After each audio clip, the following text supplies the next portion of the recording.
Okay, I think.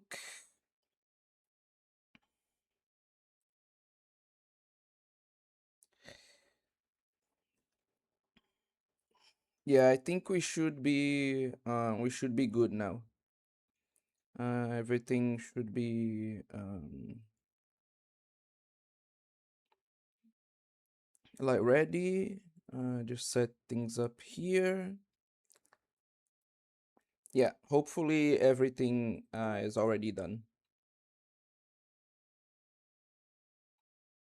Oh, hello, Evil Bookman. Welcome to the stream.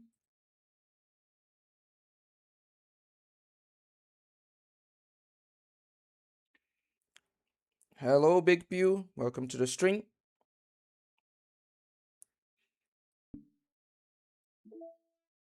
And let me just see this. Okay. I'm on the way back from the cubbing competition. What is cubbing? I have no idea what that is. I'm sorry. I'm tired, honestly. Uh, if you're wondering why, how do I say this? You remember yesterday's stream?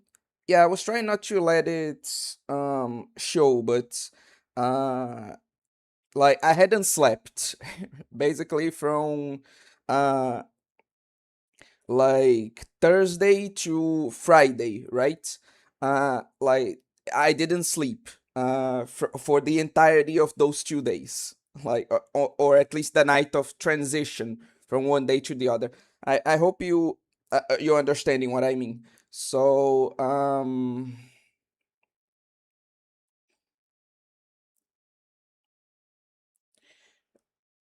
like yeah, I'm pretty tired right now. Obscure burnout. Not quite yet, but yeah, I'm pretty tired. Oh, cubing. Oh, okay, okay, okay. I get it now. I get it now. Hope you had fun. That's not healthy. You don't have to worry about us if you need sleep. No, no, don't worry. I already slept like this night, from the transition of Friday to now Sunday. I I slept. So don't worry. I'm good now. It's just that I'm feeling the like effects are kind of delayed, So on that stream, I wasn't too tired. I was still tired, but not like to the point where I couldn't stream. But the effects are really hitting hard today.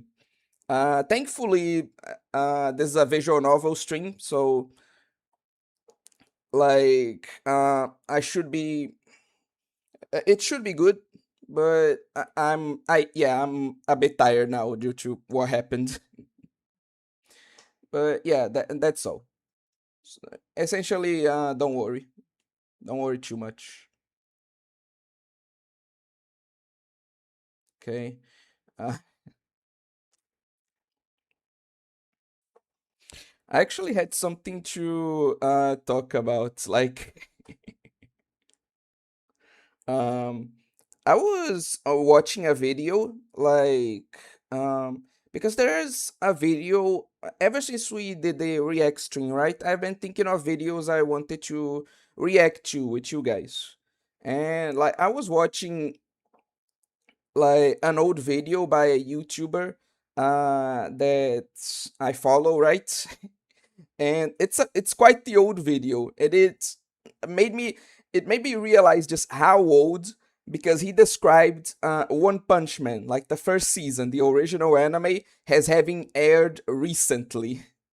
And then it hit me just how old the video was. Just ooh. Anyway, don't weaken yourself, mortal enemy. It would harm my warrior's honor to cut down someone who's so much weaker than me. Okay, I'll keep that in mind. Welcome to the stream, mainstream anime. Let me just see some things. First concept sketch of Monica in Act 3. The angle was soon adjusted to be straight on to give the impression that the player is sitting directly across from Monica. Good choice there. A rough concept sketch of what the faceless protagonist might have looked like if he was a real character. I feel like he has enough personality of his own, even with if we're playing like through his eyes to still be considered a quote unquote real character. But I digress. First concept sketch of the chibis and of the wallpaper.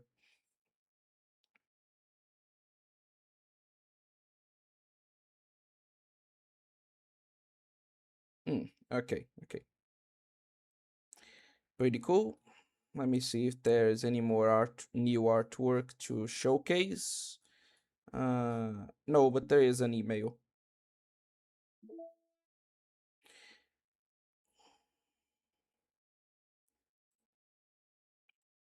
I finished the main story of Trials of Mana. I was impressed that I was holding up a mild challenge even against class trees in the endgame. As far as popcorn ARPGs go, B plus, maybe A minus. Oh, that's really nice.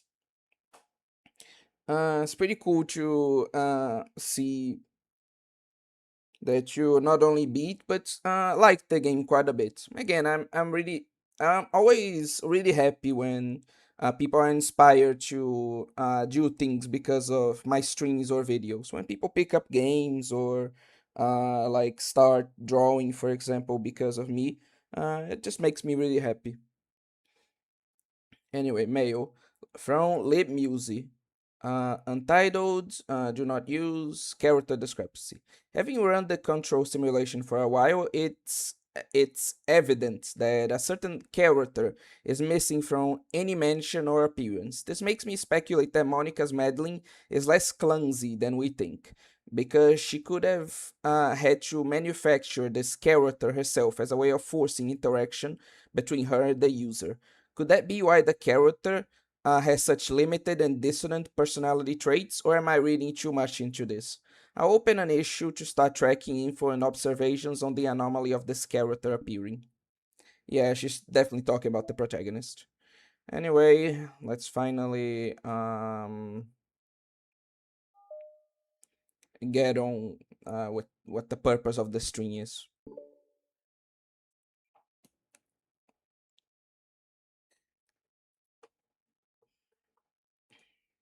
It's been several weeks since the club has officially started.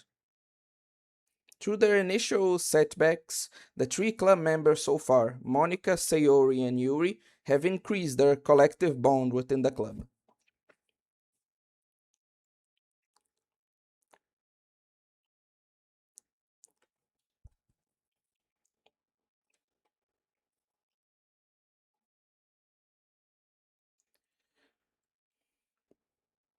Sayori has partaken in some of Yuri's high fantasy literature, and all three of them, led by Sayori, have taken an interest in poetry. On a day like any other, the three find themselves suddenly interrupted by the clubroom door opening, and in walks a girl none of them have seen before. Hi. Sayori tugs excitedly at Monica's sleeve. Yui shifts in her seat and buries her eyes in her book. Are you here for the literature club? Yeah. Yay, that's great. Thanks for stopping by. It's kind of a small club still, so it's still really exciting to see new faces. Yeah. Come and sit down somewhere. You can sit next to you can sit net fuck, sorry. You can sit next to my desk. Sayori prances over to her desk and presses her palms on it. Oh, and Yuri can make you some tea. Yuri looks up at Sayori in protest for having drawn attention to her. Natsuki... One sec.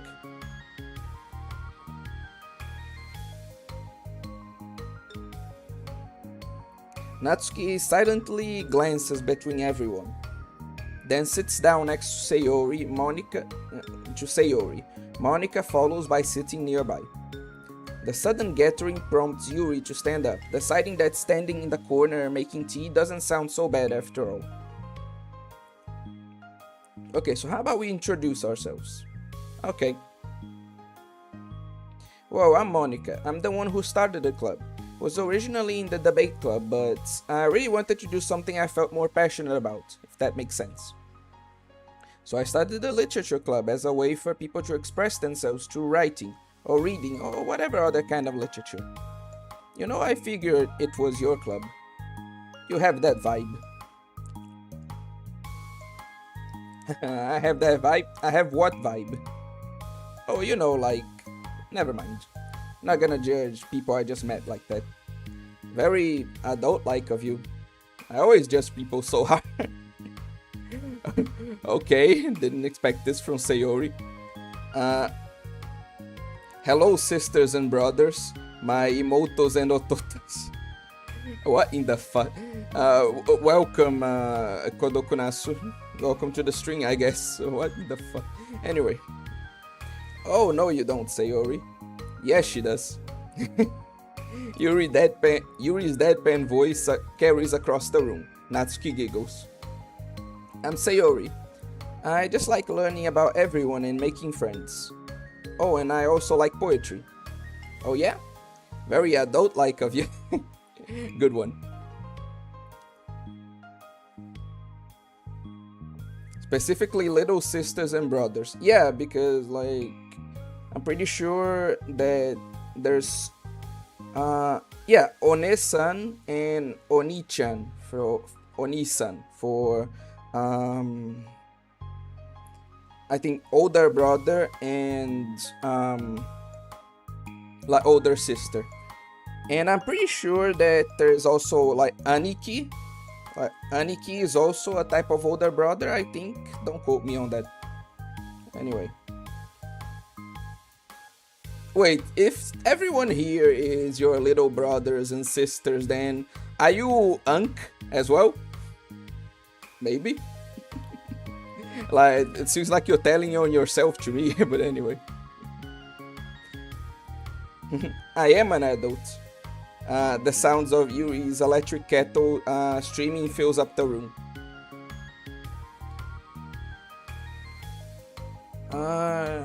What was I going to say?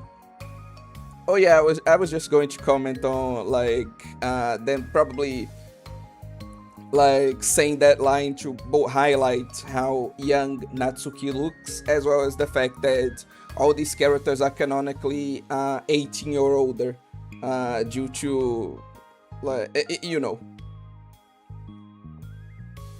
Oh, that's Yuri. Sayori lowers her voice. She's kinda shy, but she's a really nice person and super smart. She likes big fantasy books and tea, and I love her. Well, guess that leaves me then. I'm Natsuki. I like listening to music and hanging out downtown and stuff. And my favorite ice cream flavor is strawberry.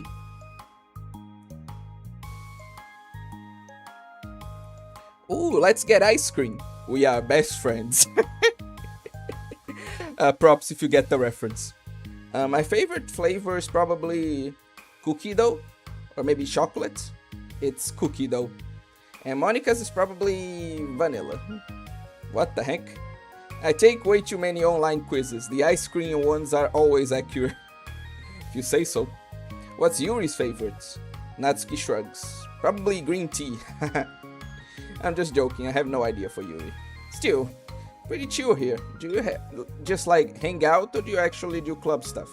Well, we do club stuff too. It just hasn't been very structured yet, since we only have like 3 members, so we kinda just loosely spend our time doing the stuff we like. But I keep thinking it's about time we start with like some more structured club activities. It's been a while by now since I started the club, so yeah. Well, with that being said, what kind of literature are you into, Natsuki? Anything you like the club to get into? Well, I guess I'm in literature. Well, I like manga. I guess I'm literature. Well, I like manga. Manga? Hey, why did you say it like that? I wanna read manga in the club. Wait, hold on a second. Sounds great. Like, after all I've been doing this, Yuri returns to the desk with a tray of teacups, which she sets down on an empty desk. After all of the deep and immersive reading I've been doing, I wouldn't mind doing something a little more simple. Manga isn't simple. If you think that you just don't understand the nuance, oh my god, it's like being back in the like anime forums of the 2010s all over again, especially for Evangelion. I didn't mean simple like that. Well, anyway, how young she looks to you? How do you determine her biological age? I'm talking about in game. Like in game, they refer to Natsuki as like looking younger. So that's why I said that Kodokunasu. Like not everyone is a Twitter user. You know, you don't need to worry that much. Putting manga aside, is there any other kind of literature that you're interested in?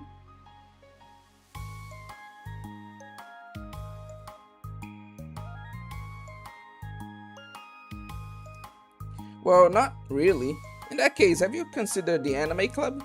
Are you serious? I'm not gonna join the anime club. It's full of weird guys. Come on, is it that big a deal? Manga is literature, right? So, someone was saying that like this club, the side stories were supposed to make the characters more sympathetic. Like it hasn't been happening. It hasn't been happening really for now. I like the characters just as much or just as little as I used to, and I'm going to say that line did not help Natsuki in my book. Like, god damn it. Anyway.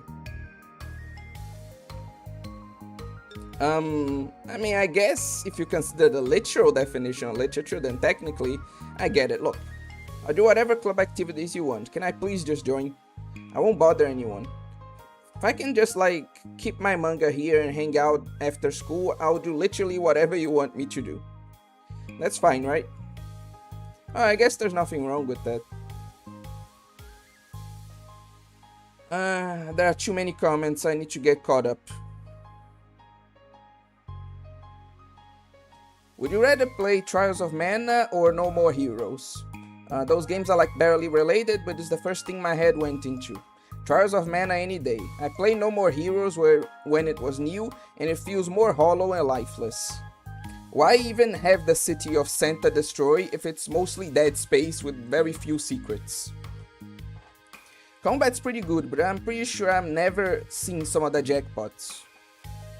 Okay. Coconuts, super unk. Coconuts, I swear. Aniki is another way of saying older brother, a related male friend who is a little bit, but still significantly older than you. How young does she look? Okay, I already addressed that. Is Madoka deep? Yes. It's only dead. What? Say that again. Also, I'm back. I grabbed the snack. Okay. Madoka is touching... Whatever. Madoka is touching a grief seed directly onto Homura's soul gen. And soul gens look pretty ionic if you look at them head on. Because it was close to activate my Terminator mode. Come on, dude. You don't need to be on alert like all the time, especially not here, you know. Saying the city in No More Heroes is full of empty, pointless space, and the creators don't justify it. And chat was close to be brutally covered with a wall of texts. I was making a joke because you said Dead Space, and there's a game called Dead Space. I get what you're saying though. Santa destroys empty as hell, Lamar. I see. I'm playing Doki Doki, and you're both in a completely different conversation. So, Ionic, the other team's version of.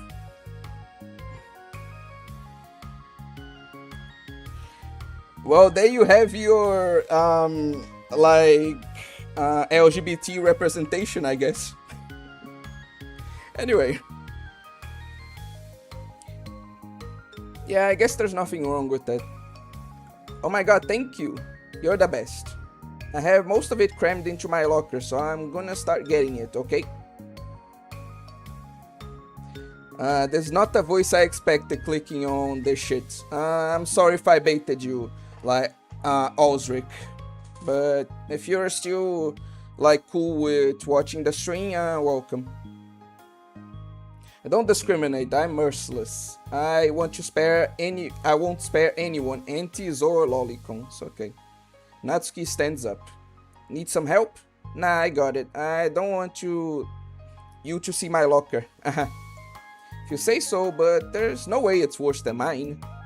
I hope we never find out then. Natsuki exits the club room, leaving everyone in... No, I'm into no, I'm into men. Gengo, don't worry. I'm into men... What? I mean, okay. Again, welcome, but I don't get what you're trying to say. Anyway, you don't sound like a cute anime girl. Unsubscribed. I was going to say something, but later on. Natsuki exits the club room, leaving everyone in silence, save for the sound of Yuri sipping her tea. I'm such a pushover. Hey, it's not that bad. Natsuki seems like a lot of fun. Maybe, but I mean, she has like no actual interest in literature, you know. And that's normally fine, but she said she would participate in club activities like it's some kind of obligation. Her tea is going to get cold. Yeah, wait, that's not related. Well, I think everyone deserves a chance, especially if we can bring her happiness.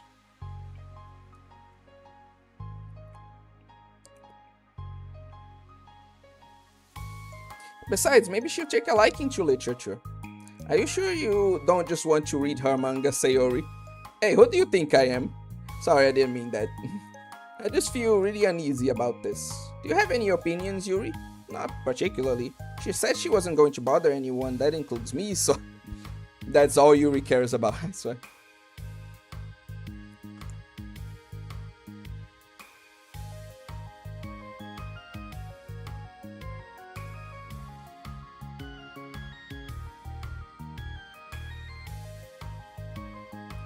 Does that mean I bother you?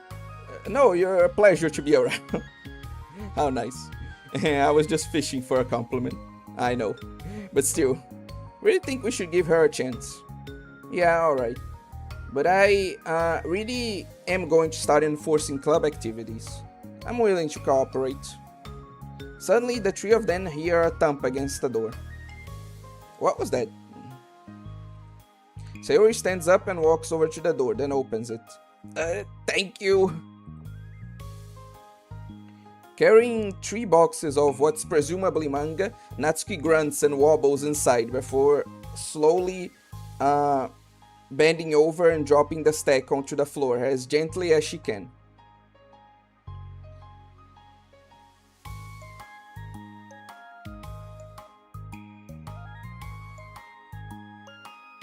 That's quite a collection.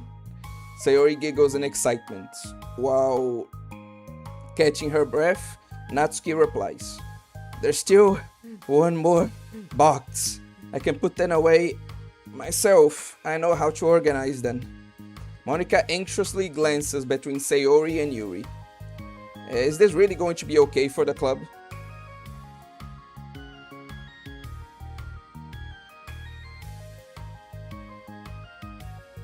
Maybe it's what she really needs to really kick the club into gear before everyone gets too complacent.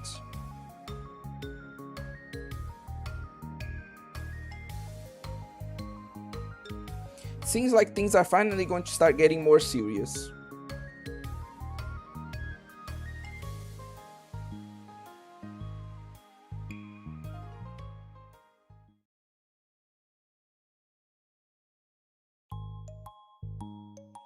At the next club meeting, Monika is the first to arrive. But ever since Natsuki joined, she feels a lot less relaxed.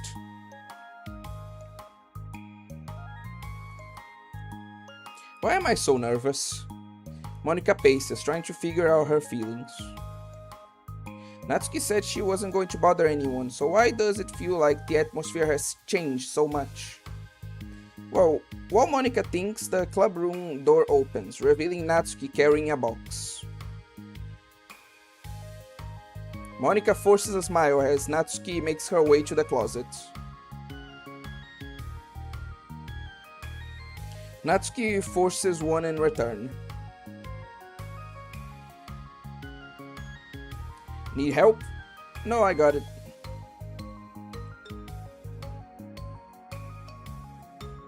Monika awkwardly tries to start some kind of conversation but fails. Curious, she peeks into the closet where Natsuki is stashing all her manga. Once though, with school supplies, the shelves are now vibrant with bright colors and cute looking artwork.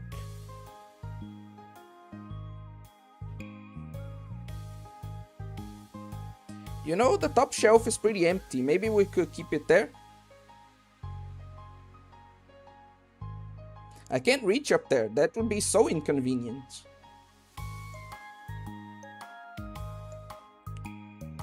Yeah, but Monika sighs. The teachers are going to ask what all these mangas doing here, and I have to tell them it's for the literature club. So Monika backs off and slaps into a desk. Yeah, she really is a pushover. God damn it. The words aren't coming easy today.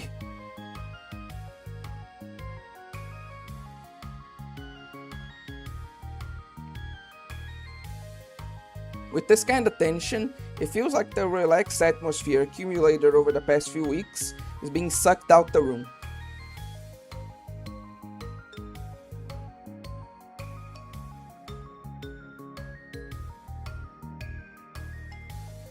Good afternoon. Sayori spins into the club. God. Oh, I see someone is in a good mood. Someone is in a good mood.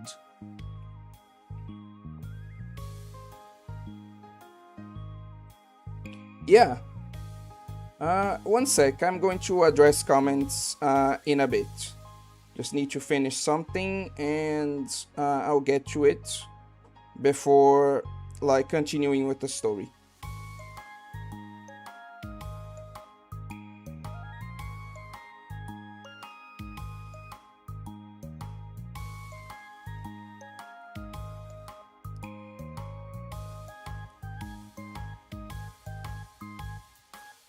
I really want to watch Queen's Blade just to write a negative essay about it and send it to you, but at the same time I don't want it to turn into another Madoka Magica sucks stream. Why not? That stream was super fun. Or you saying that you can handle the same kind of criticism and cringe that Arma got. You should do it anyway and say, you know what, this show is alright. I'm optimistic, but it probably sucks. Imagine, Doki Doki Anime Club where Natsuki is the queen of the anime club. That unironically kinda happened in what's the name of that anime?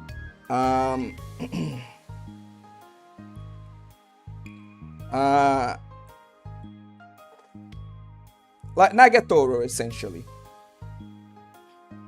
Because one of Nagatoro's friends, she eventually, after confronting her stalker, she ends up as kind of the queen of a harem of nerds, you know?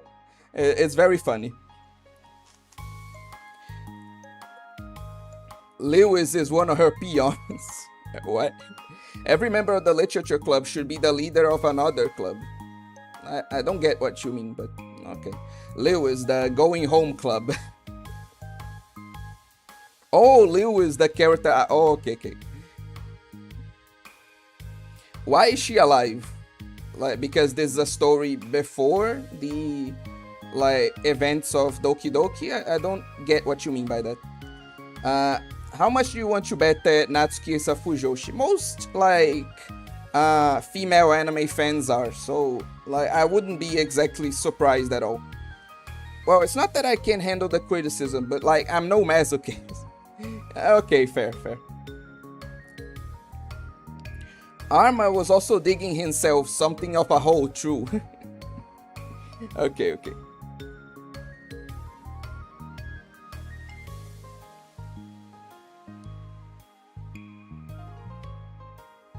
Okay, let's continue. Yeah, because I have this. Sayori brandishes a cookie wrapped in plastic. I found some money and got a cookie. Ooh, that's so pretty. Sayori trots over to the closet. The colorful shelves catch her eye.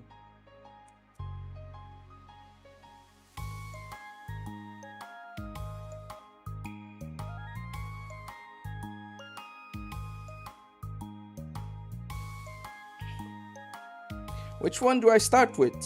Well, you can start by giving me a bit of that cookie. No way. I saved up all my luck to find that money. If you want entry into my kingdom, you need to pay the tax, peasant. Okay, that's funny. Boo. Defeated, Sayori unwraps her cookie and breaks off a piece for Natsuki.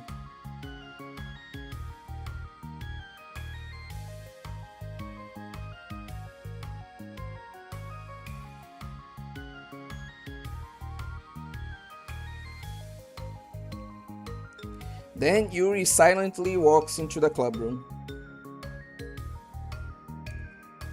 Monica glances at her with pleading eyes. Yuri returns a quick nod of understanding.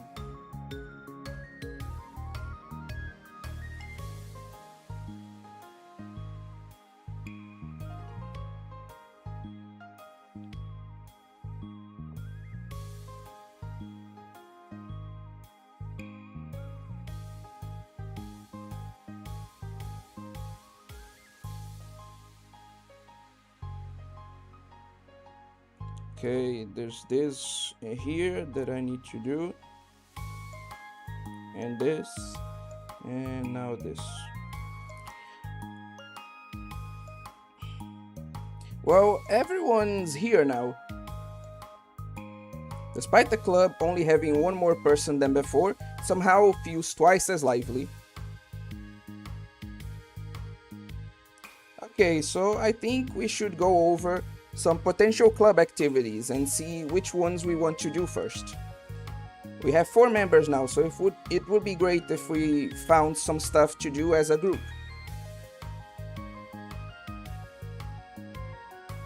Does that sound good to everyone? I agree. Okay, so I have some ideas of my own, but I want to hear your ideas too. Well, I've been having a lot of fun learning about everyone else's interests. Maybe we can give each person a day to share their favorite kind of literature with everyone else. Well, maybe. Something tells me that Monica glances at Yuri and Natsuki, who both appear very unwilling to even consider each other's interests. Maybe we can try to come up with something that everyone can enjoy equally? You know, like we all vote on a book to read or something like that. Think we should all collectively try to expand our interests rather than just stick to the things we're familiar with. Why does it feel like I'm being targeted over here?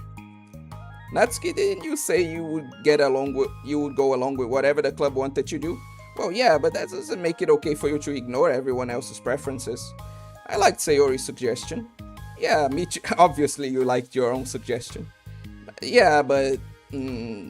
Monica's voice trails off. God, she really is a pushover. You wouldn't expect such a, apparently how they're trying to frame her in the side stories. Such a, what would be the name? Kind of valley girl character to be such a pushover, but then...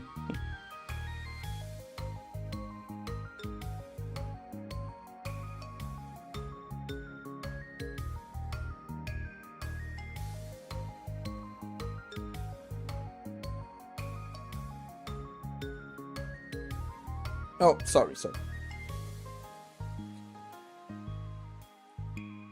Although she let Natsuki join the club, Monica finds it incredibly difficult to relent to her demands. If Natsuki doesn't respect the club, why should Monica have to yield to Natsuki's opinion on anything? Natsuki, are you sure that you don't have any other literature interests you could share with the club? I swear I don't mind if you keep your manga in here, but I just...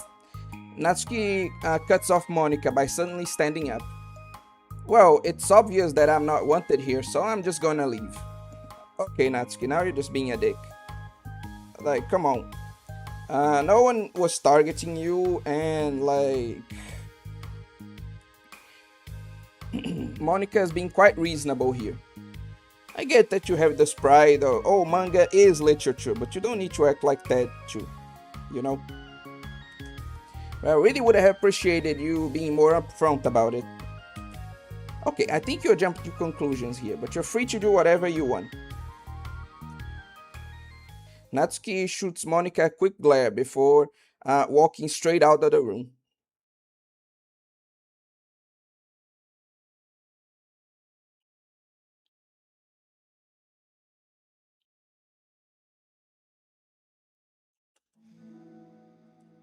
Oh no! Sayori runs after her, leaving just Monica and Yuri. For the second time today, Monica slumps down into a desk. Why am I such a jerk? No, she's a jerk. She's just making me feel this way. Monica looks up at Yuri, seeking affirmation. Yuri looks away. Probably just went around looking for the smallest club she could find so that she doesn't have to participate. How does she expect me to give her respect when she has no respect for the club? Yeah, unfortunately I have to be on like Monica's side on this one. Like, come on, Natsuki. You don't have to act like that.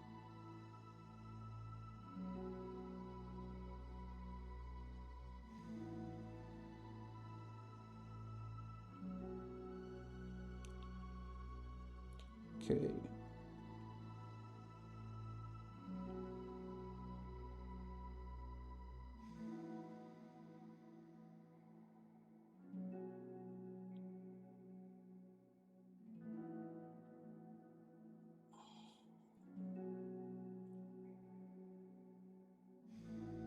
Okay.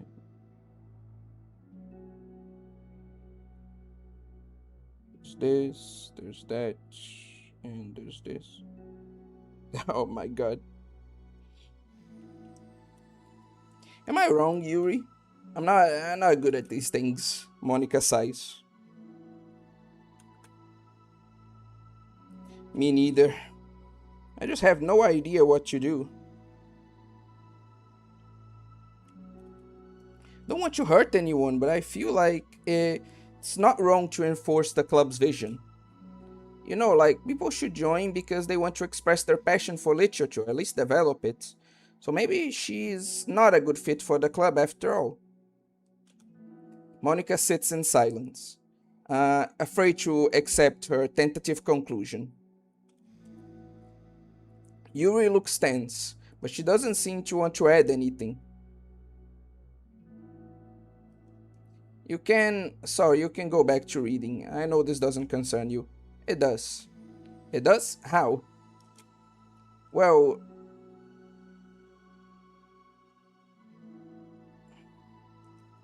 I just can't comfortably read in an atmosphere where the peace has been disturbed. Oh. Well, great, I'm just ruining the whole club then.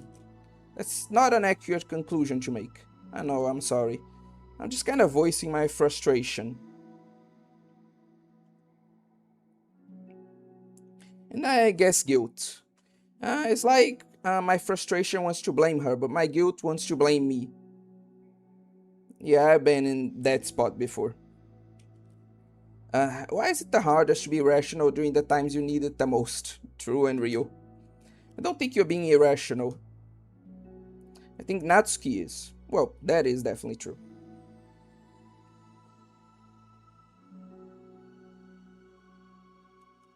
She has no authority to walk in here and make demands of the club. Your club.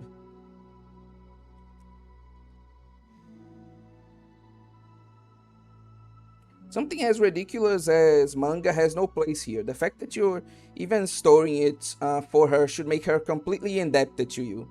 Yeah, now Yuri is going too far. Well, you're right, but...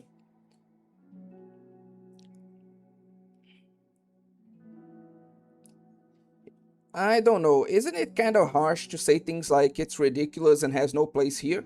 Do you not feel the same way? You've been doing everything you can to avoid associating the club with it.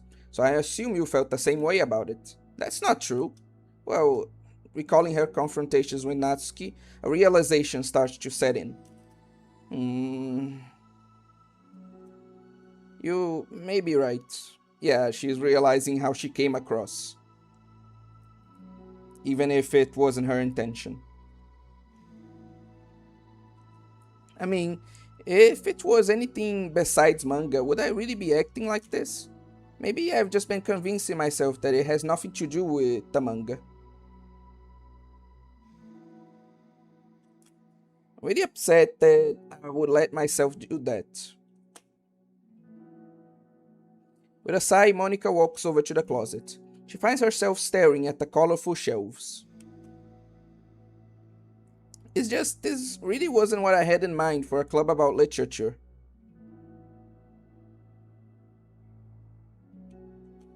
There shouldn't be anything wrong with that.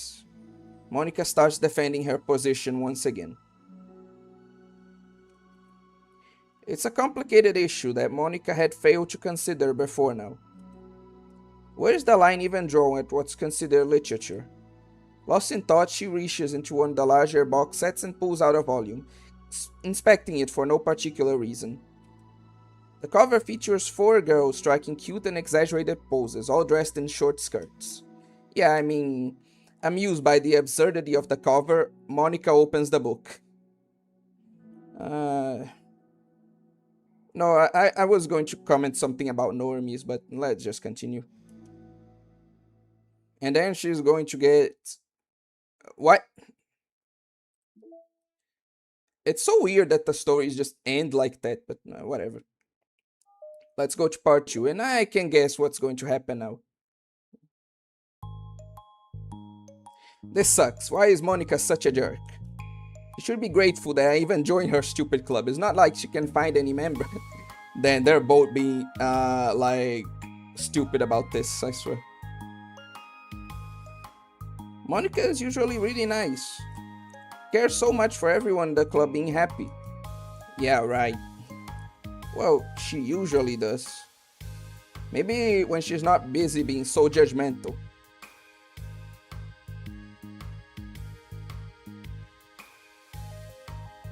So what if I'm into manga? Why can't just one person accept that instead of being so condescending about it? I mean, I would, like...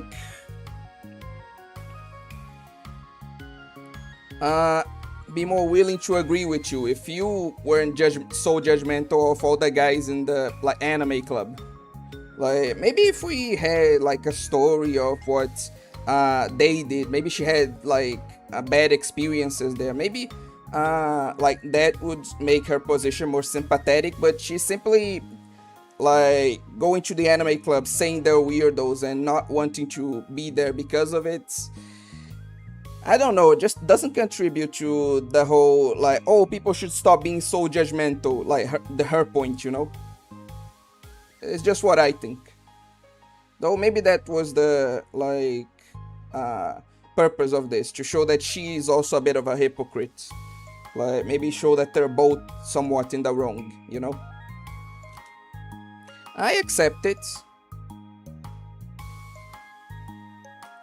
I think it's cute. Oh, come on, that's condescending too. Is it really?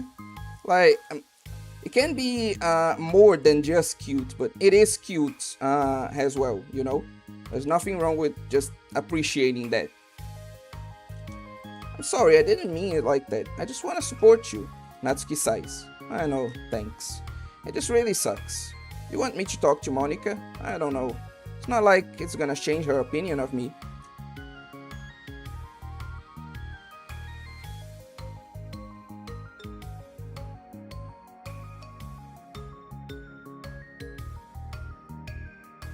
Like, even if I were to convince her to back off, that wouldn't suddenly make me feel like I'm actually welcome in the club.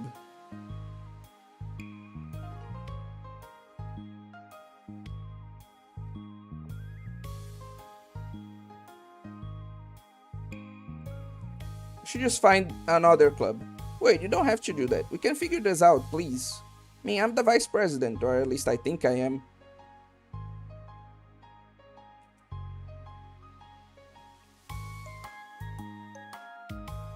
And I don't want you to leave. Everyone deserves to feel welcome and to be happy, so I want to make that happen for you.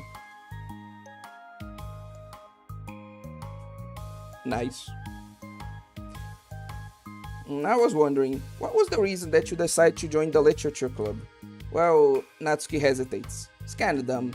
Don't say that. There's no such thing as a dumb reason when everyone is welcome. I wasn't welcome. You were to me, so just don't tell anyone, okay? Especially Monica, I promise. Natsuki sighs. I'm just tired of everyone else judging me all the time.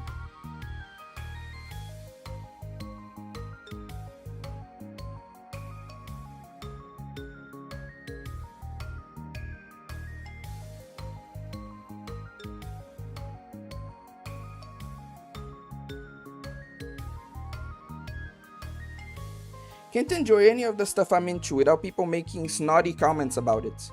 Not that I care about what anyone else thinks, but you know, the signs for the literature club said that you can be yourself or whatever. So I decided it was at least worth a shot, but that was a lie apparently. Natsuki dejectedly kicks the toe of her shoe against the wall. Oh, and I like writing too. Could have, said that to Monica, but anyway. Really? How come you didn't say that? Okay, it's being addressed in the story. Okay. Because she was being so judgmental that I didn't just want to tell her something she wanted to hear. So you are being a dumbass about this too. Yeah, the story is definitely going that direction. I can tell how it's going to end as well.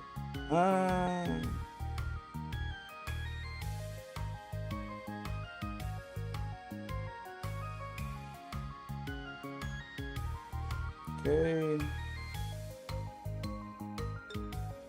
She didn't deserve that kind of satisfaction. And she knew I was into writing, then she would just be like everyone else and try to push me away from the manga in favor of the more mature thing. Yeah, that's understandable that she would be upset about this.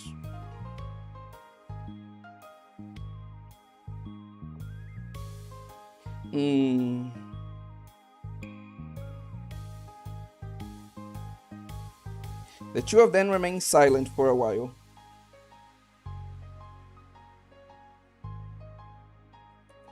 Sayori understands that it's out the question for Natsuki to return to the club room for today at least. But Natsuki has a reason for wanting to join the club, like everyone else.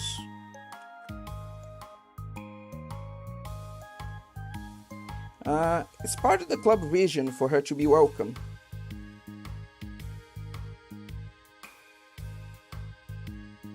You deserve to express yourself as much as everyone else does.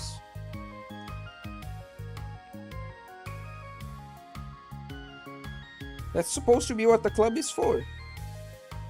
So...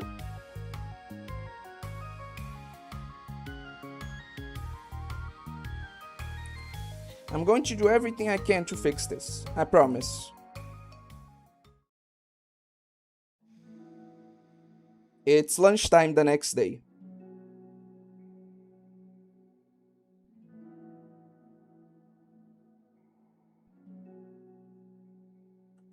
The cafeteria and hallways are bustling with students, rushing to meet with their friends and make the most out of their limited break time. Where could she be?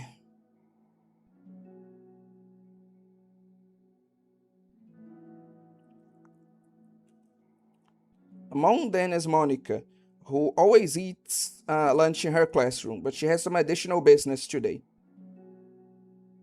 Again, she's kind of breaking a lot of stereotypes for the whole Valley Girl thing.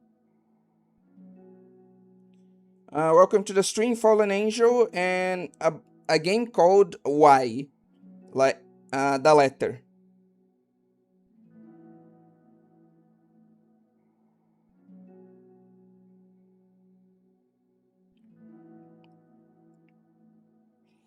Or was that a typo?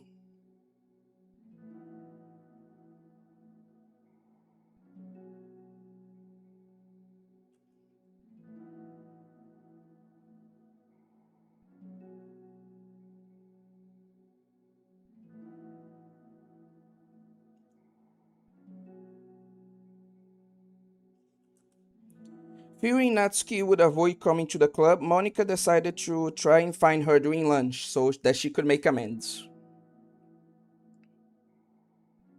After searching for an extensive time, Monica finally spots her. Despite her short stature, Natsuki's bright hair helps her stand out from the crowds. Oh gosh. Suddenly feeling awkward, Monica is afraid to get closer. Natsuki is with some friends whom Monica doesn't recognize, and they're all energetically chatting together.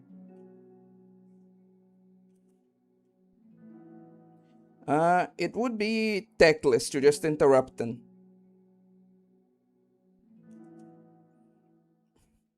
I like these generic portraits. Oh yeah, did you end up joining that literature club or what?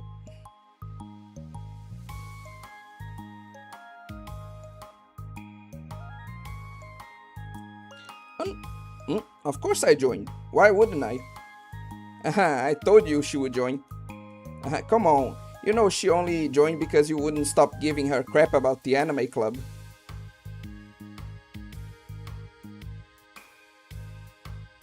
I told you, I never even wanted to join that stupid club. Oh, sure. Well, you have to give her some credit for at least making an effort to finally grow past that trash. True. Well, congrats on finally graduating middle school, Natsuki. We're proud of you.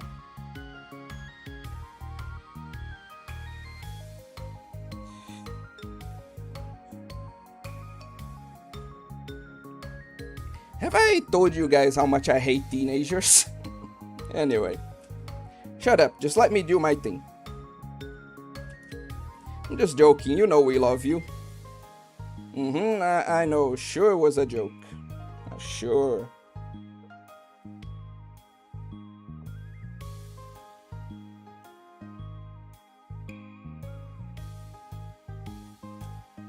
Yeah, once the literature club makes you a famous writer, we'll be the first ones to buy your book. What, you're going to buy her smutty fanfic? Yeah, she's definitely, what's the name? Fujoshi, for the guy wondering. Well, obviously, I want a signed copy. Maybe they all are, and they're all just, like, afraid to admit it.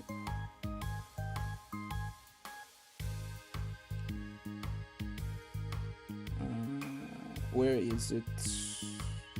Okay.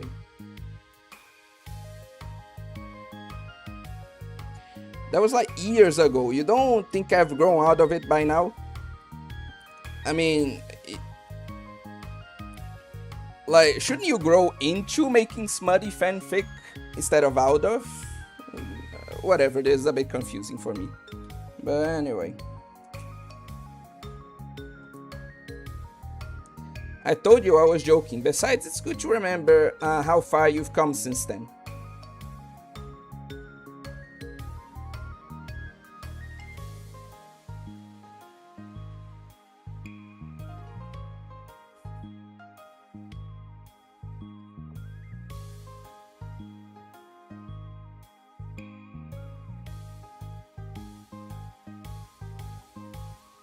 Not to mention, you couldn't have done it without us. That gives us a pass to joke about it. Yeah, sure. As much as she talks about, like, not caring what everyone else thinks, it's clear that Natsuki, like, is driven by social pressure. So it's interesting to show that she is kind of a hypocrite in her own way, I think.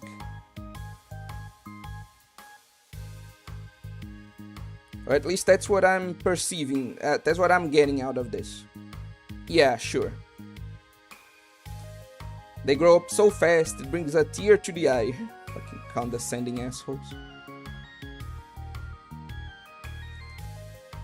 Natsuki suddenly glances in Monika's direction, prompting Monika to quickly turn away and distance herself. What the heck? That was horrible. Should have said something to defend her. Why do I have to always be so conflict avoidant? Not that I deserve to say anything. I'm hardly better than them after the way I treated her. I say you were at least a little bit better. Like than whatever the fuck I was forced to read.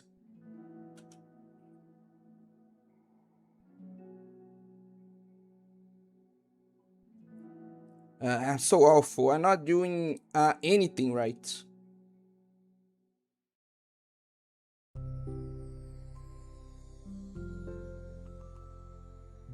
After school ends, Monica distractedly makes her way to the clubroom. She finds Yuri already inside, eyes on a book as usual.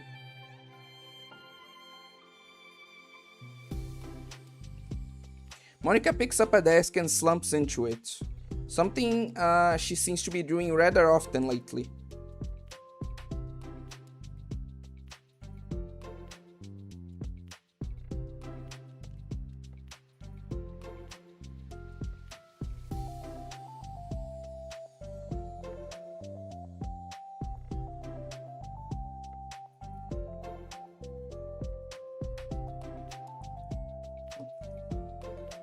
Yuri, I don't think I can be club president.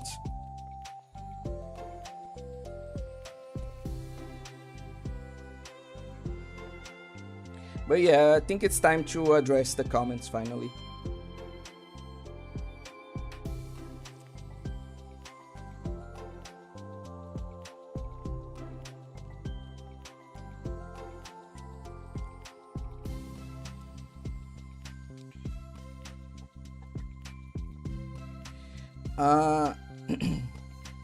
You gave me an idea of how to end the essay. It's even worse than I remember and I wish I could unwatch it. Oh yeah, Natsuki to be honest, out of a doubt, be the queen of the anime club. It would just turn out like Nagatoro. Oh my god, I just got a stupid idea. Imagine the opposite of the queen of an anime club. There's a king, or kings in this case, who are completely straight, and they're the only two men in an anime club full of fujoshis. Of course, there's actually nobody interested in the kings. It's like a loser love triangle.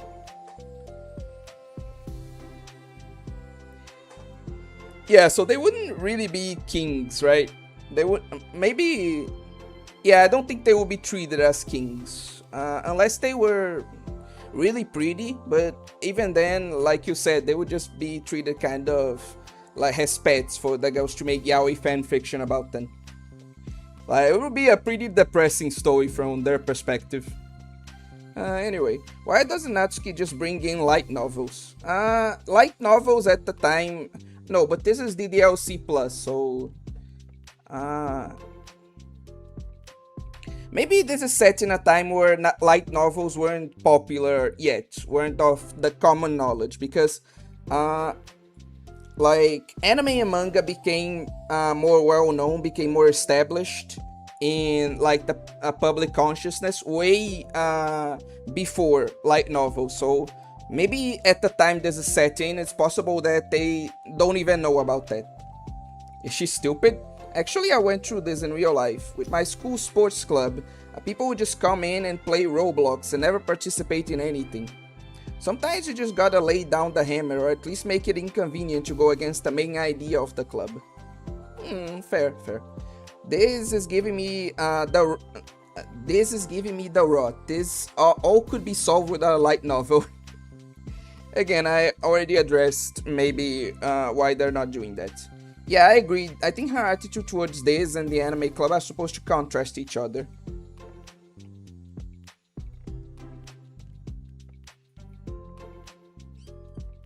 Okay. The game is called Yuka Scattered Shard of Yokai. I feel like, goddammit, I feel like you should make a video or a community post about it. Streaming it would, because of it's like the content. When I make much sense though, but I don't know why people make these games though. Okay, so it's probably another fucking hentai game.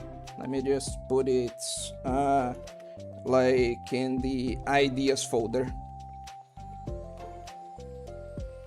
While I do that, I'll be reading the rest of like your comments. Like I heard they get paid to do this, a lot of money. I heard that millions of dollars. I heard, imagine you're working like 9 to 5, well, a guy who draws I mean, how do I say this?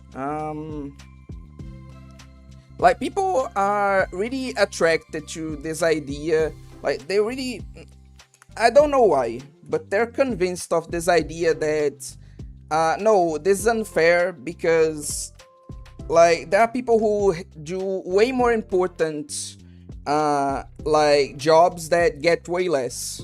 But what you have to understand is the idea of a value. Like how much value do you like generate individually? Like this person that is drawing like hentai and getting millions, like they're generating a lot of value. Like a lot of like items are being like produced and a lot of money is being exchanged due to them. Like what they do is not as important as people like who, for example, do construction work or like collect trash, because yeah, those are very important jobs, like much more important than like what Fallen Angel said. But why do they get less money? It's because the value that they produce, at least on an individual level, is like lower than the value that this guy like generates. Like, so basically it's just an economical thing. It's a thing related to the economy rather than just a moral, oh, who's more important and should be paid like more due to this. It's not a thing based on morality. It's all like cold hard cash that dictates this kind of thing. I get like thinking this is unfair, but like it's just how reality works. Like at least the reality of our current capitalist system. Like people often, I bring this up because despite being such a serious topic, that doesn't feel like it has sense makes sense in the stream, because a lot of people act like this unfair thing or that there's no reason why, but there is actually a objective reason why this is the case. That's why I wanted to talk about it. Also know what they feel like, also know what they feel when making this. It's kind of a group project. Do you know how to credit roll? So it's kind of confusing. Do they all disagree or is it just like one person? I guess they do get paid though. I wonder how much money though. It's kind of funny. I wonder how much money like it's paid to work on this game. Oh, this game or like the Yuka scattered shards? Well, I asked, but I actually make zero idea like why either way. Anyway, I think she would be better off with the anime club nerds. I have a biased view of that because like I think that those people are jerks and that she would be better off with the anime club too, but you have to like consider this from a girl's perspective. Because, like, yeah, they might be assholes about her with the anime, but they're clearly at least trying to be good friends, you know? While with guys, like, especially socially awkward guys, they can come off as quite creepy, even when they're not trying to be two girls, you know? So, while I get what you're saying and I agree, from her perspective, I think it's kind of understandable, you know? Anyway. By the way, next vibe on social media, who told me my drawings have Black Souls-like vibe has appeared. I don't know what does it mean. Like, did he mean Dark Souls? In the first guy, instead of first vibe.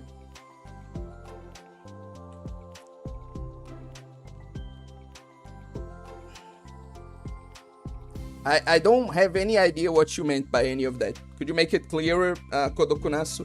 But anyway.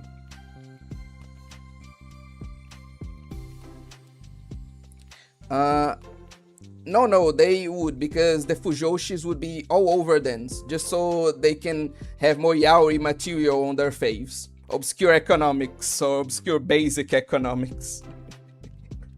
Sorry, I'm a bit passionate about this stuff, so that's why I felt the need to speak out. They were getting paid in pennies and handshakes while making this game. I can't see this from a girl's perspective, since my anime club is full of Fujoshis and normies. You have to again see it from the time, because this game is set in the past. It's not set right now after the whole COVID era anime boom. So in the past, there were like a lot of female anime fans. Anime has always been a fandom like full of women, you know? A lot of people say, oh, it was male dominated up until today. No, there were always like women, quite a lot of them. Like if you went through even the like comment sections of like this happens to this day, but even at that time, if you went through the comment sections of even like a Heron series, you would find a pretty good split between men and women. But the perception was way different. Like it was definitely perceived as more of a guy thing, so the guys definitely made their club like more of a boys club, of their anime clubs more of a boys club, and the girls who were into anime mostly enjoyed it either by themselves or in their own club, like not in school but like particular clubs of fujoshis and stuff like that, you know. So it makes sense that there would be this separation, especially at the time, because this actually happened, you know. There was this separation before, again, the big boom. So I get what you mean, but do understand that this game is set in quite a different context than the one you're living at right now. But anyway. Guy said my drawing has a Black Souls vibe. I don't know what Black Souls is. Did he mean Dark Souls?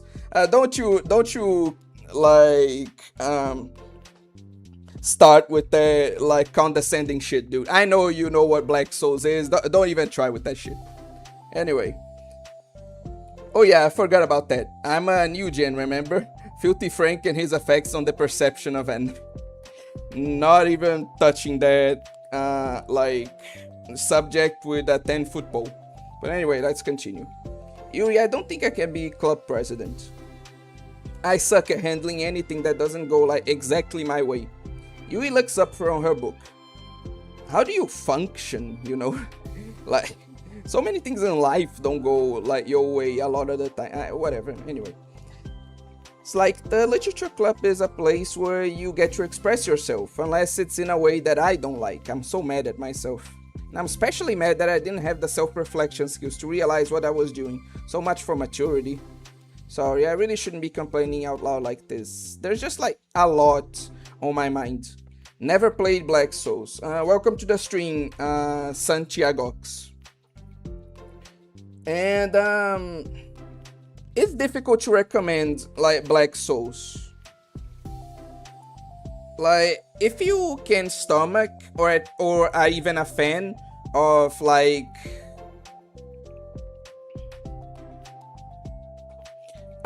very like out there hentai stuff, or can at least stomach it for like a good story, then I'd say like I recommend it, especially due to the gameplay, which is also really good for turn-based JRPG. So yeah, if you never played it, there's my recommendation to you. Where's Alice? Not here, dude. I've seen videos. I'm now stuck in the Black Souls fan. Okay. They're pretty chill. Then you should definitely play the game. Like, if you're in the fandom already, then pretty much nothing the game throws at you can, like, really surprise you anymore. So, I definitely recommend you play it. Black Souls is edgelord. Play a good RPG, like, insert normie RPG, I can't think of anything. Hey, look at this new gen. You're, like, even younger than Hin Armor. Just shut the fuck up. No, I'm sorry. I like... I went too far with that. I didn't mean, like, to be that aggressive. I'm just a bit tired, that's all. Genshin Impact. Black Souls is edgelord. Play Pokemon. Fuck it. Anyway. No, I enjoy listening. Really? Why? Yuri shrugs. It just makes me feel nice. Oh well, okay, I guess I'll just continue then. Yuri nods. Yeah. Just, well, Natsuki has kind of a blunt attitude, you know? It made me feel like she wasn't taking the club seriously. I couldn't even figure out why she wanted to join. I saw her friends talking to her in the hallway during lunch, and they were just so mean to her, telling her to grow up and stuff like that, that the literature club will help her grow out of her manga. It just made me so mad, like, just let her enjoy it, it makes her happy. Why are you trying to take that away from her?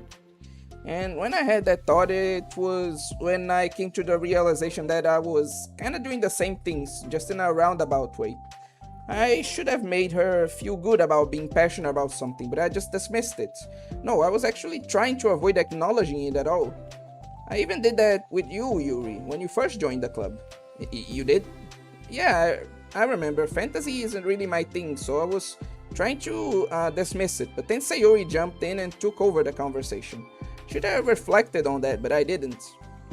Because I just let Sayori handle it instead.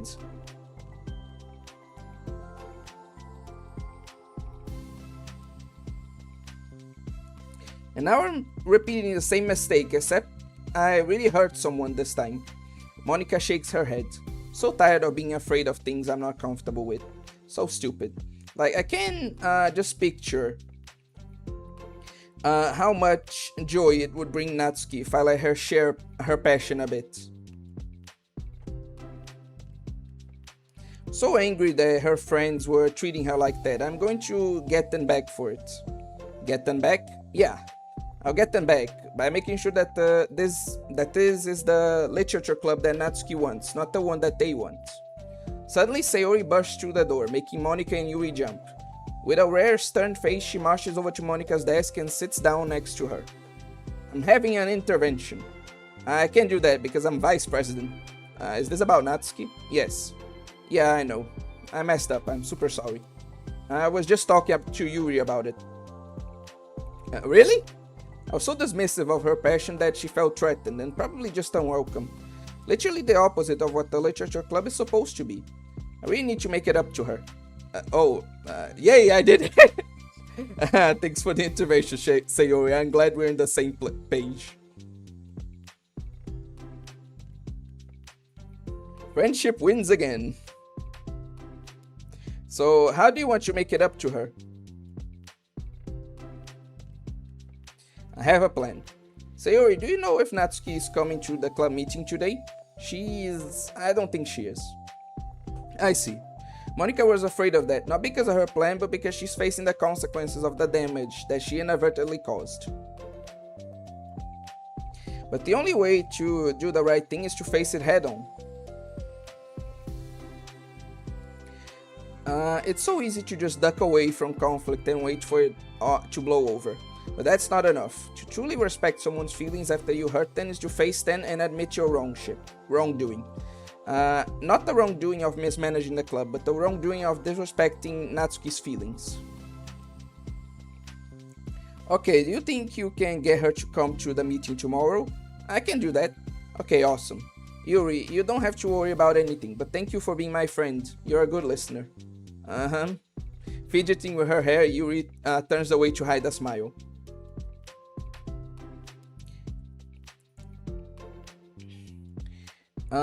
Well, I guess for today it's going to be a pretty quiet club meeting. I'm going to step out for a bit. Is that okay? Yeah, just gonna read with Yuri. Hey, is this one of Natsuki's books? How come it's out here? Sayori picks up a manga that was resting on an adjacent desk. Oh, Natsuki probably just left it out by accident. But I thought she hasn't been coming to the club. Actually, Monica's been. Okay, Yuri, I'm sure it was just someone else who was using this club room then, okay? Damn it, Monica. You can just admit that you like manga, okay?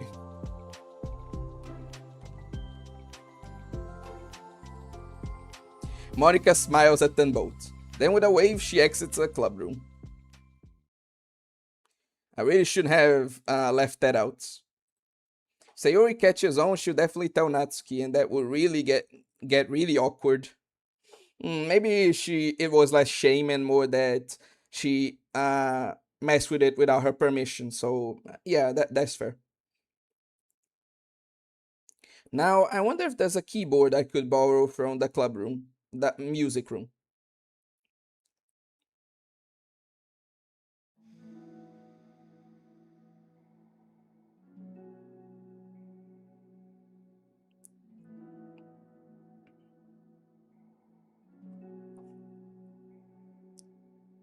Genshin Impact is the RPG I should have thought of. The best thing about Black Souls is that you can create essays for normies, and certainly that you are virtuous. You're all grandpas. Don't let her be happy. New video idea is Fumika Fantasy Didi Blama. I'm not doing that. And Fumika Fantasy doesn't even have like... Oh, because you mean RPG. Ah, okay.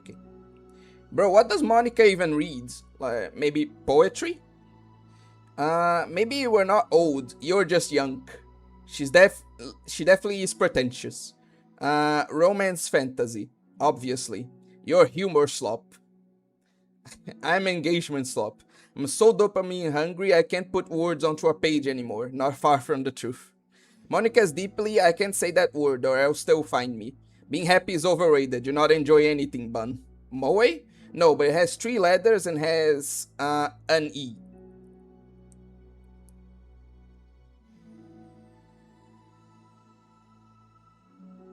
Yeah, I have no clue.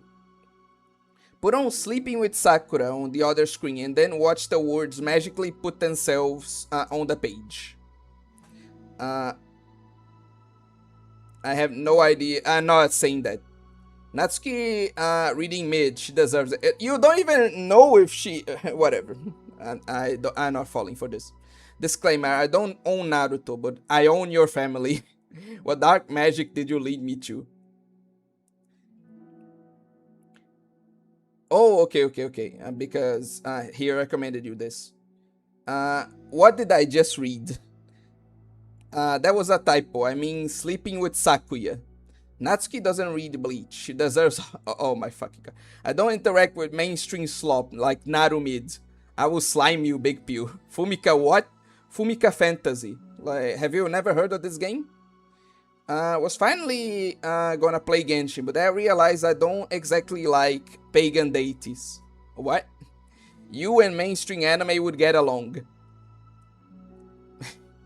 I think most people have realized by now, but just in case I'm not gonna say it. The time for the next club meeting has arrived.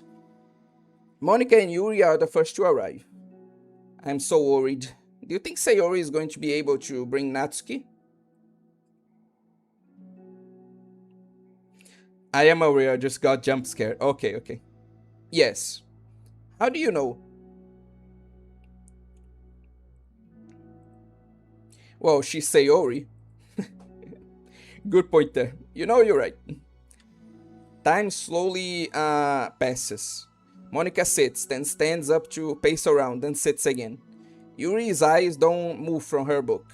Then the door finally opens. Sayori marches inside. Behind her, Natsuki shuffles inside, nervously looking around the room.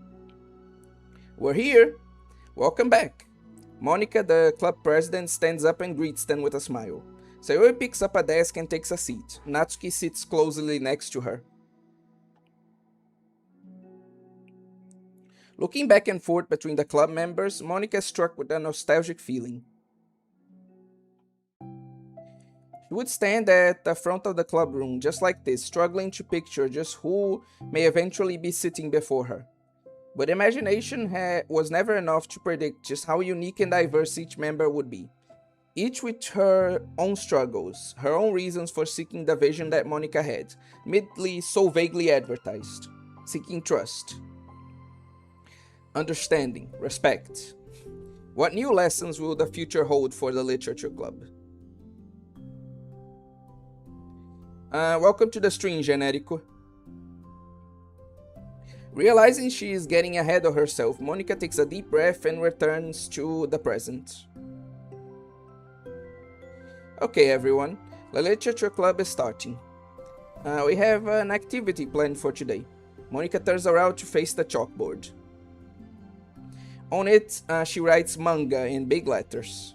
Today we're going to learn from an expert about a unique form of literature, manga. Dan, you're really pushing this, aren't you? Okay, good one.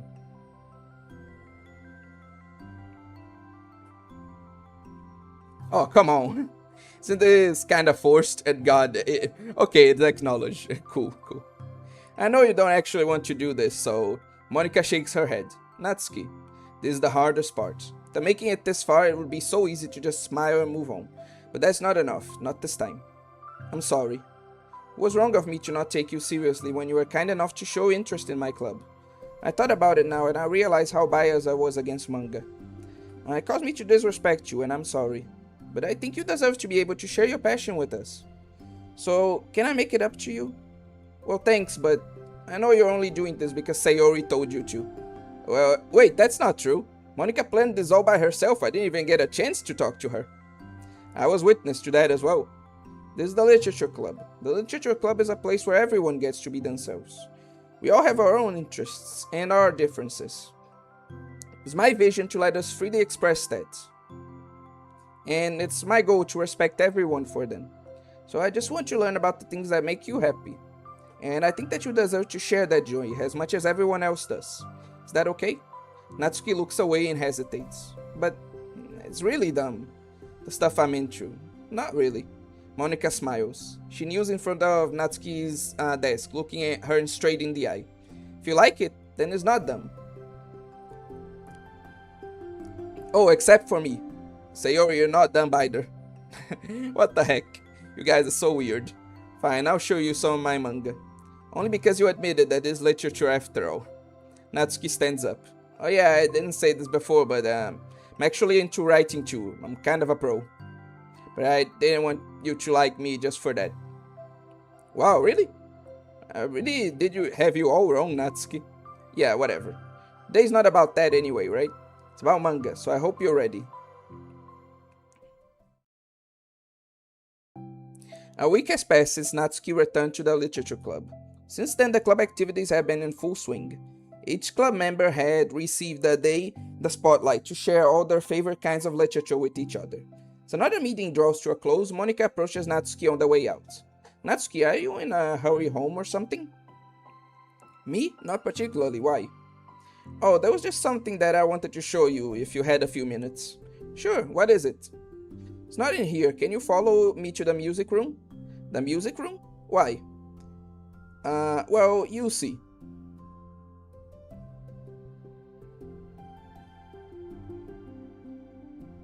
I was thinking back, when the club was just me and Sayori, we would just talk about how we envisioned the club would turn out.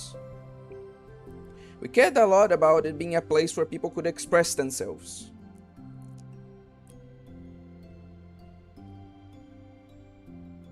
And she said something strange to me. She said I was trying to make the club that I needed myself more than anyone else.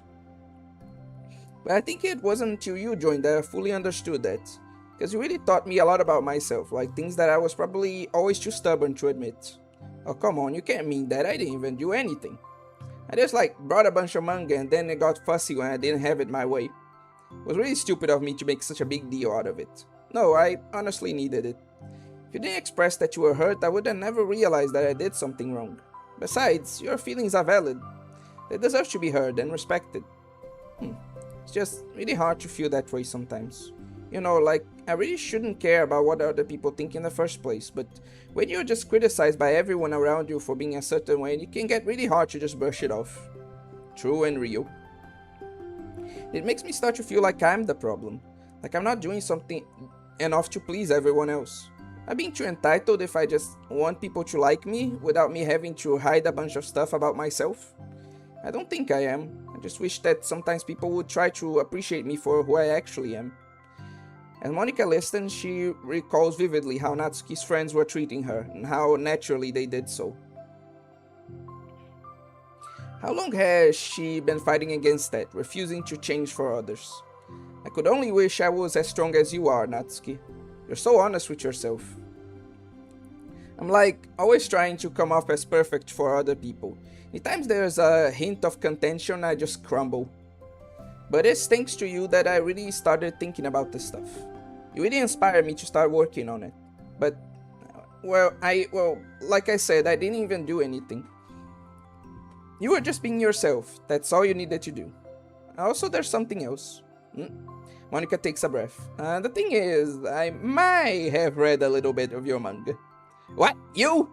What the heck? Why didn't you tell me? I'm sorry, I just felt like kind of embarrassed to admit it after I gave you such a hard time about it. Yeah, that's fair. Can't believe you. Of all people, reading manga behind my back. That's so funny. Yeah, well, I just flipped through one of them out of curiosity, but I ended up reading a whole bunch of it. But I mean, one of the characters was in a literature club. What are the chances, right? You are reading Parfait Girls? Wow, you have good taste. Just one volume? Sure, sure. And I kinda just picked it out randomly. Well, you have good intuition then. You have to tell me your favorite parts. Well, I think it was some kind of weird fate. Because the character isn't just in a literature club, she also plays piano. That's one hell of a coincidence. It's just weird because I always wanted to learn piano. She was like the perfect person that I always wish I was, if I just did what I wanted instead of always second guessing myself. Monica walks over to... God damn it.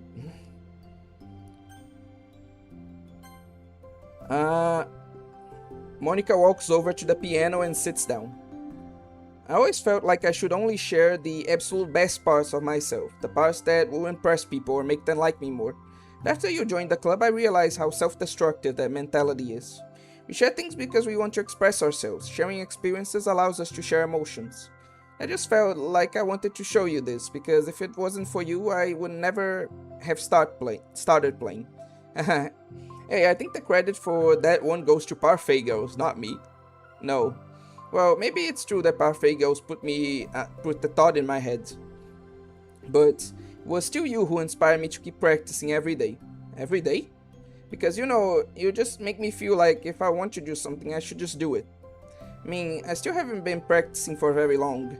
I'm really not good at it yet, like at all. But I wrote a song for the club. And I worked really, really hard on it. Doesn't have any words or anything, but, well, yeah.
It really is, honestly. She really got a lot better, like in very little time.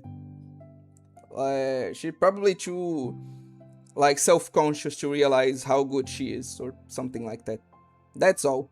That was so good. It was? Yeah, are you kidding? You're like already a pro. Not even close. Does the song have a name? You said it was about the club, so yeah. It's called My Song, Your Note. Because everyone brings something so unique to the club. It's completely different from how I first imagined it, I think. But I was like such a selfish perfectionist. It shouldn't be all about me, it should be about everyone. And it's all you who helped shape the club into what it is. Would never change that. Well, I think that's really thoughtful. And kind of flattering. Kinda feel like I don't deserve this much validation. I wasn't exactly very patient either when I first joined the club. Made me feel like I should probably apologize too. Think I was just really fed up with a lot of things and got frustrated after not getting my way in the club. So yeah, really didn't mean to take it out on you. It was being really immature. If you get my stubborn butt to apologize, I guess you're doing something right. It's fine, I passed it too. I think we're already even. But it's really sweet that you were thinking about it. Takes a lot of maturity to reflect on that kind of thing. Well, I wonder who I got it from. Oh, never mind. Oh, anyways, we're even as long as you let me keep my manga in the club room. You did admit that's a form of literature. You totally can't take that back now. Yeah, you got me. The closet's all yours. I'll tell you what. I'll bring in a little something for the club tomorrow. Won't you do something nice in return? What kind of little something? Oh, you'll see. I don't think you'll be disappointed. It's probably the cupcakes. The next club meeting ends in being a particularly tasty one.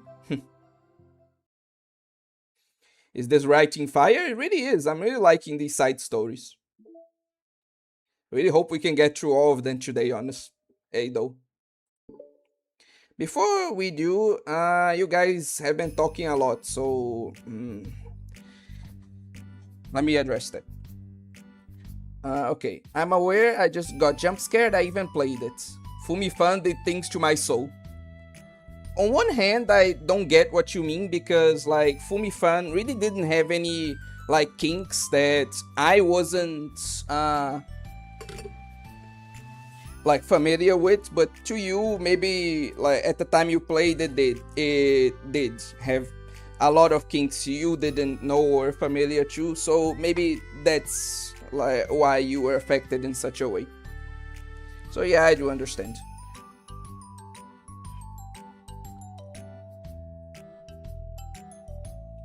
I wanted to play because of Wings of Ilya video, but I'm not a lolicon, so look at the denial of this bitch. I swear.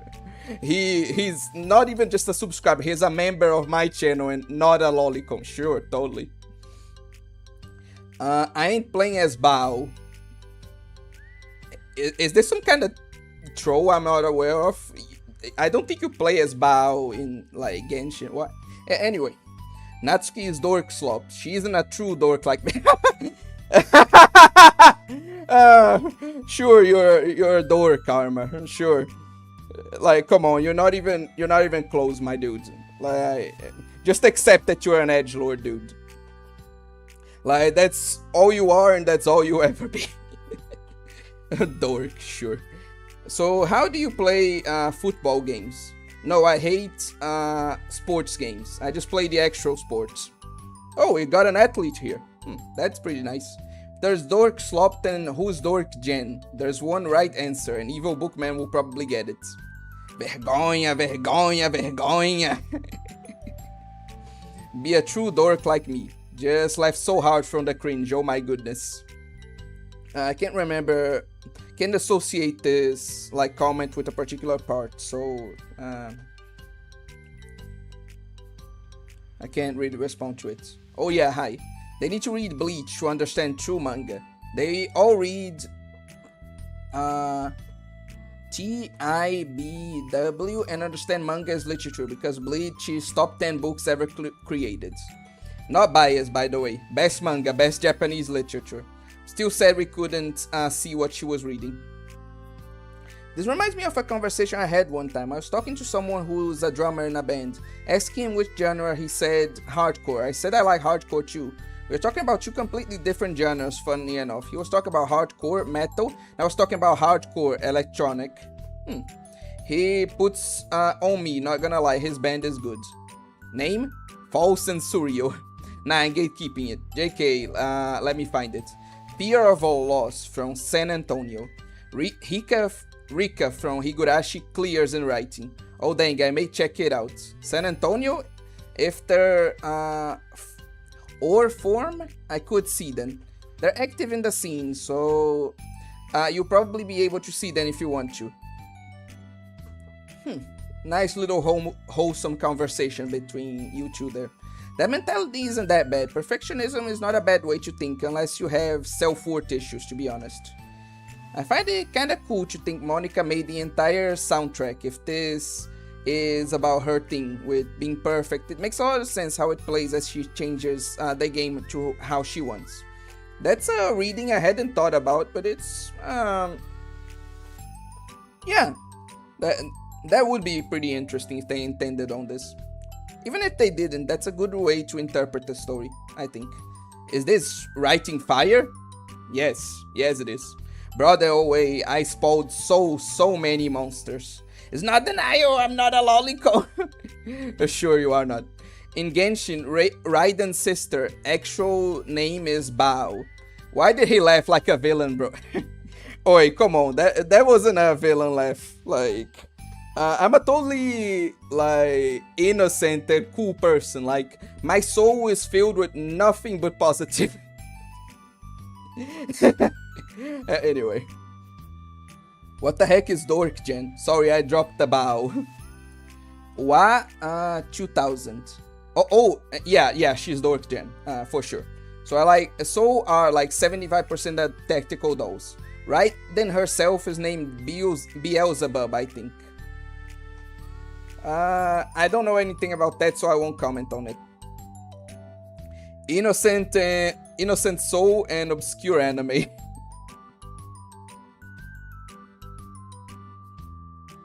He laughs like a genuine antagonist, bro. Lol.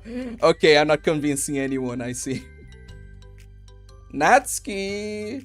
While Natsuki is messing with the orientations of her manga and the closet shelves, Sayori approaches from behind and pulls her into an embrace. What? Hi.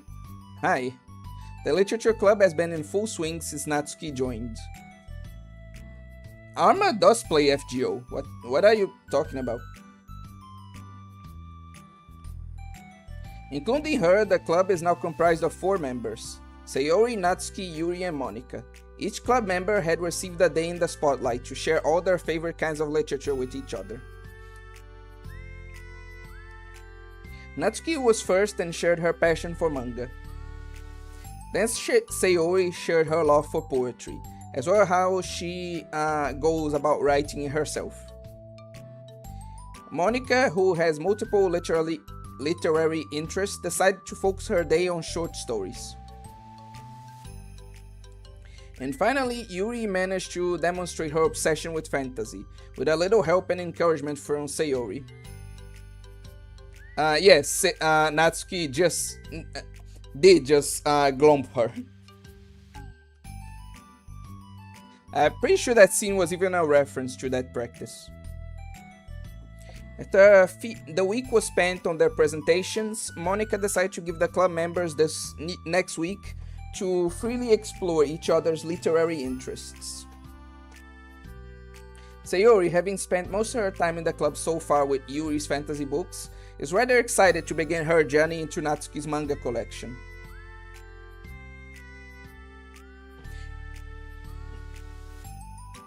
Arma, you might want to retract that about, like, Konosuba. We all know you dislike Madoka Magica, but I feel like a lot of people are not going to like you saying that about Konosuba. I want to read with you today. Tell me which one I should pick up. Well, that depends on what kind of stuff you like. I mean, there's like romance, drama, comedy, mystery.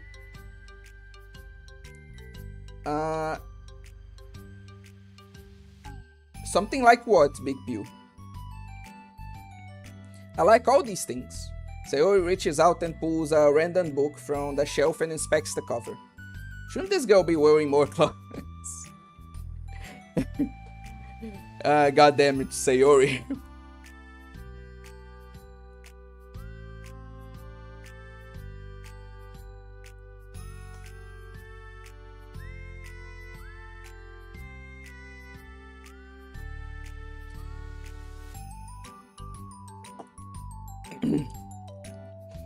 Make another like essay about Konosuba and like I'll read it on stream. The show and tell thing with them bringing all their favorite genres of stuff. This is giving me ideas. Oh, yeah, you should. This is a really good idea, actually.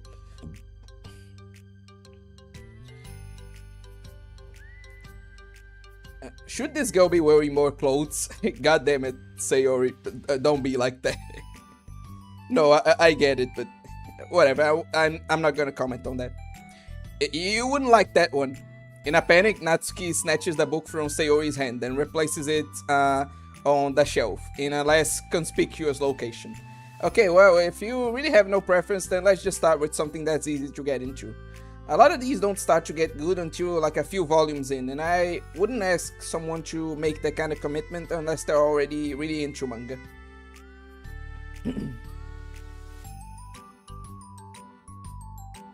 I could handle it. I did it with Yuri's book at least. Well, I'm more considerate than that.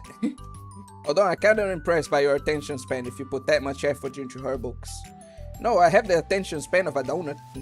But I love my friends, and I can do anything if it's for them. Well, okay then, let's pick you something that even donuts can read. I didn't say I was a donut, I just said that I had the attention span of one. Oh, when you were just trying to call me sweet, you're so cute. No, how did you get to that conclusion? And don't call me that. A donut? Cute. How come? I just don't like it, I don't need a reason. Natsuki yanks a book from the shelf and closes the closet doors. If someone asks you to stop, then you just need to stop. People need to realize that. I'm sorry, I really didn't mean to hurt you. No, sorry, it wasn't you. Natsuki shakes her head while pulling a second chair over to her desk. I was talking about something else, I didn't mean to get angry all of a sudden.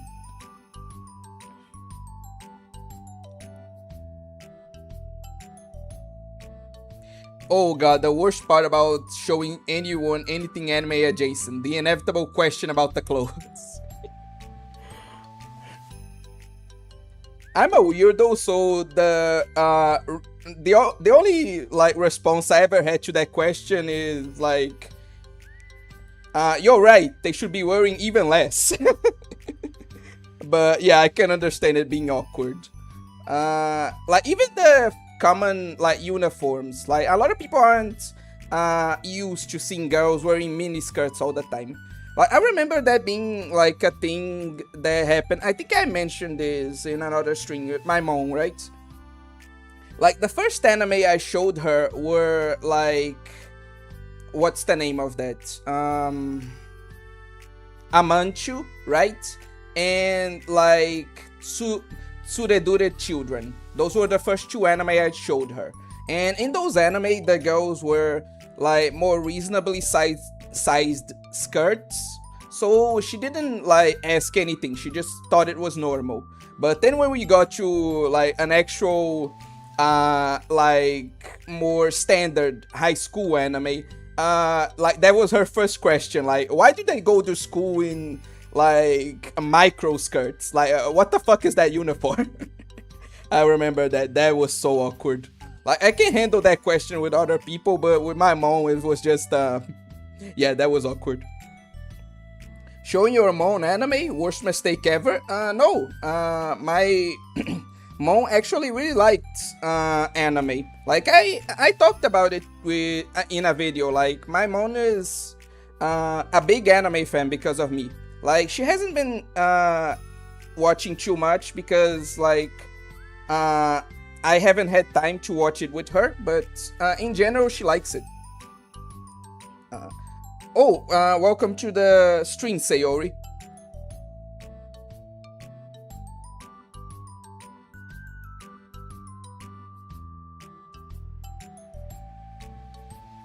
Natsuki reading ecchi slop in class. Actual failure, dork, worthless brat, need correction.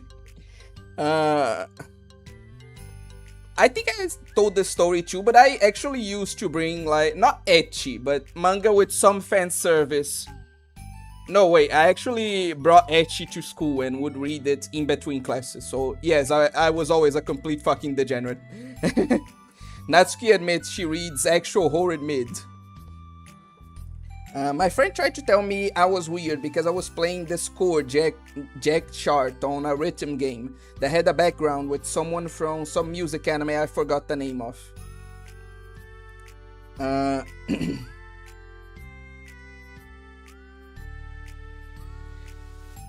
Oh yeah, I get what you mean. Sayori admits Yuri reads mid. My Natsuki hating grows daily. God damn it. Natsuki gets caught reading a doujin in class. She then gets corrected by an otaku after school. Not even gonna comment on this shit. She has to show what happens in the manga era. damn it. Holy shit, it's Sayori DDLC. His mom is actually cool. Can we trade mothers? No, you're not getting my mom. Oe is far worse than me. Of course I am. Like, come on, my dude. Like, you should have understood that at this point. I played a game called Sound Vortex, and the navigator that shows up whenever I finish a score has a short skirt and a jersey. Her tummy shows up a bit. I bet it was one from Mekako City Actors. Okay. I don't get a lot of what you guys are talking about, so I can't comment on a lot of it. I fear that I will be called a Diddy Blood IRL because of that. Again, I would like to give some deep insight or something like that, but unfortunately, I can't, either due to... I'm sorry. Anyway. Natsuki averts her gaze and mumbles. You're like a nice person, so I wasn't talking about you. No, Big Pew, I understand. I just wish I could help you out more, you know?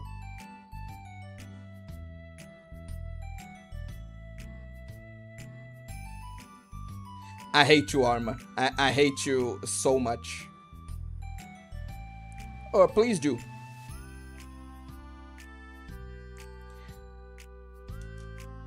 I still learned a valuable lesson. Sayori speaks softly as well, feeling shy after receiving the unexpected compliment. Well, anyway, here's the book, so just start whenever you feel like it. What's it about? Well, it's a comedy and there's romance too, obviously. Sayori looks at the title. It's called Love is Another Word for Luck. It's about a girl who keeps accidentally running into the same guys, and then you find out well, you should just read it. But you have to tell me what you think. Can already guess who you're gonna ship yourself with. Be so funny if I'm right.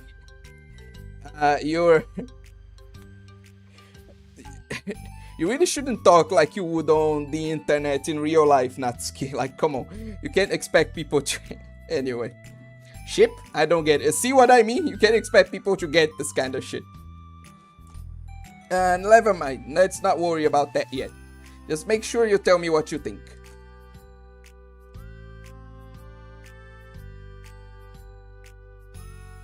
Oh, okay. I'll start then. Hey, maybe tomorrow we can do poetry too. Oh, yeah, I guess. But I don't want you to... But don't you want to finish this first? Yeah, but we could do both. I mean, unless you don't like poetry, then I won't make you or anything. No, it's just... Well, never mind. We can worry about it tomorrow. After the club meeting ends and Natsuki and Yuri leave, Monika strikes up a conversation with Sayori.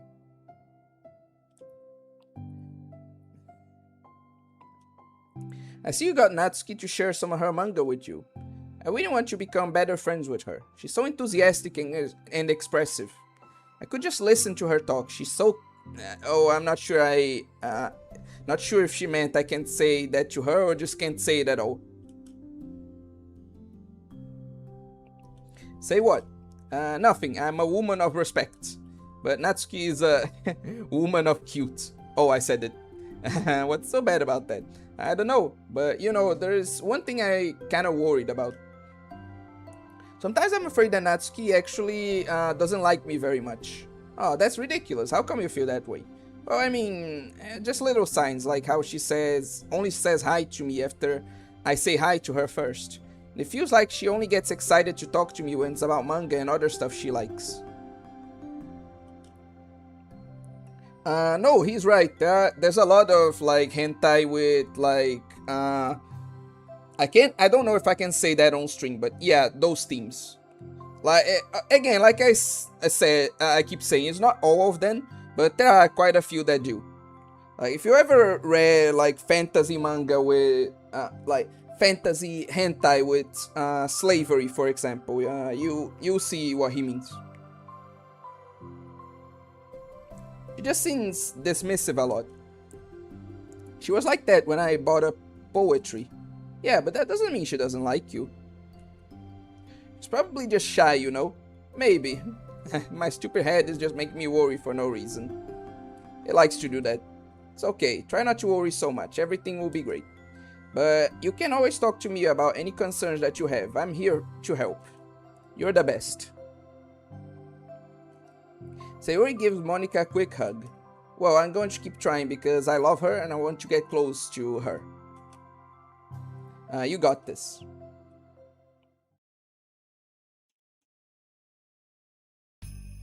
After the next club meeting starts, Sayori is the last one in as usual. Trotting into the room, she sees Natsuki sitting alone by the closet, reading what must be manga.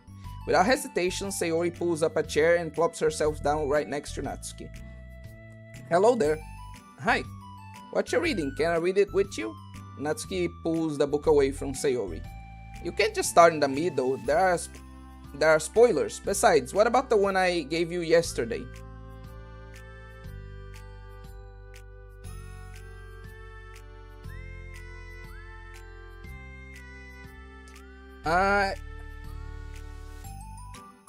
You know what? I'm just going to say it.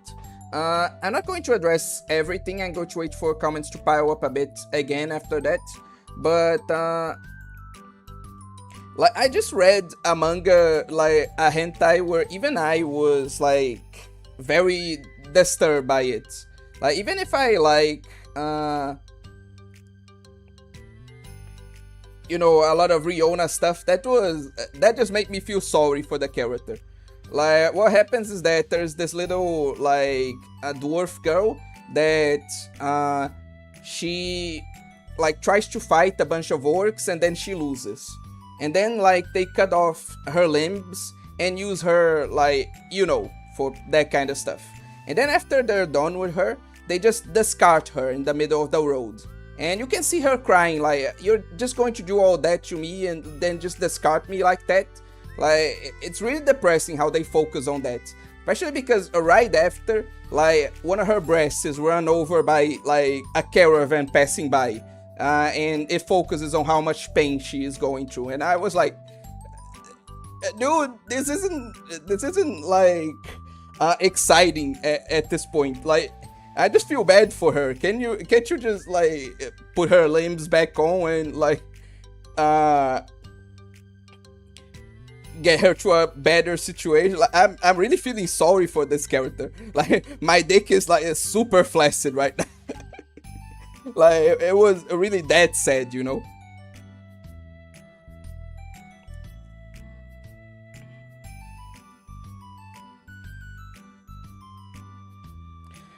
Yeah, true and real, Big Pew.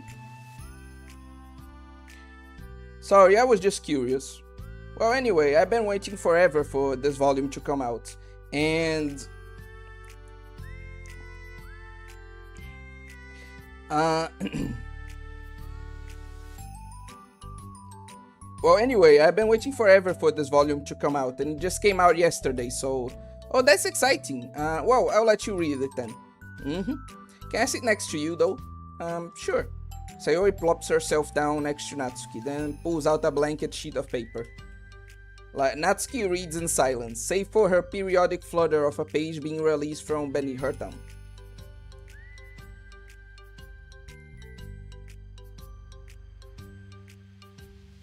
From Sayori's side, only the light tapping noises of her pen meeting the paper can be heard. Time passes. Sayori's paper is filled with scribbles, and the margins are lined up with stick figures. Natsuki lets out a deep sigh and closes her book. Did you finish? No, but it's a good stopping point. My head is swimming, I need a break. Natsuki stretches her arms. Aren't you bored? No, I was writing. Oh, I saw all the stick figures and thought you were just bored. I just draw those when I'm thinking or waiting for inspiration. I made friends with them all. This one is sad because she thinks the night sky is pretty, but she can't look up at the stars in public without everyone thinking she's a weirdo. And this one has problems with his back, but the doctors can't figure out what's wrong with him. What the heck? You're the weirdo. Wanna read the poem I'm working on? Sure, I guess. Sayori slips the paper over to Natsuki. As Natsuki reads through the poem, she furrows her eyebrows. She slides the paper back to Sayori. Don't you ever feel weird just sharing all your thoughts and feelings like that? I mean, your poems are like really emotional. Is that bad? Well, no, it was just an observation. I think people can get closer to each other if they find ways of expressing their feelings. Well, Natsuki begins to protest, but she can't really find a good way of putting her thoughts into words. Does that depend more on the kinds of friends you have? I don't know. To each their own, but I never met anyone I feel comfortable sharing my poems with. Not that it's you, it's just how I am, so you write poems? You never told me that. I just thought you wrote other stuff. Yeah, that too, but you should... would you ever want to share? Like I said, I don't do that. But can we talk about something else? I'm sorry. It's not your fault, it just makes me uncomfortable, I can't help it. Still, I'm sorry. It's fine.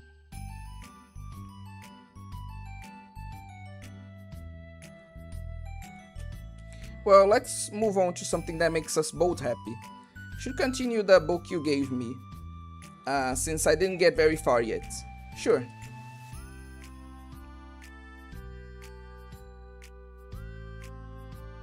Over the next few days, Sayori begins each club meeting by approaching Natsuki with unwavering enthusiasm.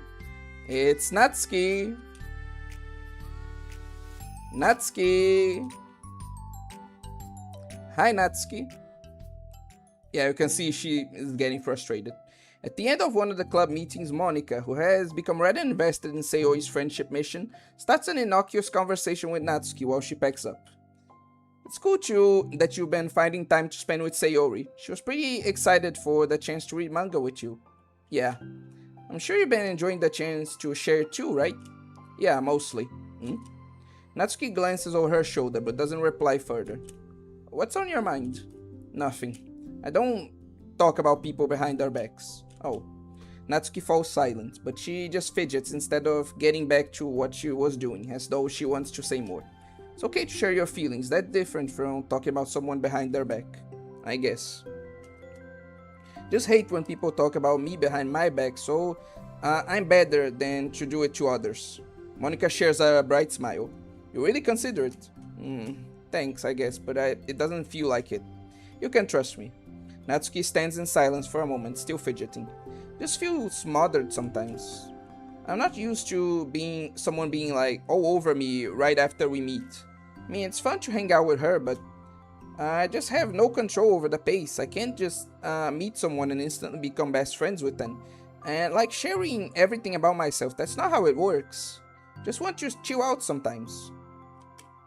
Oh, I didn't realize what was happening. It's fine, why would you have? I know, I just feel bad about it. I know Sayori should, so I should have realized. Monica navigates through her tinge of guilt, which has surfaced mainly due to her being the one who previously encouraged Sayori's behavior. Despite not knowing the situation, Monica can't help but feel a little bit responsible. Do you want me to talk to her about it? And let me get caught up with the comments again. I'll be cooler than OA when I'm older. I mean, hopefully. I honestly wouldn't want, I don't want anyone to end up like me, honestly. You may think I'm exaggerating, but, I wouldn't wish that shit on my worst enemy. Anyway. Holy Mids, the worst manga ever made? Natsuki is a 10 out of 10 door. Girl failure? Worthless? Needs correction. Come on, dude. Ship? This? Why would you ship yourself? I get that you're joking. A lot of hentai have that, to be fair. What are you reading that has that, bro? I'm not judging, but Sayori overthinking? Depression? I forgot about slavery. Elf slave, what do? One where a lolly gets kidnapped, assaulted, killed and used for, grape. Or buying people in general. Man, those Riona fans are something else. I'll stay in my corner with vanilla. It's it's definitely a better choice, yeah. The one about the immortal woman who is, yeah, I read that one too. Jesus Christ. I need to stop watching that stuff. It's honestly a thing I hate about myself. Yeah, I've seen it. Yeah, you gotta be a next level sadist to like that. When the misery train doesn't end at whoa, away flying too close to the sun. PP be silenced. A young girl attempts to extort some older man, gets kidnapped, stabbed, and raped daily until she dies from her injuries. Even read one where it's a young girl trying to off herself because she thinks her father doesn't love her. She fails multiple times because she then gets ran over by a train and slowly bleeds out. Well, let's leave this topic. Wish I could give better advice on how to stop if it's something you don't like about yourself, but the only thing I can think of is like, you can block the website on your computer. Add a little, do I really want to do this barrier? Unless you're talking about just reading Riona, just block the tags, XD. I'll try. Honestly, do genuinely dislike it. It's never something you want, not even during the act. Because you know it's dirty to think about after you barely think you ever did it. I mean, all that stuff in general. Disgust me. I hate all impurities. What's your favorite cereal? Cinnamon Toast Crunch. Me neither, OA. I like Honey Smacks. What are you talking about with this me neither, OA? I don't get what you're replying to. Again, I wish I could help you, Arma, but like I can only recommend you to some of those like anti-gooning videos, like the ones that try to help people get out of like addictions and stuff like that, if you really dislike it. But in general, I just really struggle to understand you guys sometimes. Like, what I mean is that, like, I'm a weirdo, right? And I never thought it was necessarily like bad to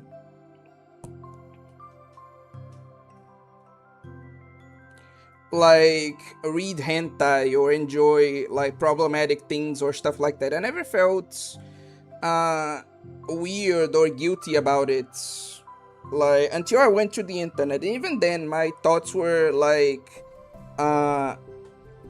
that people were wrong for thinking that this kinds of stuffs that I like, given that they're fictional, that I should get hate for that, you know?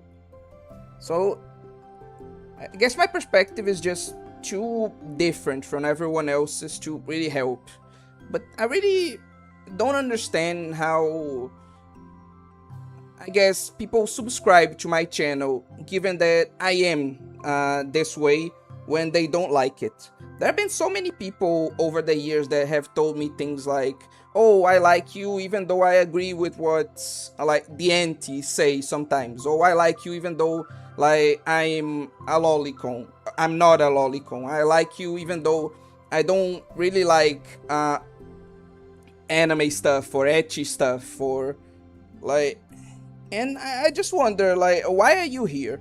Not in the sense of, no, I want you out, but in the sense of really just not being able to understand why anyone would like this channel or my content if they're not into these types of things or even dislike it.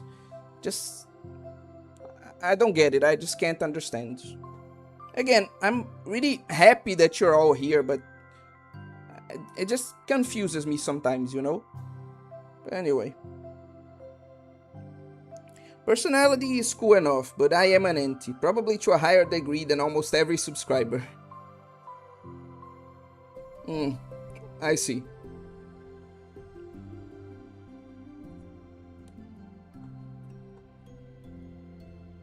I can like a person more than I hate their views.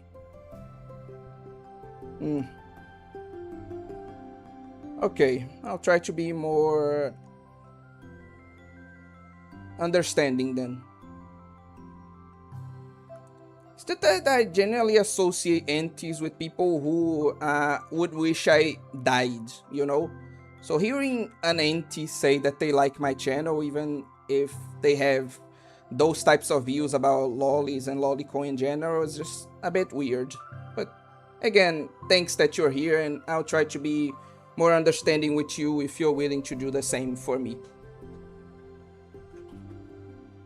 Anyway, we should continue with the game. You want me to talk about it? No, I wouldn't like that. Well, I could like divert her into another club activity for you or something.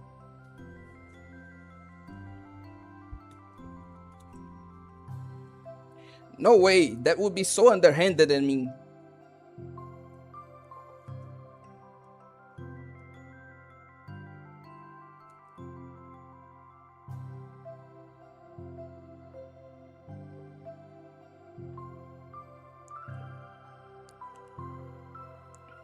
Sorry, I didn't think that one through.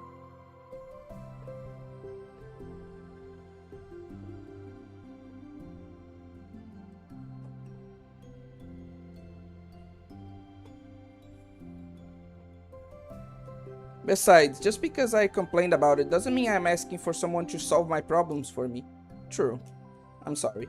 Guess I just instinctively want to try to solve problems, even if I haven't been invited to. It's fine. I would talk to Sayori about it, but it would make things really weird between us. I feel like I would make her just constantly be afraid that she's bothering me. I don't know how to just keep things natural. Well, I think if you do a good job expressing all your feelings, she would totally understand. Sayori really wants to be the best she can be for other people. I think she would actually be happy that you want to improve your friendship with her. Maybe. This just feels so dumb talking to someone about how to be friends with them. It's just weird and not cool. Monica shrugs. It's the literature club. Then she mumbles through a stifled laugh. It's not the cool club. Hey! Sorry, that just sticked me for some reason. Look, I know that you're kind of in a tough spot and that's hard for you to really express yourself. But you really demonstrated to me that you're great at self-reflection and critical thinking, even if it doesn't feel like it to you. I think that's the most important part of being able to navigate through these things. So I believe that you'll find the right thing to do. Well, Natsuki instinctively starts to reject the compliment, but she can't find any excuse to do so. Thanks. Natsuki gathers her things, then she finishes her thoughts in a mumble. And I'm still glad I joined the club, even if it's weird sometimes. Monika smiles, but Natsuki turns her back and walks away before waiting for a reply. It was an unusual way for Natsuki to express her appreciation, but Monika knew what she meant. It made Monika feel like everything really was going to be okay.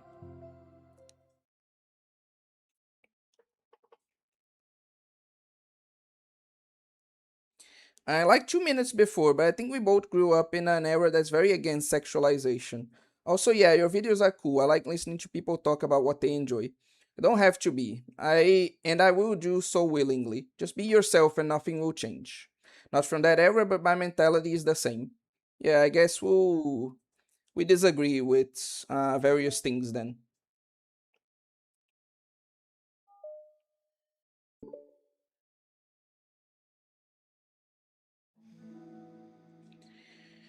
It's lunchtime. Sayori, who usually buys her lunch, is making her way to the cafeteria like any other day. The clamor and bustle of the students is drowned by Sayori's impeccable skill of zoning out. However, her imagination is momentarily interrupted by the glimpse of a familiar pink-haired girl. Hey, that's Natsuki. I never run into other club members around the school. Natsuki! Sayori stands on her tiptoes and waves. Natsuki, who is busy walking and chatting with her friends, doesn't notice Sayori at first. Then she glances over in Sayori's direction. She waves enthusiastically. Following her friends, Natsuki quickly ducks around the corner. Hey! She definitely saw me.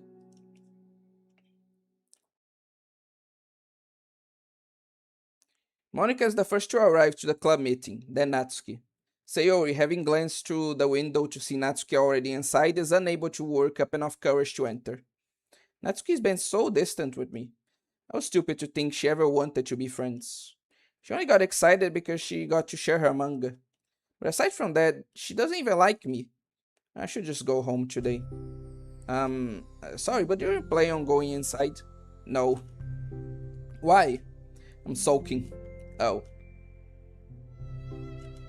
Well, I'm sorry for bothering you. Excuse me. No, don't leave me. Oh, I'll stay here then. Don't want you go in. I'm afraid of bothering Natsuki. I saw her at lunch today, so I waved and called out to her, but instead of saying hi, she just ran away from me. Really? Not bad. Hey, Sorry, I'm sorry. That was a joke. It just sounded like something stupid that I would do from anxiety. From anxiety? Well, I just don't like attention being drawn to myself. Oh, well, that makes sense based on the person you are. But Natsuki isn't shy like that at all. I thought we were friends, but it feels like every day she's just trying to distance herself more instead of getting closer. Makes me feel like she was only spending time with me during the club because she was reading manga. She doesn't actually want to be friends with me. Well, I feel like I'm mixing a lot of context here. Was she in the middle of anything when you approached her? No, she was just walking with her friends. With her friends.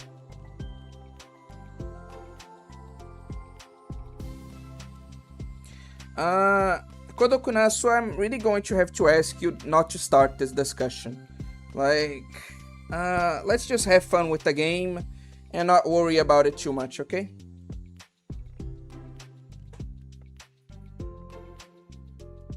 With her friends. Yuri pauses for a moment. How do I put this? Sayori, you're very fond of your friends, right?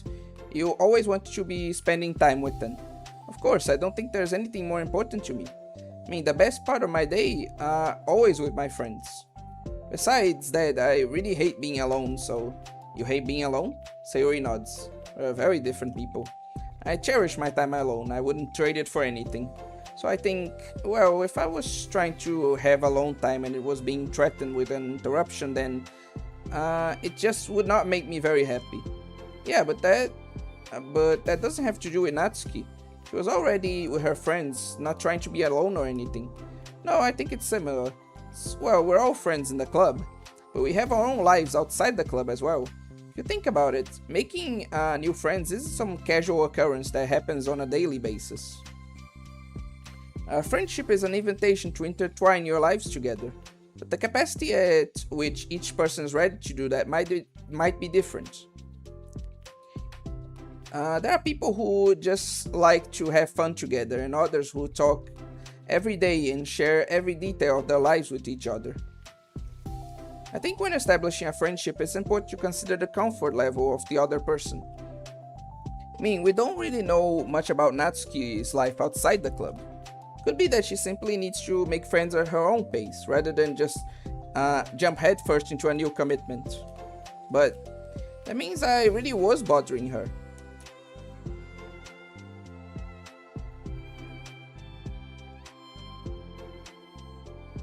Trust me, Kodokunasu, it's doing the same to me too, but like, this isn't the time for that.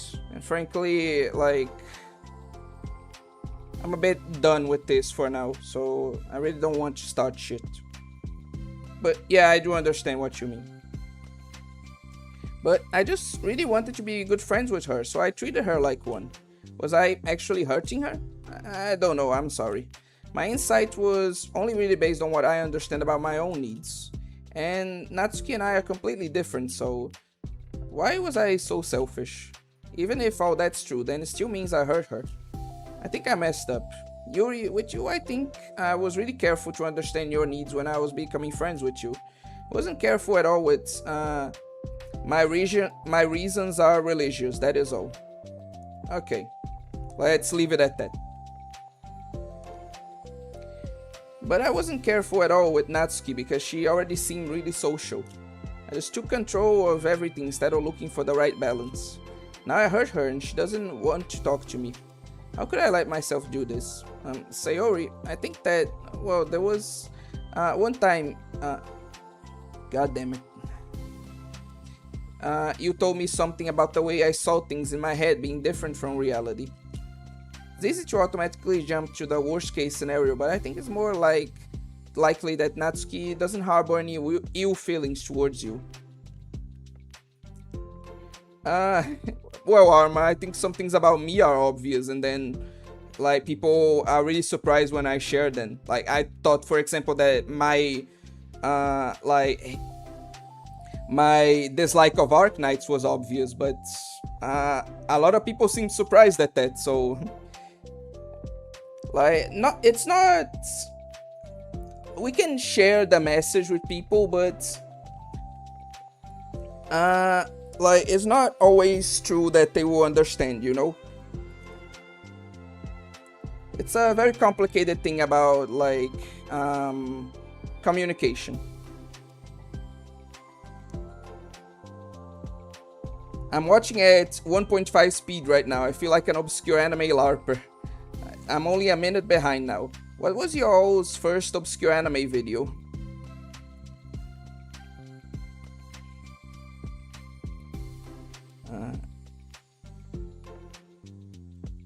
So I think if we were all to realistically consider the situation, how it should cause someone to feel, I'm bad at this, I'm sorry.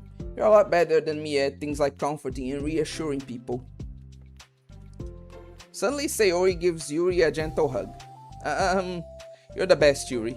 I'm sorry for burdening you with this. You're trying so hard for me. You're such a sweetheart. It's not a burden. I enjoy listening to others. My friends deserve happiness. Sayori beams. Well, I think I'm going to give Natsuki some space. She should do what she wants. If she does still wants to be friends, then I'll learn her needs and I'll match her boundaries. Yeah, I'm sure that's what's best. Wish I didn't feel so awful and guilty. Makes me feel desperate, like I need to make it up to her by trying to make her happy. That's not what she needs, I just have to tell myself that. I feel like a lot of these side stories are doing a really great job at like portraying and like addressing the issues that people have with communicating and having a relationship with each other. Like, I just been really liking what it's been doing, honestly. It hurts, but I guess it means I still need to grow. I really want to grow as a person.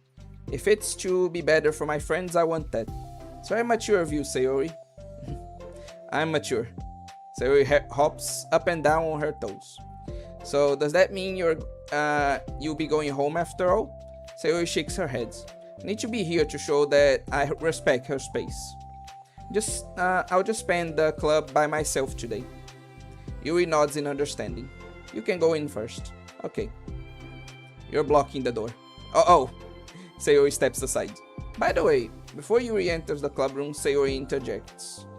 You said that you and Natsuki are completely different, but I don't really think that's true. I think you're actually really similar in a lot of ways. Yuri smiles and shakes her head. Sayori, that's absurd. You're very silly sometimes. Yuri turns and enters the club room. After a moment, Sayori follows.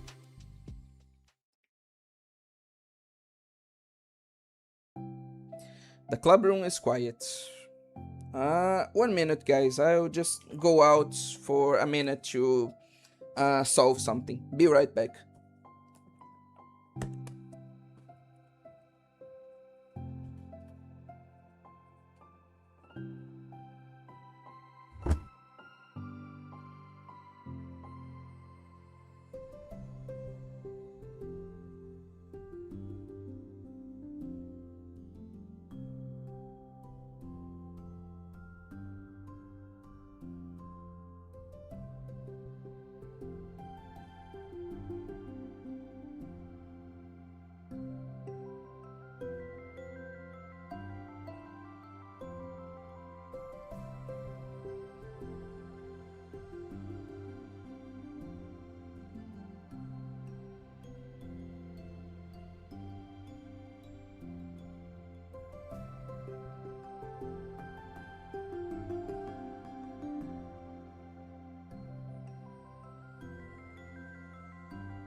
Okay, I'm back.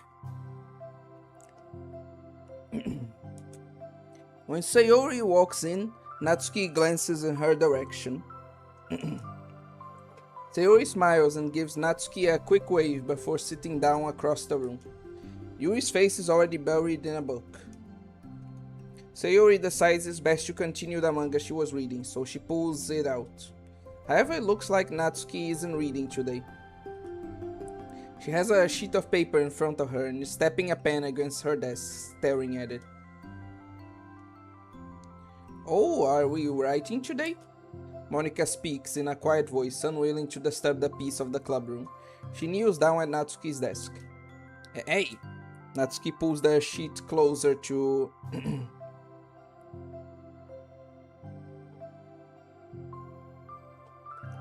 Proposal. When things get somewhat dicey but are still worth discussing, someone can motion to take it to the board to make a community post about it instead.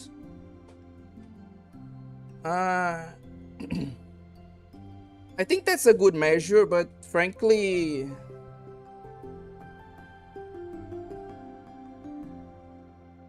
I don't know, I'm just...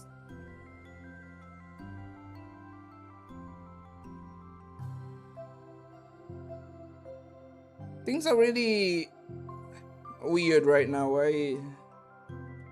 I'll just say that this is a good proposal. I'll accept it. So if Arma or like anyone else really I don't know, wants to discuss what we were talking about, they can do it on the community post. Yeah, I think that's a good proposal, Evil Bookman.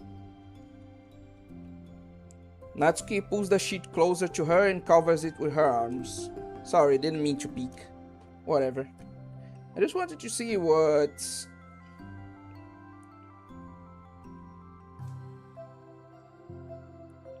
I just want to see how everything was going.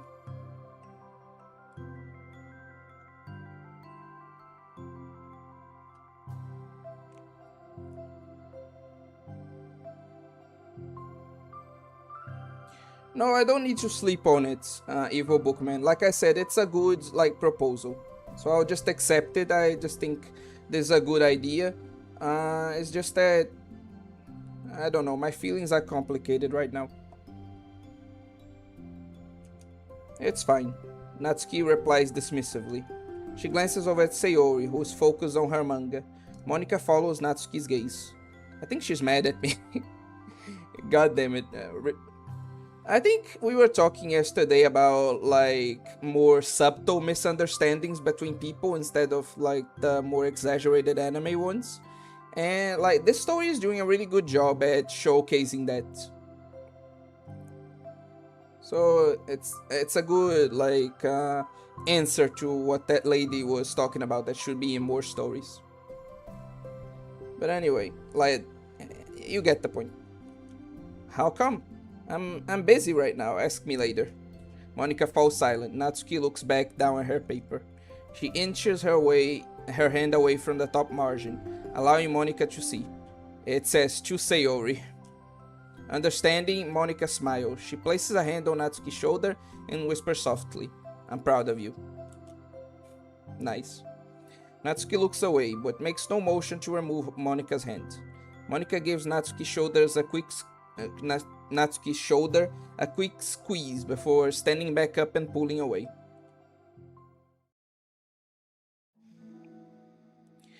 The end of the club meeting passes.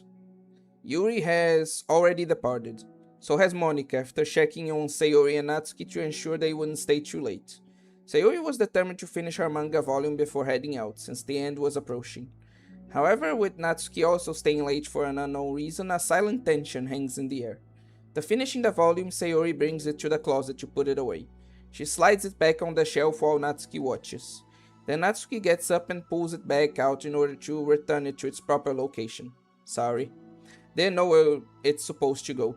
It's fine. The two fall silent again, avoiding eye contact. They both look like they're about to say something, but neither can break the silence. Moment passes. Well, I'll be on my way. See you tomorrow. Sayori turns away to hide her pained expression, then walks away from the closet. If there's any proof Natsuki no longer wanted to be friends, this was it. Defeated, Sayori carries herself out of the clubroom. Once in the hallway, Sayori takes a deep breath and hits her palms against her cheeks to clear her head a little.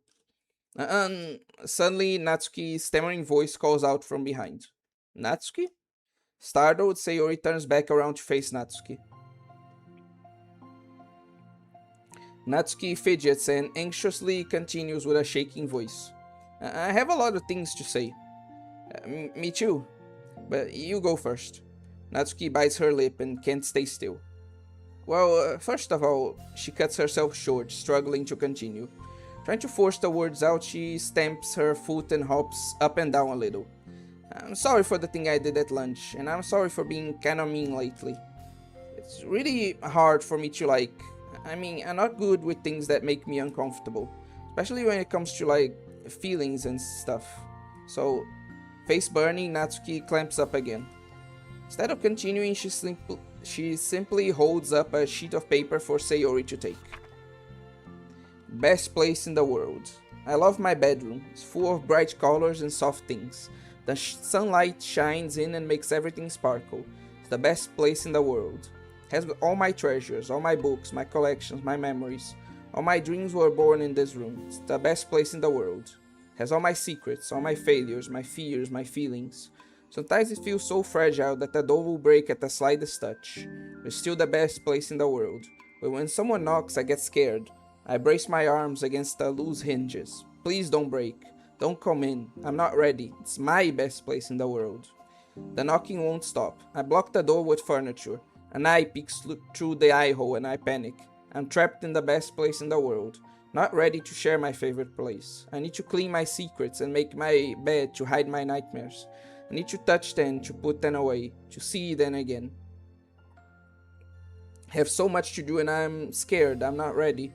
But it's still my favorite place. I still want to share it. However long it takes, if you wait patiently, I'll eventually open the door. And I'll show you the best place in the world. Masterful writing right there. Really just conveys everything she wants to say in such a nice way. It's really cool. It's a poem. But I thought, well, I sucked it up so that I could work things out with you.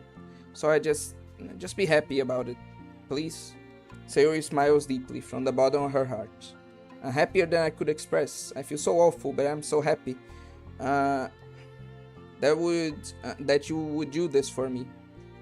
Jack in the Box? What do you mean, Armor? I actually realized before the club meeting today that I made a mistake. I got so caught up in the chance to get closer to you that I forgot to think about what you wanted.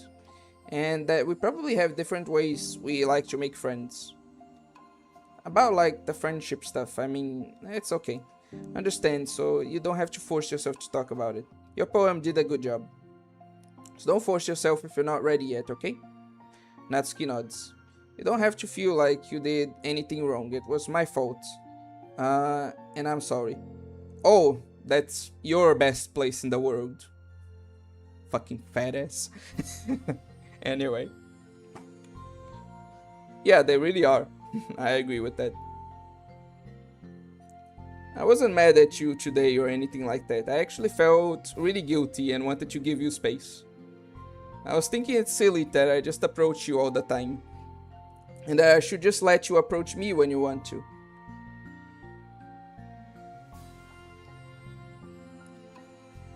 Just whatever makes you comfortable. I'll respect that from now on. Friendship should always start with these things. With the right balance. Natsuki nods again. One thing about that. Well, I don't want to have to approach you all the time either. I just want it to be balanced, like you said. Sayori nods. I understand. We'll make sure of that together then.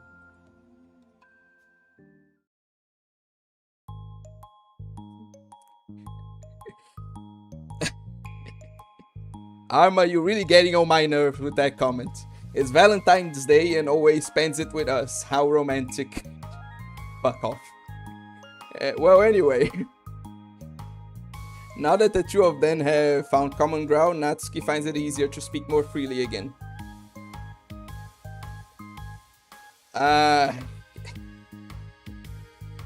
Oe marries his channel and becomes a harem MC? Hopefully not.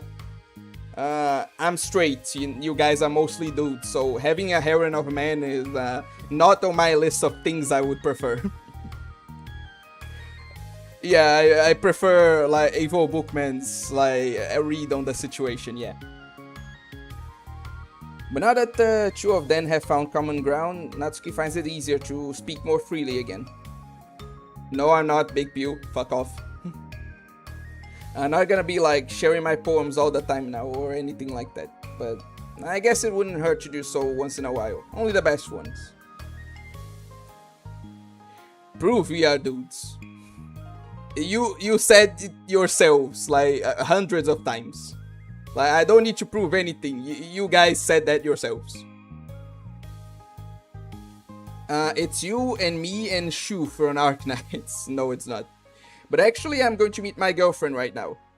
Sorry for cheating on you. You're not cheating on me. We're not in a relationship. Go have fun with your girlfriend. Bros before hoes. Let's go from serious men into cute girls. FGO style. I actually agree with that proposal, yeah. That's fair. Wanting to breed is not a bond condition, it's a setup. And sometimes the fruit of the bond are all that's keeping it together. Anyway.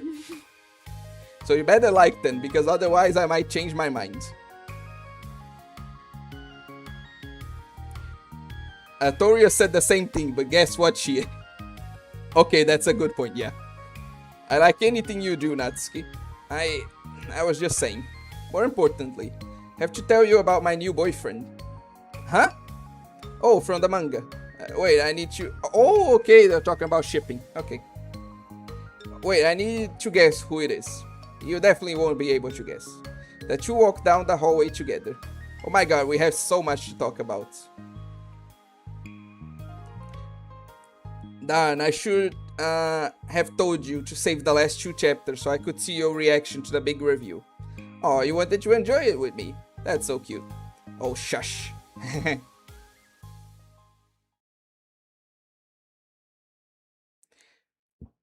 No, what's that word, evil bookman?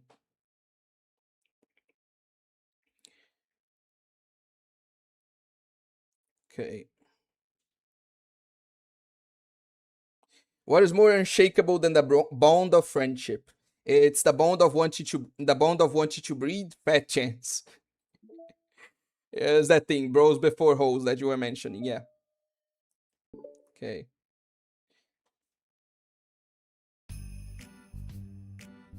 Okay. Blah blah blah blah blah blah blah. Enjoying the rain while listening to an OA string on Valentine's Day. Haven't spoke to any woman. I am a failure. To be more serious for a moment, like...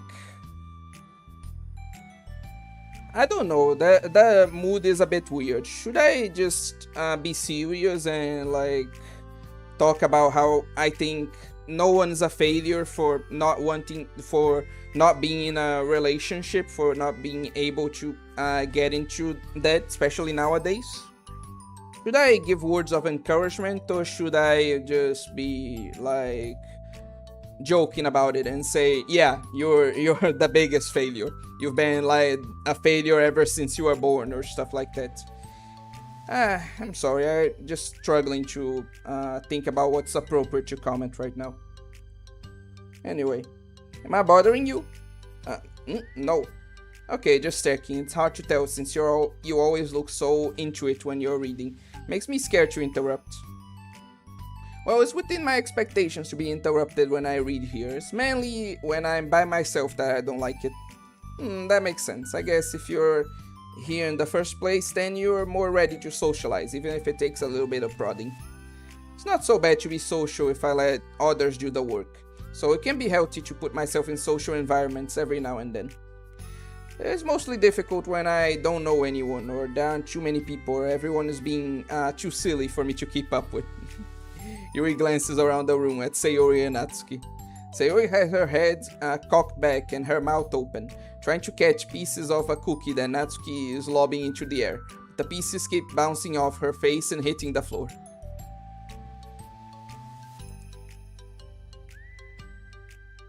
Nah, we are. That's how losers think. Hating yourself as motivation.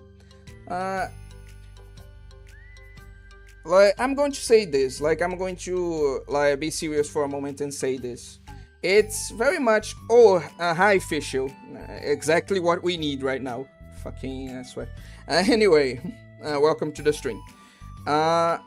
I think it's a lot about how you take it, you know? If you, truly use, calling yourself a loser as motivation to get better, that's very healthy. But a lot of people, when they think of themselves as losers, it just drains their motivation, makes them depressive instead. So, it can be good for you, and if it is, you should continue, but it's not the same for, everyone, you know? I didn't even do anything yet.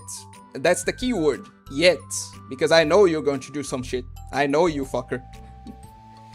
Yeah, you're definitely not a failure. If you don't have a girlfriend.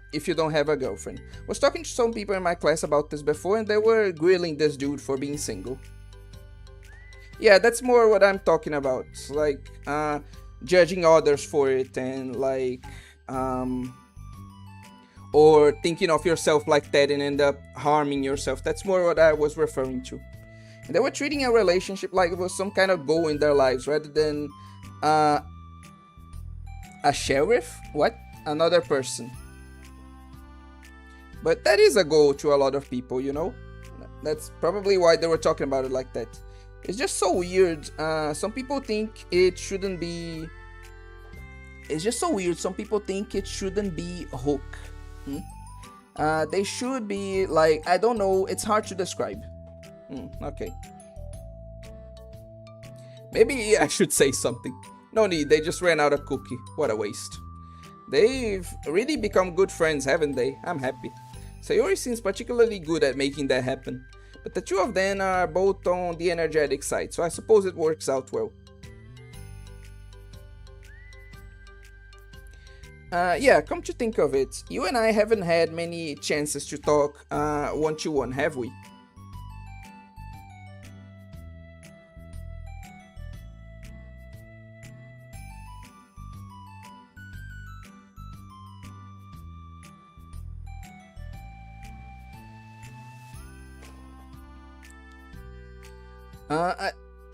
My phone is translating what I'm saying. It's a text, so that's why it's kind of weird. Okay. I don't mean that in a good way. I mean they wanted to give him someone because that's not. Let's not lie, they wanted to fuck and nothing else. Okay, you're criticizing that they're essentially lying to themselves. They just want sex and they're tricking themselves to thinking they want something more noble or wholesome, stuff like that. So yeah, I understand that point. Always favorite Yuri. Always favorite is Yuri 100%. See, I knew that you were going to start shit right from the get-go. Though I'm struggling to think of a favorite right now. I really just like all these girls. I'm fine being called a failure, because I know I am. That's why we can't, sorry, there's this one before. Being a loser or failure isn't necessarily a bad thing. All humans are failures inherently. But having a relationship should be a thing out of love, nor a goal or a status lol, so it's fine being single. Fair. That's a fair read. I'm fine being called a failure, because I know I am. That's why we can't, Dale again, right? Relationships aren't about me, but two acting as one. So what shame is in having none? So, I am. That's why we can't fail again, right? Okay. Oh no, they weren't even themselves. They were very open about it. So they were very open about the fact that they just wanted sex. And that's, yeah, okay, I'm starting to get the situation more. I was just saying that because you said you like feminine girls. Sorry, ever since, okay, I'm being too mean to you. Okay, sorry. You know what, I take that back. It's just that you've been such a troll these past few streams. I just been like preemptive with you. But it's wrong of me, I'm sorry.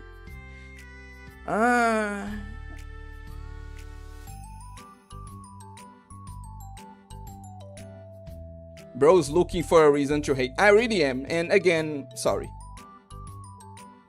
I could feel like it was like there's a sub when they are. I could feel like it was like there's a sub when they were talking to me. Like I'm only not single because I took what I could get rather than being because I like her. It's weird. When the Nikkei comes up though, I'll start the hate. Now, you know what? I take that back. Fuck you, official. You deserve everything you got. I knew a dude like that. It's a tragic sight. That's why we must detox from happiness, from pleasure. I get what you mean. Okay. So... yeah, if I'm understanding this correctly, those people were like assholes, Big Pew. Like... yeah, it is just awful. Like, imagine just saying that to someone. It's just... I don't even have the words right now. I just feel like those people are dicks. Like, they're not treating, like you said, a relationship like love between two people. They're just treating it as a status symbol. Like, oh, I fucked such a pretty girl. Like, it's fucking annoying. Anyway. Though that may be partially my fault, since I'm supposed to be the one engaging club members. Not at all. I probably formed a habit of drawing minimal attention to myself. The responsibility is equally on me, at least to display some openness to engage. Well, what about during times like lunch? Do you meet up with friends? I just read. Oh. But I like it that way.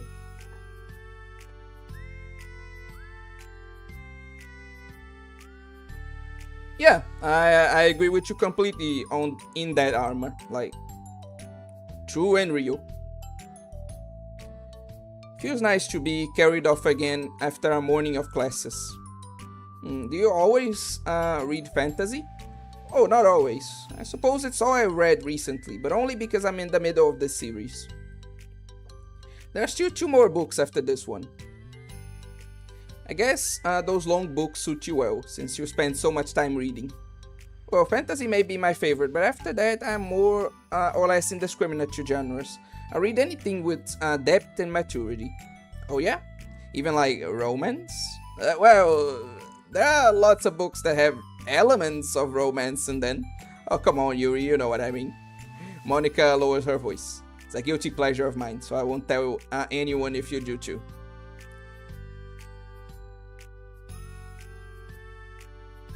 I feel like I should comment on this, like, say something like, oh, come on, Monica. Like, there's no need to have that as a guilty pleasure. There's no need to feel guilty about that, but I just don't feel like it, man. Anyway. So, Bleach? Yes, Bleach. Armor.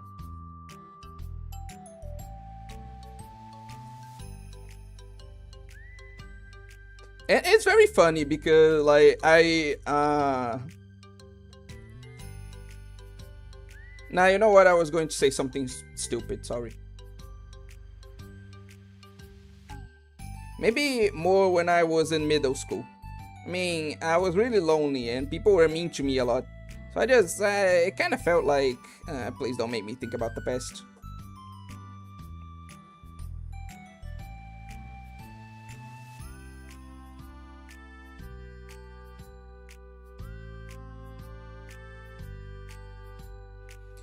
You know that comment I made about Monica and the piano? Notice how when she isn't in control, there was no piano. I didn't even notice that, honestly, but yeah. Pretty interesting to, like, catch on those small things. Sorry, I just got super curious. You know, we should totally pick out a romance novel to read. That would be so much fun. Absolutely not. Really? Even if it was just between us? Try asking someone who has no shame, like Natsuki. Ouch. Sorry, I swear I didn't mean that. Well, I guess it was my fault for pressing you. I'm like that for things in my past, too. You know, things I feel too embarrassed to re-experience. There's nothing wrong with growing out of things, it happens to everyone.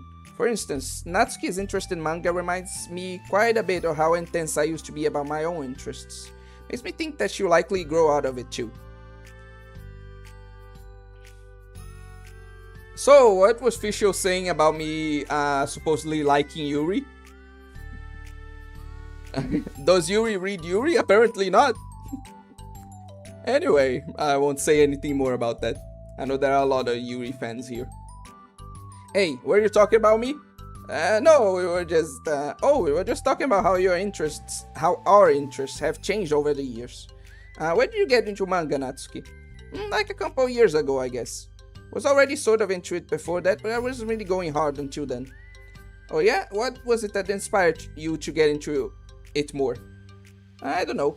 I guess, let me think. It was after I discovered a series that I really liked. Yeah, I was just like really fed up with a lot of things and got super into this one series that I really related to. Guess I had an edgy phase where I just hated everyone around me and want to be by myself. Haha. Oh, look at that snark jab at like Yuri. She must have like heard that. Hey, kinda like Yuri. Monica. Sorry. That's completely wrong, so still cool that you both really found your thing. They're almost like opposites, but it sounds like they helped you through a lot of hard times. You know it. Wow, what the heck? Is that book even bigger than the last one you were reading? It's technically slightly longer, but not by very much. How high do you think it would go if you stacked up the whole series? Well, guess I'm really weak then. Fucking Arma with his stakes once again.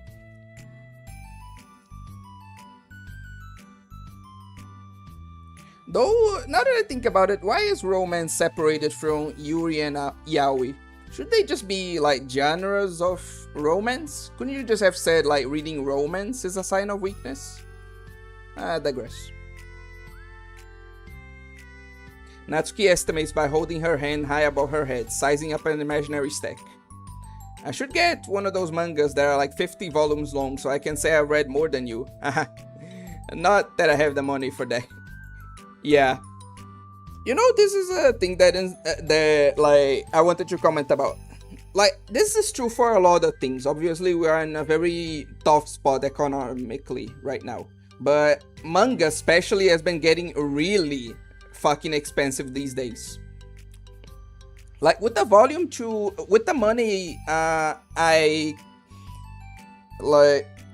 I would need to buy one volume nowadays, I could buy like maybe 4 or 5 in the past. Like, it's really been hit by inflation, and it's really been driving me not to buy more physical manga, despite me liking to make it into a collection, you know.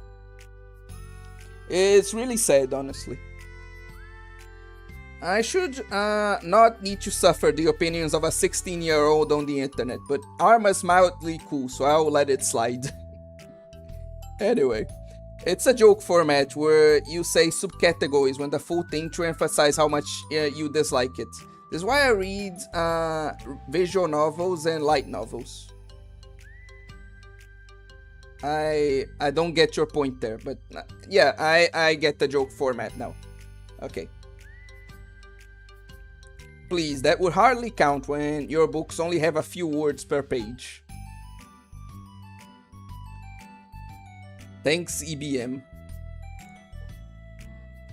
Also, I was thinking about this too, like, obviously Yu-Gi-Oh! Players don't read, but if they did read, like, would they read a lot more than like actual people who read actual books? Because some people used to tell this to me, like, oh, when I played, like, physically, right? Oh, you, like, must like to read a lot to play this game. Like, I see those cards and they're like, there's like this very tiny text from top to bottom. Like, you must have read more than me just by playing this game. And I was like, yeah, maybe actually. Like, there's so much text on those cards. It's a kind of a meme in the community. LNs are more niche, so they aren't that expensive. Yeah, that's true, but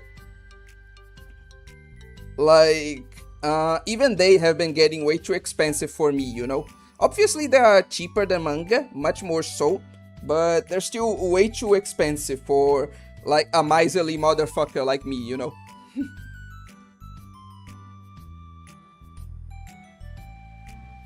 I know, I was just joking. I could never actually read books like yours, it's too boring to me. Yuri shoots a glare at Natsuki. It's not boring. Chill, I said that for me, not for you. Can have my own opinion, I just think it's too convoluted. Sayori, are those from the floor? Gross. Also, wash your hands before touching any of my books. But my hands aren't dirty. Just do it. The oils there, there's oils there, even if you can't see them. Fine. Sayori trots out the door and Natsuki follows. You look a little upset. What kind of nerve does she have to call my hobby boring? She's just expressing her opinion, like, she is allowed to have a different opinion than you, what? Anyway, well, she did correct herself. Hardly, she was so condescending. Let me read that.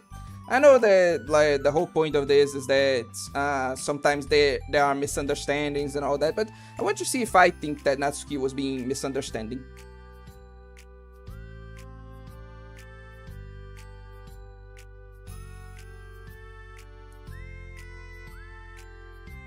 I mean, maybe, just felt like a very, like, harmless joke to me, but anyway. I need to get a summer job. I need $400 to buy all 23 volumes of my light novel. Natsuki is sometimes a dickhead, to be fair. Well, yes, this is true, but I didn't feel like what she did, like, before was a dickhead move, you know? How do I say that? Yeah, I read through. I like to read through LNs too before they got too expensive for me. Like, I completed the whole light novel series of this book called, like, what was the title? I saved too many heroines and caused the apocalypse. Like, just by the title, you can tell that it's, like, very silly. Like, I'm not going to claim it's the best thing in the world. It's not. But I still liked it. She did already know Yuri was self-conscious. You know what? Fair. Like, it didn't feel like that to me, but, like, given the type of person Yuri is, yeah, I can see that. Fair. I don't mind if she thinks it's not for her. I already understand that it's not for everyone. But she knows well how much these mean to me, so how about just leaving me alone instead of needlessly telling me the things you hate about it? Yeah, fair. Bro, what is he reading? That's just a normal light novel title. Like, have you never seen those? There are so many light novels with, like, long-ass titles. It's not really uncommon.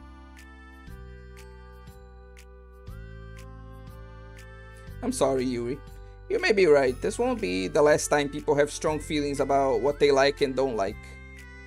Especially in a literature club, so I should figure out how to mediate discussions to keep them positive and constructive. Never mind, Yuri sounds like a Of course, the certified hater would not like the opinion, that opinion. For the record, I've always been impressed by the level of creativity in your books, and also your ability to get through them so quickly. Thank you. Okay, well, this is something that I'll have to think about and revisit. I'm sure I can help Natsuki find some common ground with you. Bored to be a municipally owned law enforcement asset. What do you mean I'm also a magical guy? These titles can be too much sometimes, I swear to Christ. Anyway. Common ground isn't necessary, I just wish to be respected. That then. Either way, I'll do my best. I'm skeptical when it comes to Natsuki. I trust you, Monica, but I'm still skeptical.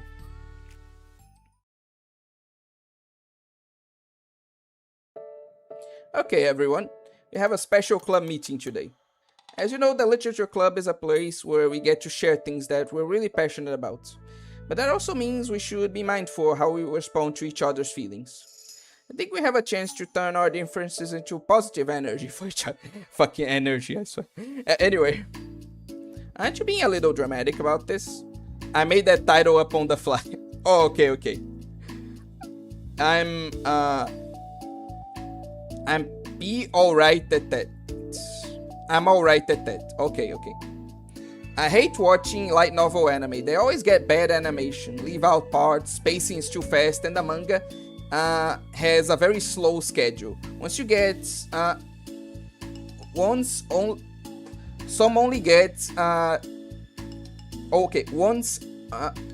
only got 3 chapters in a year. Well, it's more than the Berserk fans get, so anyway. If Yuri is worried about oils, she should probably use dish soap to wash her hands, bruh. No, it wasn't Yuri that was worried about that. Okay, if Yuri is worried about oil, she probably uses dish soap to wash her hands, bruh. You're commenting on her being like too much of a clean freak. And true, but that was Natsuki, that was not Yuri. You know, so Natsuki's a clean freak. But yeah, I never watched the anime of a light novel. I read about. I never watched that adaptation, but I can tell from experience that happened with manga. So I totally get how you feel, Arma. I once saw an episode of an anime about a manga I've read that's one of my favorites, and episode 1 made me drop it. Bad animation, censored fan service, just the pacing was horrible, and the fights were awful, even though the fights in the manga are superb. Everything about it sucked. So yeah, I do understand. At least with Berserk, the art is good. The art is pretty average for a manga, worse than the light novel art, and very lazy with short chapters. The manga leaves out stuff usually, and updates slow. Okay. Anyway, moving on. Aren't you being a little dramatic about this? This is important to me. Well, sorry, I just felt like I'm being accused or something. No, I'm not accusing anyone of anything. I'm sorry if I came off that way. But our conversation yesterday made me reflect on the power of language. I mean, you are in a literature club after all. And I thought it would be a good topic for the literature club, don't you think? Also, since there are 2 certified haters in my chat right now, I wanted to talk to you guys about something completely unrelated actually. There's this dude that really likes Devil May Cry 2, right? Which is a game that is heavily hated by most of the community.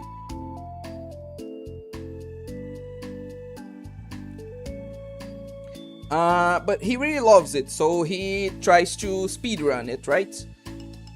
But what happened is that once his speedrun started to get somewhat popular and attract the public,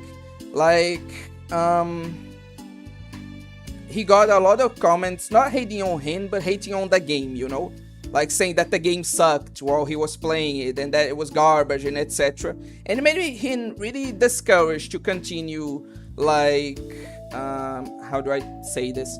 Speedrunning the game despite how much he liked it. And so I actually wanted to talk to you guys about this. Do you think that the people who did that were doing nothing wrong, and the dude was the one at fault for letting himself be discouraged by like his chat's opinions, or do you think they were being kind of a dick and like saying something that was uncalled for, especially when he made clear that he was a fan? What do you guys think? He doesn't know the pain of being a true light novel fan. We never get good adaptations. I've only seen like one good one, lol. Okay.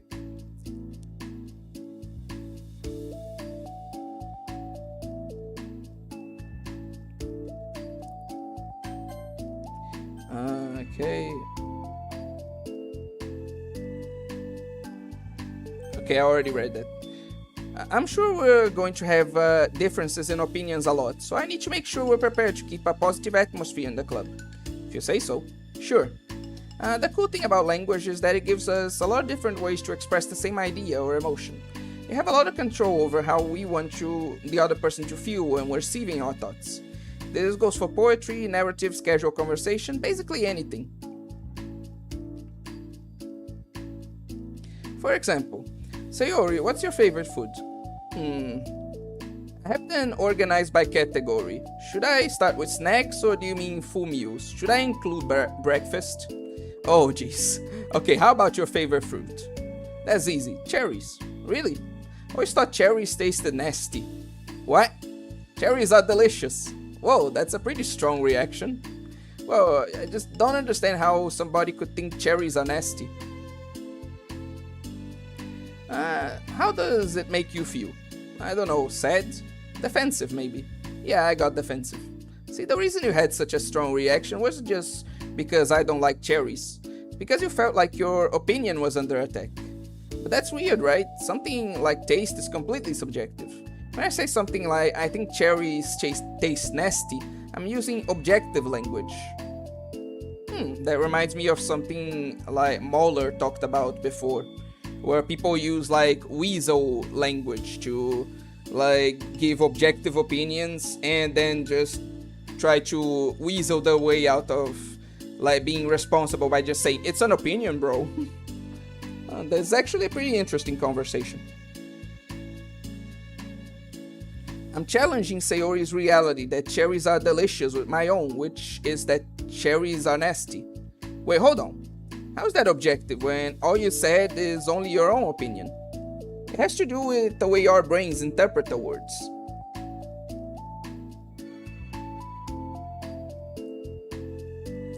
You're talking about the reality of the cherries, not your feelings about them. Like, Sayori, let's rewind for a second and pretend I didn't tell you that I think cherries are nasty. Good. So what if instead of that I said like, I tried cherries and they're not for me. It's not the kind of flavor I enjoy. Well, that's fine. Yeah, I think their point is not what you say, it's how you say it. And yeah, that is a pretty, like, that's a thing I agree with, yeah. There's definitely, like, better ways to express, like, the same thing.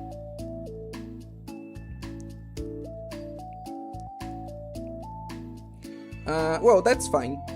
As long as you don't call them nasty. Nasty is a nasty word. Okay, so cherries was kind of a weird example.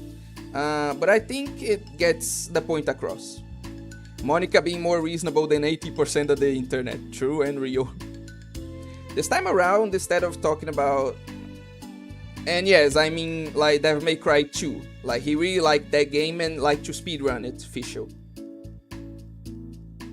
This time around, instead of talking about the cherries, I just talked about my feelings and Sayori didn't get defensive. So instead of clashing with each other, it's like we received an invitation to talk about our differences. Yuri, I don't need to take notes.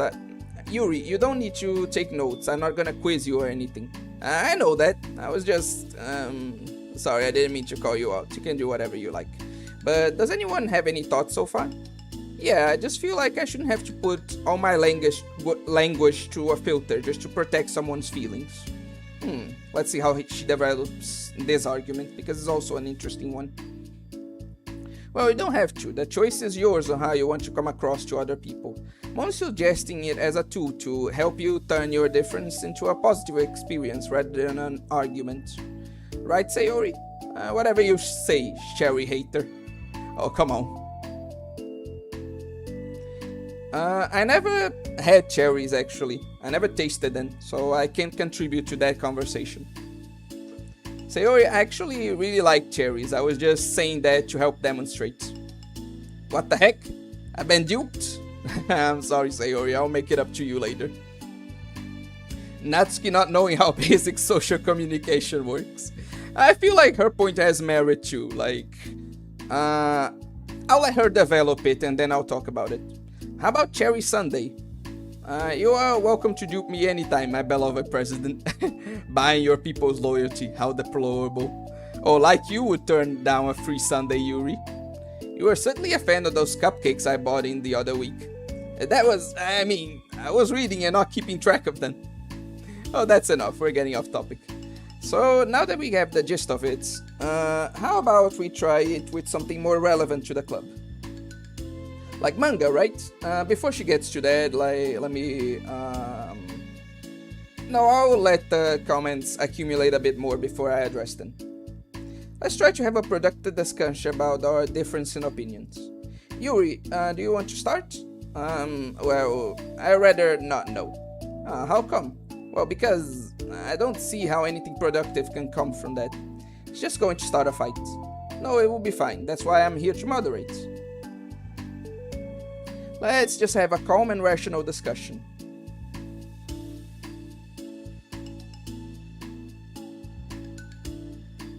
Yeah, give me a little more credit. Not a child, don't have to coddle my feelings. I always think it's more respectable to just speak your mind.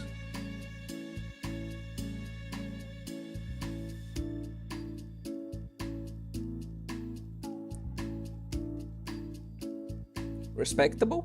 Yuri's expression changes at that word. As Monica recalls, being respected was the crux of the matter for Yuri. Well, the point of the exercise isn't like... It's fine. I have nothing against anyone personally. You're entitled to enjoy whatever it is you like.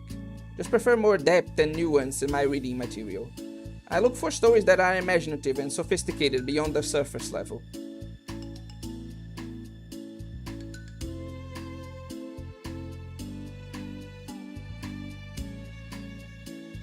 Ironically, like Yuri said that what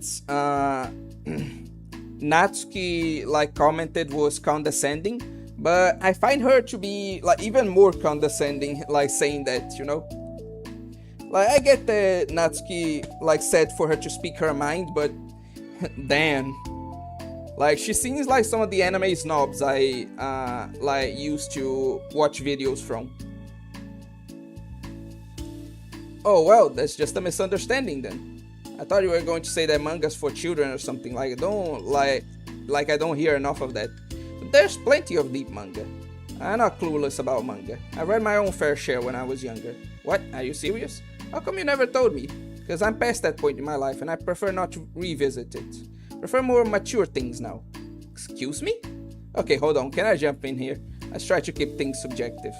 Because if you imply that manga is immature, then aren't you implying that someone is immature for being into it? Or maybe it's immature to judge people for having different tastes than you. Natsuki, nobody's immature.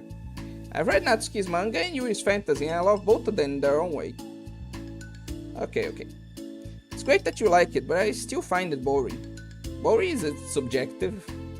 It's literally subjective. It's the most subjective thing.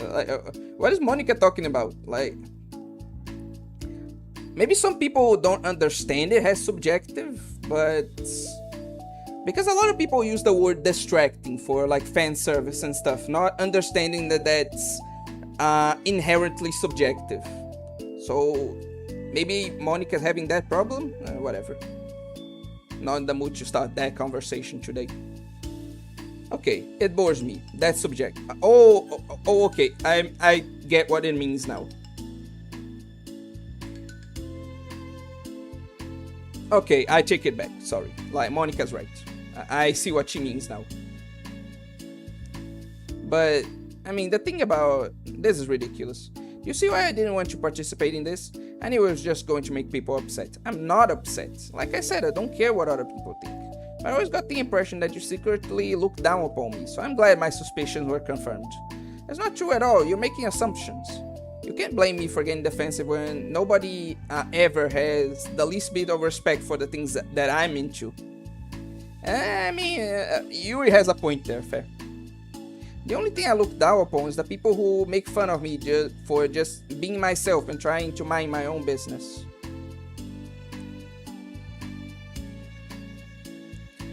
What? Have you looked in a mirror? Tell me again about respect after calling all my interest immature. You can't. Please stop. Please. You don't mean the things you're saying right now. Let's just be friends. Didn't mean for this to happen. Well, it did. So please don't invite yourself to try to solve other people's problems next time, okay? Then that piece through me as well. Anyway, Yuri's piercing words send the club room into a shocked silence as she gathers her things. She leaves. Holy crap. Never heard her sound like that before. She must be so pissed. Well, you weren't very nice either, so I was just saying. How did this happen? It's my fault. Yui wasn't wrong. I shouldn't have tried to moderate a conflict when I know how bad I am at dealing with conflicts. It was a really stupid thing for me to do. It's nobody's fault, and it wasn't stupid. Everyone in the club is a nice person. Nobody would have expected this.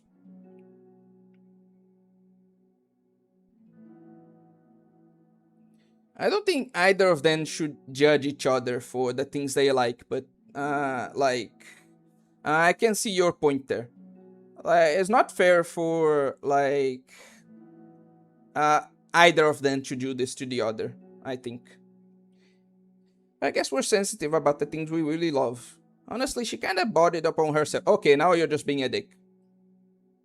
Like I said, I don't care if you're not into manga, but if you actually look down on other people for it, it's kind of the point I was trying to make in the first place. It's not about sugarcoating things, it's about just recognizing and understanding our differences. Okay, but here's the thing about that. Yui actually looks down on me. It has nothing to do with a word choice or anything like that. So I see what you were trying to do, but I really think the problem here is her. Not just like the way we talk about to each other, right? I mean, Yuri isn't like that. She's a lot sweeter than you're giving her credit for. And she should be reflecting on this, and I actually think everyone should. It will be fine. I'll figure something out. Wow, and just like saying that instinctively. I'm just setting myself up to cause more problems. I'm glad she realized it. Character development. This wasn't your fault, Monica. You don't have to beat yourself up over it. If you ask me, it's good that the truth finally came out. Because I can just move on now. But, it's fine, I promise. Let's just get our minds off this, okay? In fact, it's a good opportunity to read some manga without having to worry about feeding Yuri's superiority complex. Don't be mean. I'll talk or read manga or whatever you want, but don't be mean to my friends, okay? Sorry. Just bitter. Everything will be okay. I mean, I don't have the answers, but I at least know that we're all good people and I don't want to hurt each other. So it'll be a learning experience. Monica says that, but her uneasiness is given away by how much she has to force the reassuring tone in her voice. This was bound to happen eventually. Natsuki and Yuri have always engaged with each other the least out of anyone, and this is the reason. As Sayori and Natsuki proceed to distract themselves with manga, Monica sighs to herself, unable to shake her worried thoughts. Would the club really have to just come to terms with the fact that some members will be incompatible with each other? Probably, yeah. Monica desperately doesn't want to admit that, and she knows Sayori doesn't either. But for once, a solution doesn't seem to be in sight. Side stories. Okay. Before I continue, I'm going to finally get through the comments. Okay.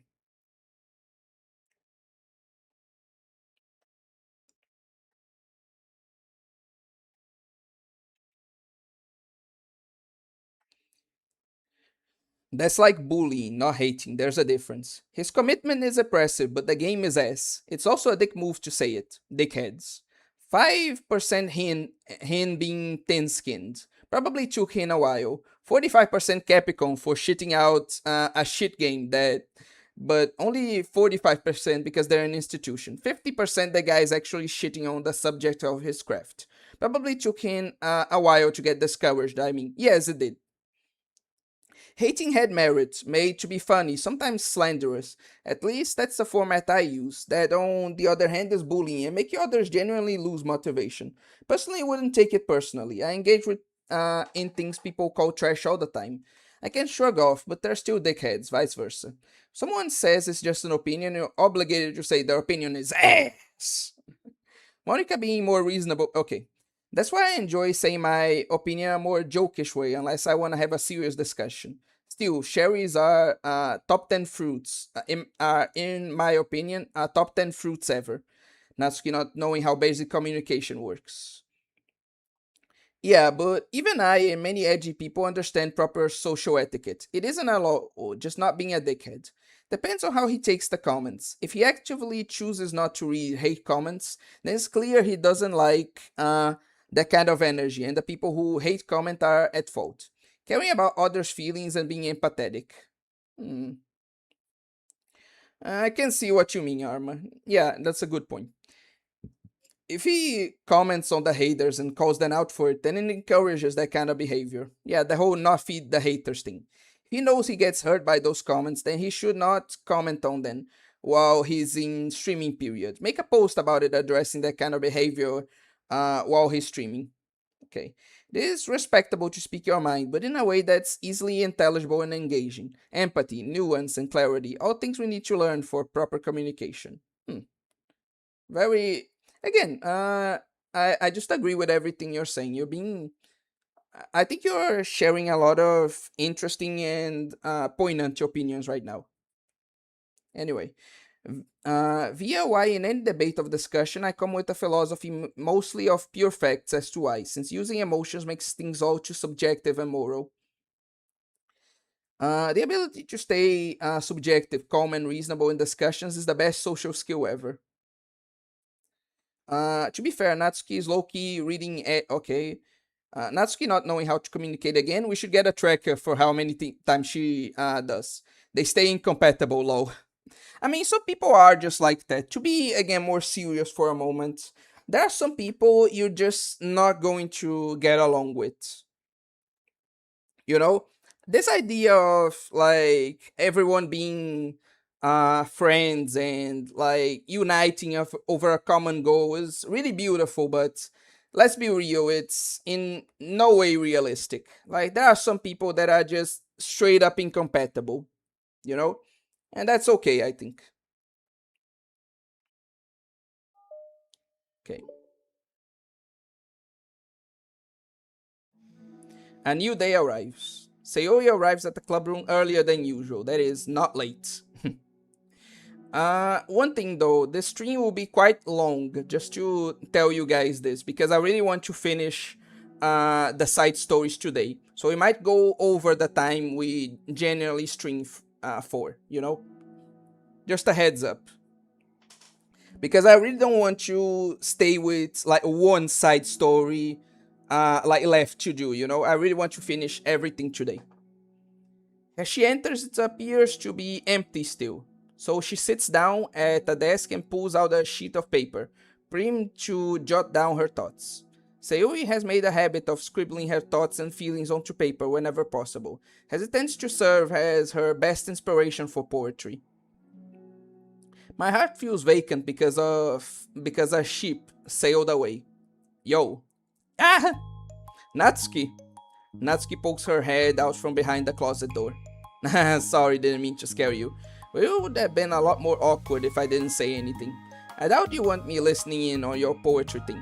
That's considered, yeah. Yeah, thanks for realizing that. Should I let you finish that up then? Oh no, it wasn't. I mean, I just do it whenever it's convenient. You're not interrupting. Where's Monica, by the way? Oh, she's out in the hallway. Huh? Why? Well, just in case she runs into Yuri. Sometimes Yuri is too nervous to come into the club room by herself, so... Oh. Geez, does Yuri really let things bother her for that long? I mean... pot, meat, kettle, you know? You can't control her feelings. For some people it's really hard to cope when you get a bad thought in your head. Maybe you can distract yourself for a little while, but as soon as it's just you and your thoughts again, it comes back. It is realistic. Just takes time. Time many don't have. Time many don't have is the unrealistic part. Mm.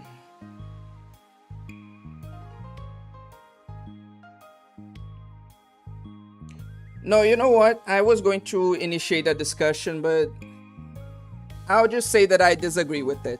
I really think that some people are incompatible, like no matter how much time you give them, you know? But again, I won't initiate that discussion.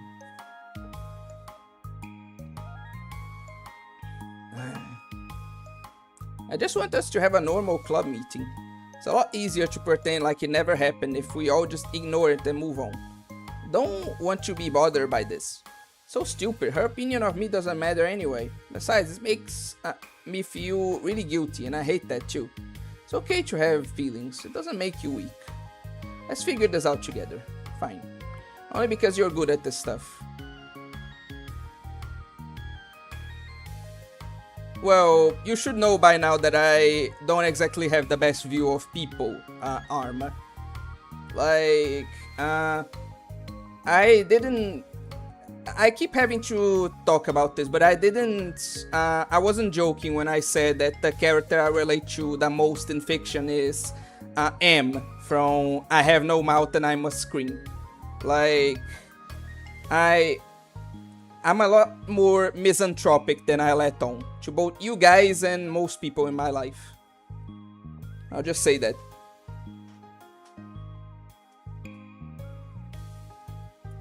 I think it's unrealistic to think that everyone can get along because people have different priorities. I do believe that everyone can find at least some common ground. Clearly, you both have way more faith in humanity than I do. But anyway. Let's try to come up with a happy scene. Maybe that will help us understand where your bad feelings are coming from. Well, I was happy that the way things were before we had that conversation yesterday. What part of that conversation made you upset? Was it Yuri being mean about the manga? Maybe, I doubt it though. Because my friends and other people make fun of manga all the time, but I just brush it off and ignore them. But something about it really got to me this time, and I hate that I'm letting that happen.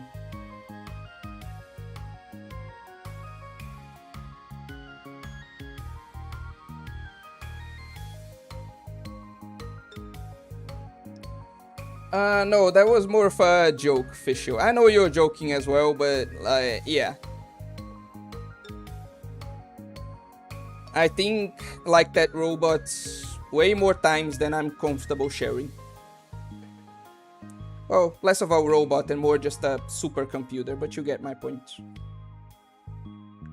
And yeah, all I will say about your thoughts again, Arma, is that you have a lot more faith in humanity than I do. Is it because it came from Yuri? No, why would that matter? I mean, well, maybe. I just hate that she thinks she's so much better than me just because she likes to pretend to be all sophisticated. Yeah, that's what it is. At least other people decide that they don't like me or manga or whatever. Always a quasi-clanker. Yeah, probably, yeah.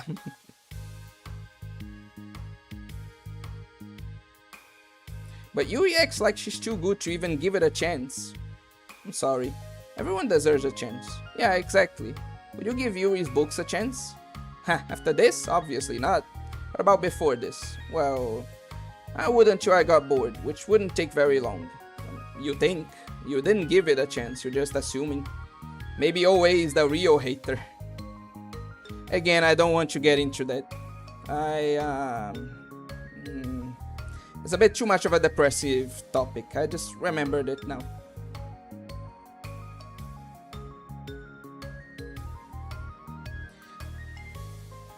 Like, I know it's not a good thing. Whatever, I'll just get into it. I know it's not a good thing, but you know, like what's happening right now with the drop in birth rates and like people being so worried that humanity is going to like end because of that and whatever. I'll share a dark thought of mine. I actually am really happy whenever I see that. Like, oh wow, humanity is going to end in a way that causes no suffering or pain. Like, just people stop having relationships and then this whole fucking species can just die already. Like, I find myself thinking that a lot. Again, I know it's not good, but I guess I really just dislike people that much. Anyway.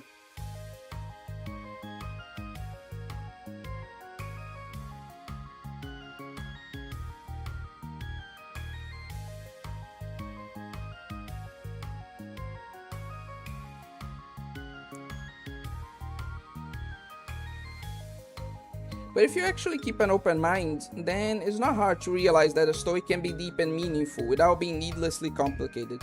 Again, you say that, but you don't have an open mind yourself, you're just assuming that you would get bored. Even without... how do I say this? Even without trying it first. I see. But you know, I like Yuri's books. Yeah, but you like manga more, right? Sayori shakes her head. I like them both. I like them in different ways, but I like them both. I mean, the manga, it's really honest and fun. It's easy to just let go with. And the fantasy has a lot to interpret and uncover. It's really rewarding to have some good quiet time together with it. The most important thing is that both the manga and the fantasy are true to themselves. So I love them both. And I think there's room for both of them to be in the same club together. And I just feel like maybe they have more in common than you would think.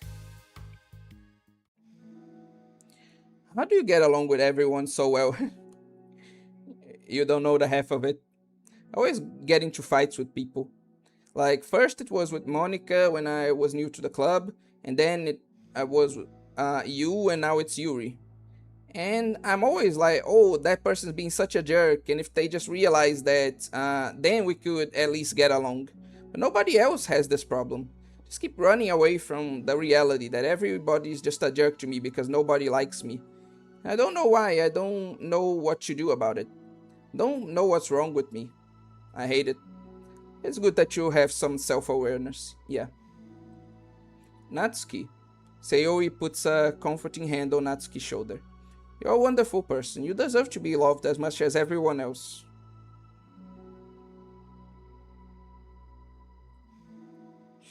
Oh, this is inspiring so many dark thoughts in me.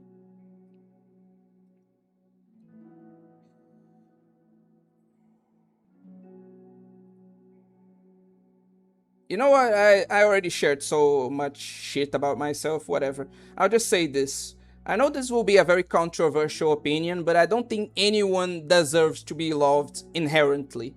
Like, you should earn that, you know? Nobody deserves love. That's a stupid thing to say. It's like saying that people should be obligated to like you or whatever. No. But you don't deserve love of any kind. You earn that. You know? That's what I think. Sorry if it's a bit maybe too dark for the stream or something like that. Everyone has different ways they like to communicate, you know? Sometimes that makes it harder for us to understand each other. I think that sometimes we get lucky and we make friends who are really good at the same kinds of communication. It feels like you magically connect with them.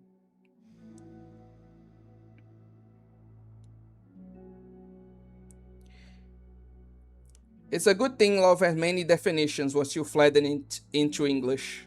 You do make a fair point then. Maybe them being love in a different way than I do. Maybe like respect or something like that. Which fair.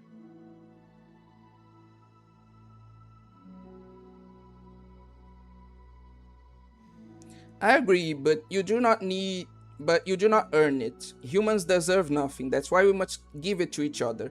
Love in my eyes is kindness, which is a trait needed to call yourself human. I'm interpreting love as, like, affection. Like, it doesn't need to be necessarily romantic, but just like people being friends or considering each other family and stuff like that. If people mean that in a different way, then yeah, I can like, then I can respect that thought, yes. And I agree with you guys.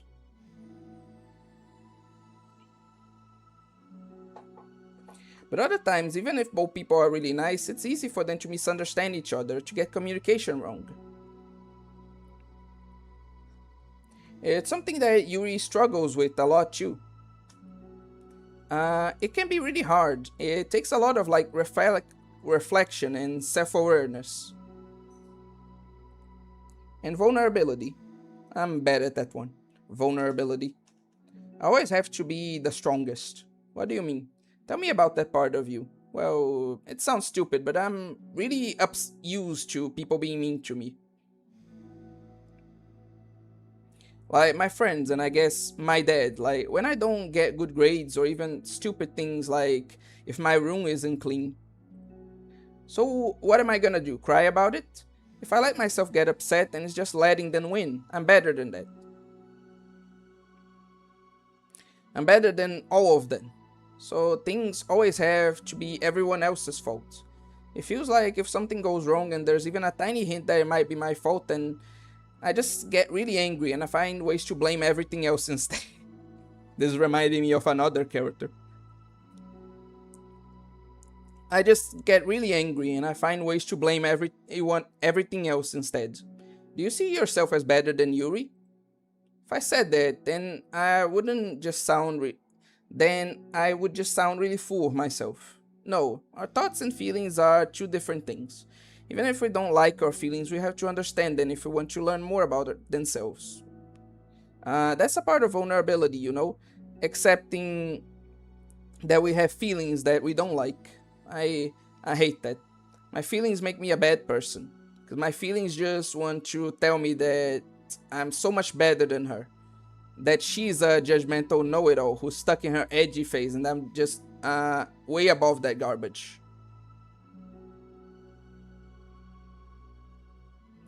What do you mean by that, Arma? You ever felt like overwhelming emotions but they're so blunt? Like what do you mean by that? You're gonna have to be more specific.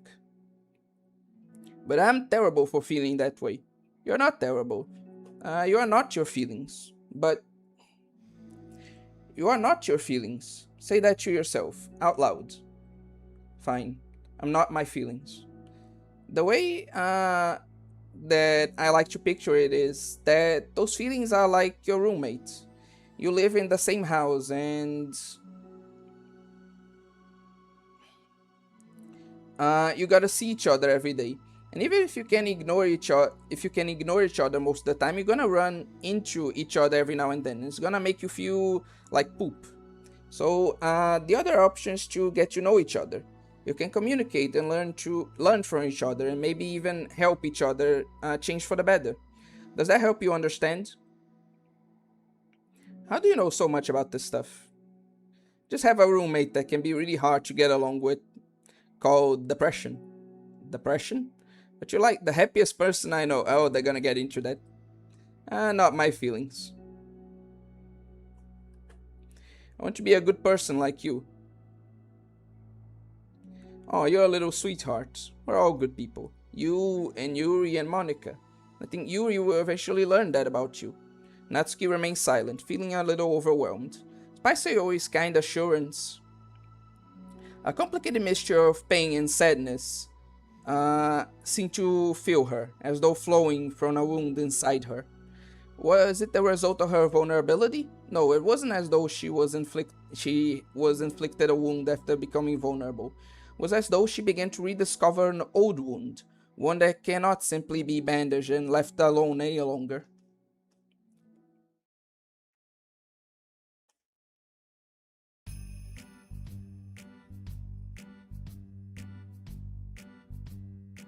Yui, what are you doing all the way over here? I was looking for you. Please don't yell at me. I'm not gonna yell at you. I just wanted to say that I'm sorry about what happened yesterday.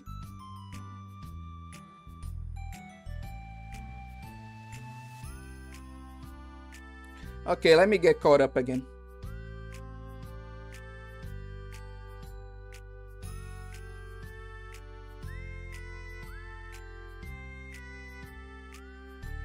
All humans can agree. It takes time. Many don't wish to waste their time on others they see as lesser, and that mindset ripples.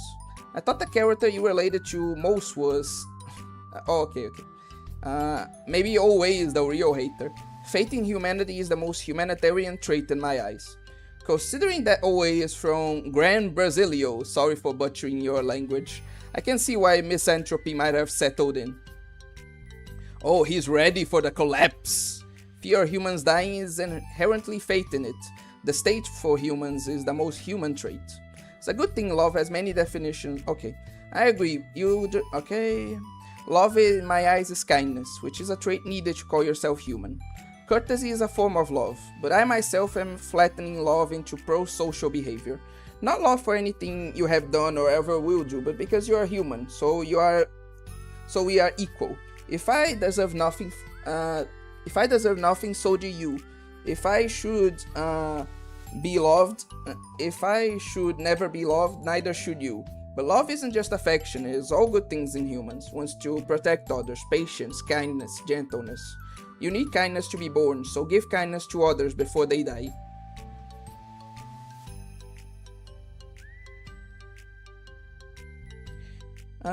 Rationally, Arma, I agree with you. Emotionally... My mother says this all the time, you know? That, like, forgiveness, essentially. The ability to... like... not be angry at people, to not hold hate inside your heart, to just let it go, even if they don't let it go, even if they continue to hate you, you know? It's a good thing.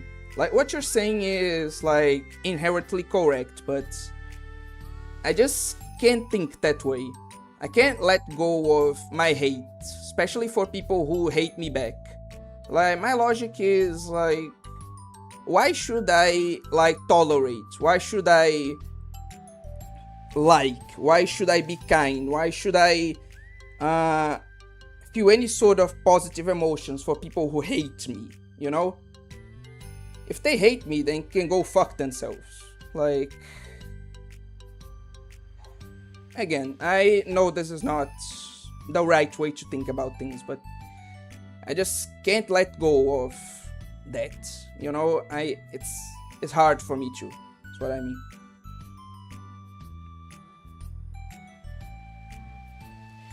I see Arma and I are actually converging on an agreement. EBM, I hope we can. OA, I feel if you ever feel overwhelmed emotions but they're so blunt, that's why we do not rely on feelings alone, but inherent kindness of humans. There are many things to say, many to feel. I want to cry or hit something, smile or say something, but the emotions themselves are foreign, and wording won't help explain them. Like invisible waves on an unbreakable dawn. Feelings you can't explain.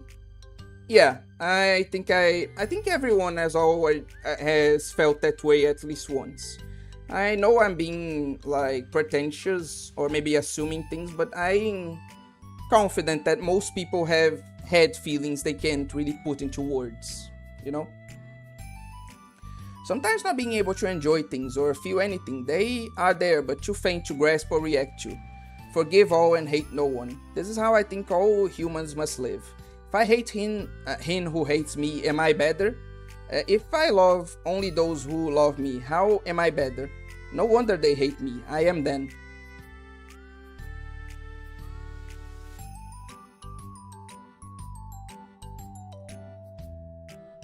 Again, I know you're correct, but I guess I just seen so many people like be exploited for their kindness. Like so many people give others chances when they don't deserve it and they don't change. Like being better than them just feels like they are going to walk all over me. So should I let them do that simply for moral superiority or whatever? Or should I strike them back just as hard, you know? Like meet hate with hate, you know? Are we all gonna give away a group hug? All two of us? Hopefully not. But anyway, that's just more my philosophy, I guess.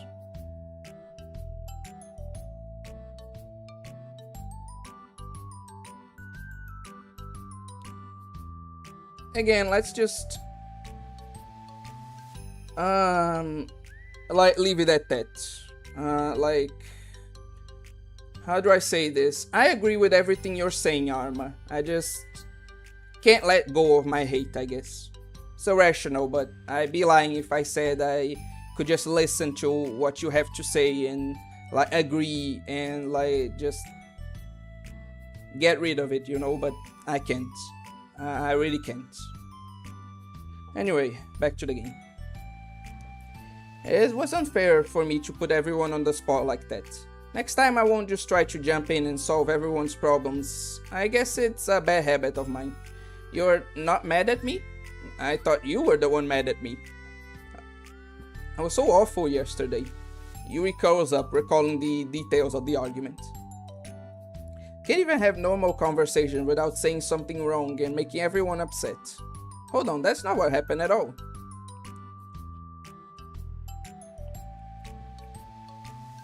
Let's talk about this, okay? Yui pauses for a second, then manages a nod. Monica takes a seat next to her, you know... Yeah, we did a counter for that too. Takes a seat next to her on the staircase. I'm having a lot of negative thought patterns and I can't get away from them. What kind of negative thought patterns? Like, everyone hates me, especially Natsuki. Oh, that's terrible. I don't think Natsuki hates you. How do you know? Well, because Monica thinks back to the time that she herself found herself in an altercation with Natsuki, and how a display of maturity from Monica was enough for Natsuki to reevaluate her own feelings as well.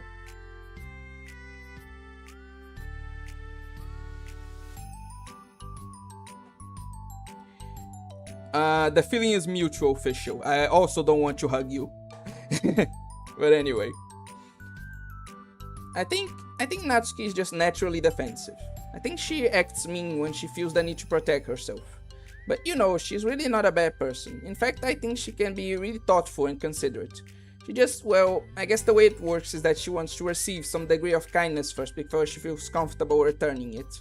Oh, but that means the burden's on me. And I don't know how to say things that make people like me. Every time I open my mouth, Yuri shakes her head and at herself and tugs on her hair. It's okay, Yuri. Don't need to beat yourself up. I think anyone like you if they had a chance to... I think anyone would like you if they had a chance to get to know you.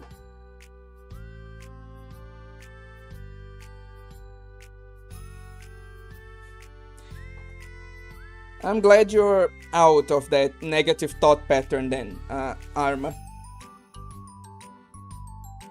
Is all I'm gonna say. Well, unfortunately, the opposite is true. That's why I'm not talkative anymore in the first place. Because everyone used to think I was weird and talk about me behind their back. Oh, wait. Because everyone used to think I was weird and talk about me behind my back. Okay, that's just what happens when I draw attention to myself. Natsuki even said she found it more respectable when people speak their minds, so I did, and then she hated me anyway.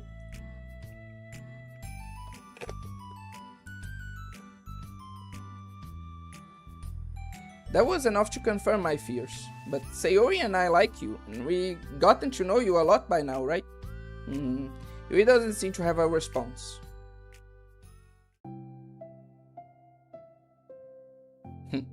Fair. Hey, what do you think of Natsuki? I don't think about her. That's not what I meant, really. I just wondering if you had an opinion of her. I do. What is it? Natsuki seems to bring out the worst in me, and I feel really ashamed of it. I like to think of myself as a fairly sophisticated person. So for someone to just treat me like I'm inferior despite my tastes, it's just the worst kind of insult coming from someone like her. Yeah, they both feel superior and like don't like to be confronted with like people who think differently. I think this is good at showcasing that a lot of people in conflicts are more uh, like, how do I say this? Are more similar than they realize. Just like what happened with like here with me, you know. But anyway, it makes me think bad things about her. But everyone else seems to like her, so the only explanation is that it's me who's doing something wrong again. My feelings about her are wrong, and I'm wrong to get upset over something so childish and inconsequential. Inferiority complex versus inferiority complex? Pretty much, yeah. No, Yuri. Feelings are never wrong. Well, they're not right. That's the thing. Feelings are never right or wrong, you know. They're just a state of being that we don't always have control over. But that doesn't mean they have to control us. I feel like that's something I learned around when I first started the club. We can hate ourselves for feeling a certain way about things. Or we can, you know, just acknowledge that they exist and try to understand them better. I could never be mad at you for just feeling a certain way. It's about how you handle them. What do you mean, Monica? Why is Monica lying to her? What do you mean by that? And I think working through feelings is a great opportunity for teamwork. Yui wears a dejected expression. You make it sound so easy. You're so mature. And so good with people. I feel like such a child in comparison. Oh, Yuri, I'm far from perfect. But these are learned skills. They didn't come naturally to me either. It's really hard to like reflect on yourself and separate your feelings from your thoughts. I just want to be a good person. Well, I think it takes a good person to get this far. That's not good enough. I want to be able to communicate it to her. Communicate what? How I feel. How it makes me feel frustrated and upset when she's so negative and dismissive of the things that mean so much to me. And how it reminds me of me. Because I know what it's like to feel misunderstood and angry at everyone.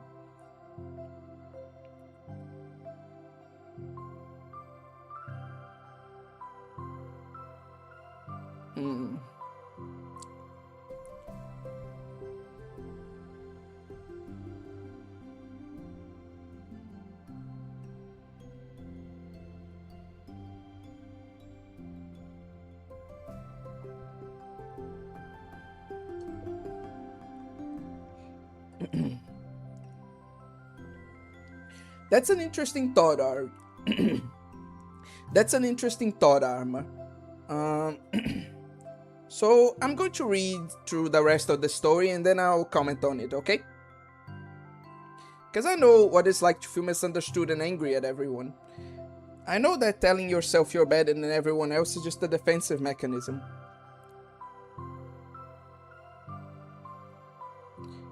We're just people. We're fragile and unstable. But I'm just tired of that getting in the way. I can't stand it when the peace is disturbed like this. Yeah, you can't focus on your reading when the peace is disturbed, right? Because the literature club should be happy for everyone. Monica looks at Yuri in adoration. Feel like Sayori must be rubbing off on me because I really want to hug you now. Sorry, I didn't mean to make you uncomfortable. No, I mean, well, if you want to, then I wouldn't really mind, so... Monica pulls Yuri into a short embrace. You're so gentle. I love when you communicate your feelings. Feel lucky to get to see that side of you. And I'm sure Natsuki will too. I'm going to write her a letter. Oh, a letter? What a great idea. It's because I'm not good at talking, especially under pressure. I always let my feelings get the best of me and I forget to say all the important things and I say things I don't mean. I think a letter would be wonderful. Such a nice way to communicate. Yui's face hardens with determination. People don't naturally gravitate towards me like they do for you or Sayori. My personality isn't suited for that. and I wouldn't want it to be. But something I learned is that friendships don't always just magically appear out of thin air. For instance, I would have never seen myself making friends with someone like Sayori. We're opposites in a lot of ways, but I'm friends with her because she put so much effort into understanding me so that we can get along. I think it was the same with you. You both gave me a lot of time and patience, and I wonder if she feels the same way. Natsuki? Yuri nods. I always thought that if you wanted to make more friends, I had to be somebody that I'm not. One thing I'm thinking about, I'm really liking the story and all, but depending on the way it ends, it makes Doki Doki Literature Club a bit nonsensical, because if they just work through these feelings, like in this chapter for example, like their fights in the actual story of DDLC won't make much sense, I don't think. I don't know, maybe I'm just wrong about this, but that's a thought that came to my head. That there's a type of person or a magical formula that I have to follow in order to make someone like me. And that's just like me to think that. Always so occupied with myself that I fail to understand other people. Yui shakes her head. Friendship happens when you think about the other person. When you offer time and effort to understand them and respect them. And trust that they also want to be a good person. I think that's a good explanation for your Dharma. Yeah. That's what I learned through my observations in the literature club. Observations? Monica's caught by surprise. Yui has always kept to herself so much that it's so unusual to hear her suddenly talking about the club like this. But Yui gently smiles to herself. You always let me listen to your thoughts about people. Sayori too, and it makes me happy because I learn a lot of things. That's so sweet. I had no idea it meant that much to you. Monica never thought much of it, but in the past weeks, Yui always seemed to be especially attentive when it came to the problems and concerns of others, always wanting to listen and learn more about her friends in the club. It's true, Sayori and Monica are naturally more comfortable with other people and can more easily work through situations of conflict. But that doesn't make them better people. Everyone has strengths and weaknesses and the capacity to improve. The first step towards improving oneself is reflection and self-awareness. Something that Yui never gave herself enough credit for, but that Monica can recognize as an incredible trait. And with that, her confidence in the club is restored. A very shy girl with long pretty hair is wandering the bustling lunchtime hallways, her fists pressed into her collarbone. When she finds herself in the literature when she finds the literature club president classroom, she stands at the door, glancing all around her before peering inside. Monica is sitting and chatting with a group of unknown friends. Yeah, as expected, this was a bad idea after all. Suddenly, Monica glances towards the door, making the girl panic and duck out of sight. Before she can regain her composure and decide for sure to leave, the classroom door gently opens. Yuri, what a surprise to see you during lunch. Yui squeaks a response. Please help me. What, is everything okay? Yui shakes her head. I don't know how to write letters. Thank goodness. I thought there was some kind of emergency. Monica briefly glances over her shoulder at her other friends. Do you want some help? Or we can go find an empty classroom or something. Is that okay? I feel bad taking you away from your friends. It's totally fine, I promise. We weren't really doing anything. One sec. Monica trots back to her classroom, says something like I gotta go to her friends, then grabs a pen off her desk before returning to Yuri. Okay, let's find somewhere quiet. Yui nods and follows Monica as the two of them set off. How are you today? Me? Well, yes. Gosh, sorry, I was just caught off guard. Doing well today, just tired. Never seem to get enough sleep during the week. How come? I don't know, I think I'm just easily distracted. Get really sucked into things and start neglecting the time. Me too, I do that too. Hey, this classroom is empty, let's go in here. After peering inside, Monica opens a classroom door, and the two of them enter. Yui's moment of relaxation ends. She watches as Monica pulls up two chairs up to the same desk, then obeys as Monica beckons her to take a seat.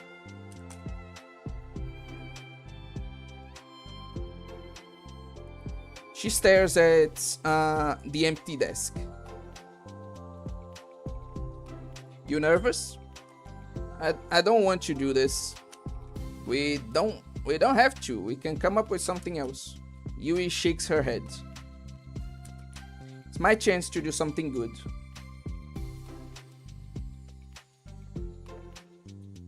I need to take the initiative.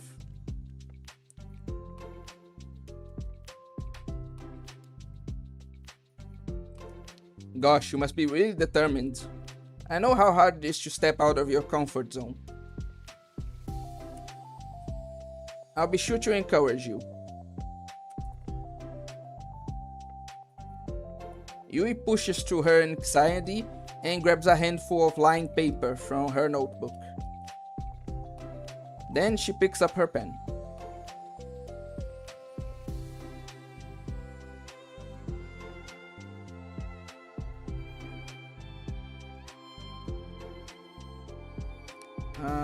Okay.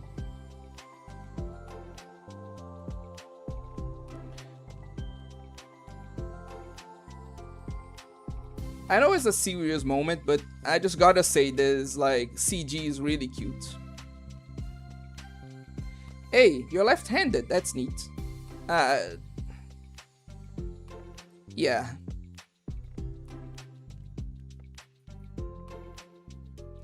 Now I don't have to worry about bumping your arm. Monica playfully rubs her shoulder against Yuri's. Sorry, I'm just being silly, I guess.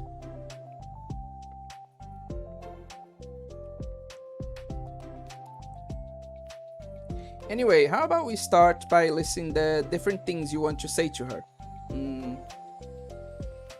Yuri thinks.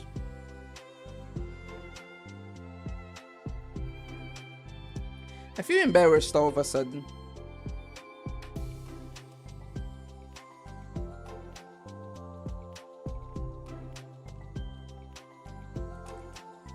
Oh, that's okay.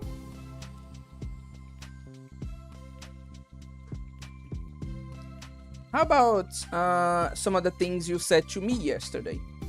But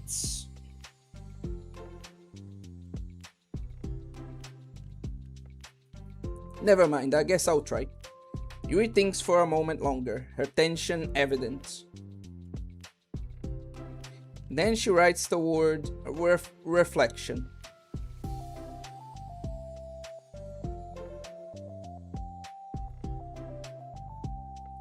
This is about my reflection on our behavior. The key question is why we act like this towards each other, but have been able to separately be friends with Sayori and Monica. That's me? Yes, it is. So, Yuri thinks. Been able to befriend the two of you because you've taken the time to understand my needs and respect my interests. Same goes for Natsuki too. We started off as pretty hostile to each other because I was so worried about getting what I wanted. She just wanted to be respected more than anything else. Once I stopped making it all about me, she was able to do the same. I want you to do that too. So what kind of things do you want to do for her? I want you to do the same things for her that I like to receive. I like it when people respond positively to the things I talk about and not just brush me off. I like it when my feelings are taken seriously. I like when you and Sayori trust that I want to be a good person even when I'm not doing a good job at it. Let's write these things down. Okay, Yui writes some things down. I think the most important thing to remember here is that Natsuki is feeling vulnerable, so we should make sure that the letter puts her first. It's hard when you're feeling hurt, but it never helps to just tell someone all the things that they're doing wrong. I think first you have to make sure that they know you're ready to respect and listen to them. Admit the things that you feel you could do better. Then finally you ask what you would like in return. How does that sound for the structure? Could be 3 paragraphs, one for each of these points. I like that. My thoughts were so disorganized, I had no idea how to come up with any kind of structure. You're so amazing at these things. Oh, stop. You've done so much more than I have, you know? You spend so much time reflecting and being open minded. That's the hardest thing for anyone to do. All I'm doing is helping you put it on a piece of paper. So I think you're the amazing one. Hmm. Monica gives Yuri a quick glance. Wait. What? Monica gives Yuri's hand a quick squeeze. Okay. But as she lets go, she's caught by surprise when Yuri curls her fingers to hook Monica's hand in place. What did you realize? For a while, they sit like that in silence, save for the occasional scratching of Yuri's pen against the paper. Yesterday, you told me something that I'm thinking about a lot of. A lot. Whatever. What was that? The thing about how feelings aren't right or wrong and that they're just a state of being we need to come to terms with. Made me think about how a person's behavior isn't always just how they decide to be. It also made up of their past experiences and insecurities. I think that helps me see other people as actual people rather than as insignificant side characters who are out to get me somehow. Is that how you feel about Natsuki? Yuri nods. But in reality, everyone is always trying their best and everyone wants to be happy. Monica peers over Yuri's paper, but to her surprise, Yuri pulls it closer, partially covering it with her arm. I have to be able to read it to help you out, you know? It's okay. My thoughts are a lot more organized now after being able to talk to you about it. Now that I'm actually putting it on paper, I realized I prefer others not to read it. Yui laughed softly to herself, a rare expression. Kinda glad to hear that actually. Somehow keep finding ways to butt into this whole thing. I've done enough damage, haha. But it's also been so wonderful talking about this. I mean, I always thought you were really smart, but Yuri smiles. I will always be terrible at these things. People are just so incomprehensible to me. I'll never get the hang of being one. But listening to you so much has actually helped me make sense of some things. So just don't call it damage, please. Monica gives Yuri a gentle smile. Can't believe I came to this club looking for fantasy geeks. All I got was real friends who value me. Is that a joke? Of course it is. I still can't tell with you. Sorry. No, I love it. Please never change. As you wish.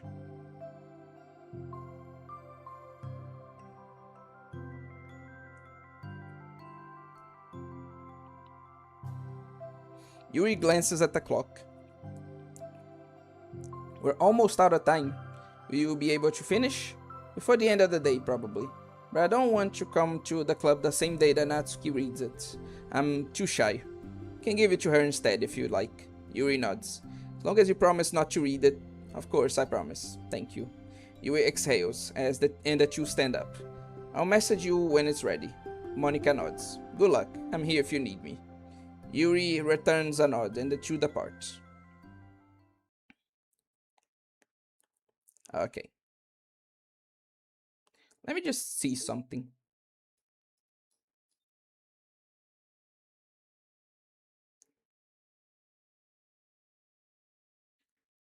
Okay, what are these two other CGs? Like, what artwork haven't I got? Are there more side stories than just, like, the 6 that I unlocked, or... God damn it.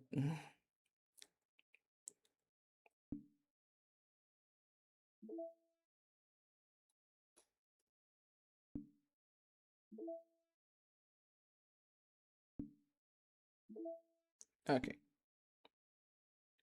Now, before we progress, to a very humorously titled,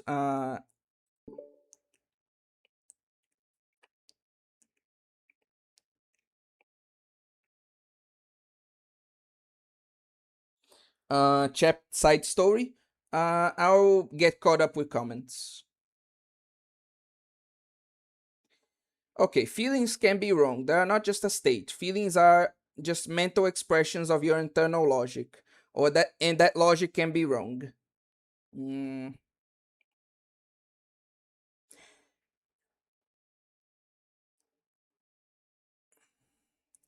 How do I say this? I don't know if I agree to that because there are some feelings that people can't help but having. Like it's not necessarily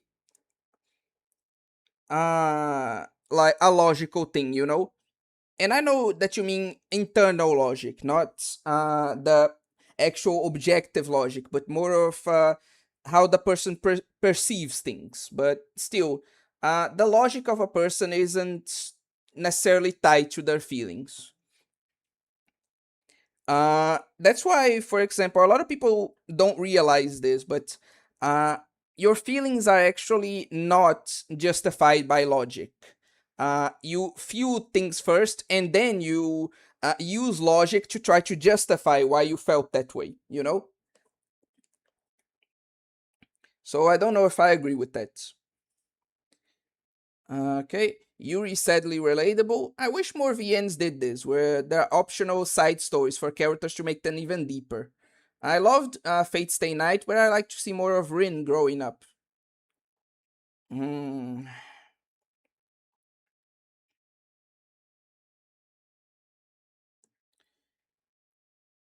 How do I say this? Uh, oh, the internal logic and the subconscious. Oh, okay, so I just agree with you. Sorry. Uh, I feel like this kind of thing is because a story should have focus, right? Like I get the want to find out more about the characters, like uh outside of the perspective of the one you're playing has, but if that's done, it should be on side content, not on the like actual game.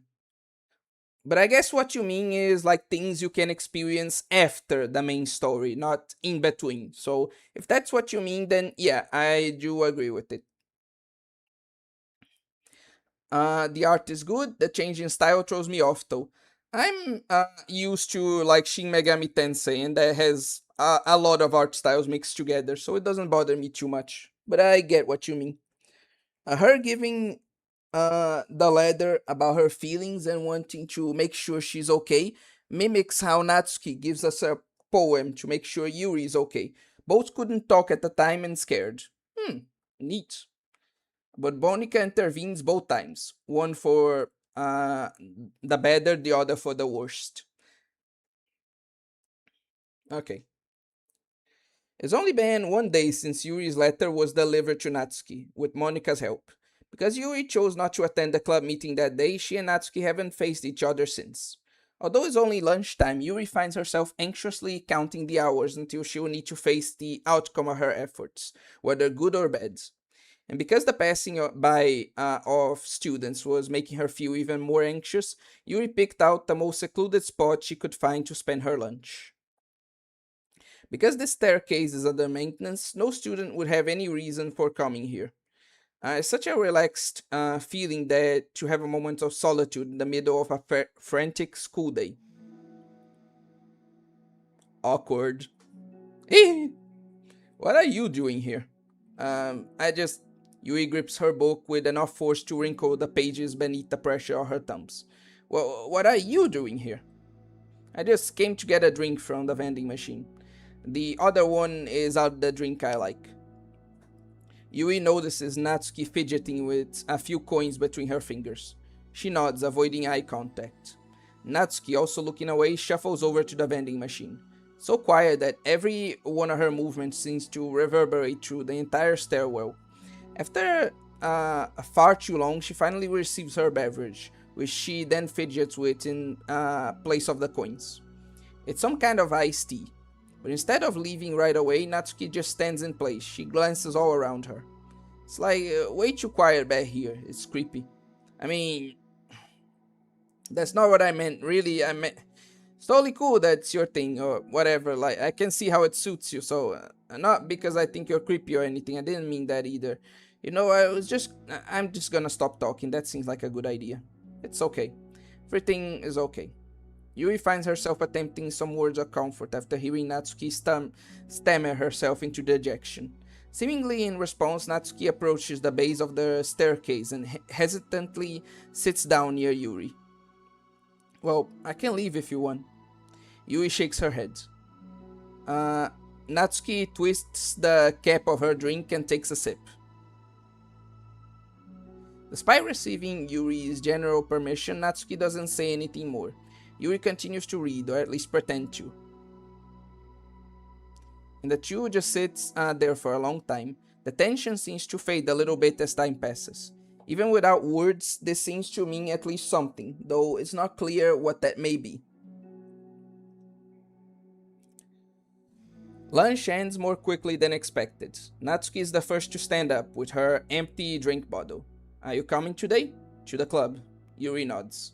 I'm sorry for being so awkward. I'm really bad at talking about the stuff. Just can't for some reason, I don't know why. But I wanted to eventually. There's no rush, I promise. Thanks.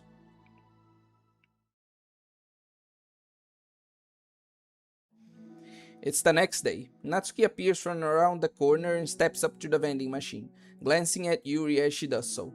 Today she seems to be holding some kind of book as well. Oh, you're here again. Well, I just came here to read this because there aren't any people around here. Oh, I thought you didn't like how quiet it was. Well, I don't, but there's no people here. I see. Natsuki sits down. The mood feels much different today than it did yesterday.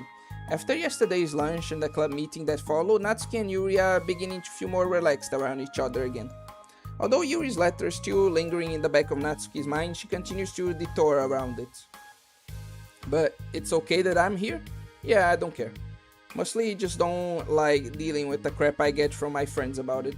Especially since they all just assumed I stopped reading manga after I joined the literature club.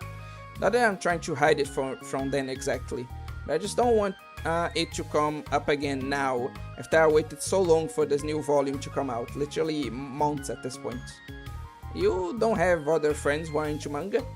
Not unless online friends count. And Sayori, but that's different because she's not exactly into it, she just likes it, you know what I mean? Honestly, you're lucky that the books you're into at least just look like books, so you don't have to feel like everyone is constantly judging you by what you're reading. That would be so awful. Especially since I already hate attention so much. Well, it's a good thing I have thick skin, I guess. By the way, I would totally recommend finding some friends online if you haven't already.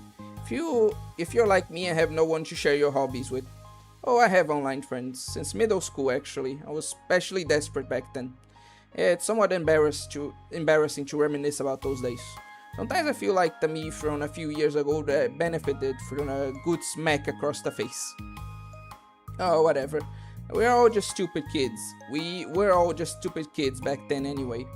Some of the fanfics I wrote, thank God I used a pseudonym. But I liked it at the time, I got a lot of fulfillment out of it. And plus I can look back and say with confidence that I've become a better person since then. So I don't think I would change anything. I wonder if a few years from now we'll all think the same thing about our current selves, definitely. Haha, probably. That doesn't make you uncomfortable? No, of course not, I don't care what other people think of me. Especially someone who doesn't even exist yet. Alright, here. Natsuki raises her hand to her face and forcefully slaps her own cheek. That's me from the future, coming to terms with me right now. Also, ow, I didn't mean to do that hard. Yuri doesn't seem to react, but then to Natsuki's surprise, Yuri shyly looks the other way before lifting her arm, doing the same thing to herself, loudly smacking her cheek. She turns red and stares into her lap, but is unable to hide a smile, as though it was a really funny joke. Oh, that's what I'm talking about. Didn't know you had it in you. I don't even know why I did that. Maybe I thought it would be funny. Sorry, I keep distracting you. Said we're looking forward to reading, but I keep going on about all this nonsense. Let you get to your reading. Oh, right. What do you mean you were just an edgelord? Yeah, I guess I'll do that then. The conversation ends quickly and Natsuki opens her book.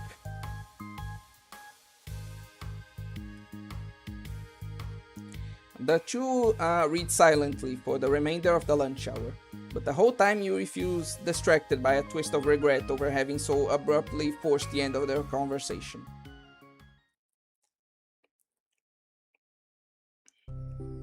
You're back? Yeah, I'm here to lay low again. Another day has passed. During lunchtime, Natsuki finds herself having wandered to the stairwell once more. Hey, did you buy that? Natsuki quickly notices a bottle of iced tea on the staircase where she normally sits. Yuri nods, avoiding eye contact. What, like for me? But you didn't know I was coming here today. What if I didn't show up? Well, I would have drank it myself, I guess. It was a stupid thing to do. No, it wasn't stupid. I just thought, never mind. What I mean to say is thank you, and it's a really nice gesture. It's okay if you don't feel that way. I do. It was the other things that I didn't mean. I swear, please believe me. Yuri pauses, then nods. Talking is hard. I get it wrong a lot too. So I believe you. Natsuki exhales in relief. Then she sits down next to Yuri and takes the drink. Knowing Yuri, she was probably overthinking it so much that Natsuki's tepid response filled her with self-doubt. I'll do something nice for you next time. Please don't feel obligated. I want to. I want to do nice things too. Okay, thank you. You can thank me after I figure out how to do something nice. How do you tend to? Natsuki sighs. Nothing. It just reminds me how I haven't been getting along with my friends lately. Is that why you've been coming here? Well, no, not exactly. Haven't been avoiding them on purpose or anything. There are just other things I'd rather be doing during lunch lately.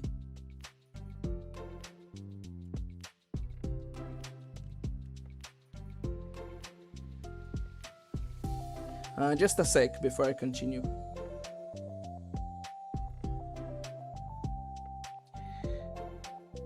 I like being around them when we're all just having fun, but they also just can't take anything seriously. So when I'm feeling serious, then their attitude just really gets on my nerves. It's only gotten worse ever since I joined the literature club. How come? I don't know. Feel like I used to be really good with just putting up with it, because it would be so stupid to cause drama over a joke I didn't like or something. But I just have a hard time doing that lately.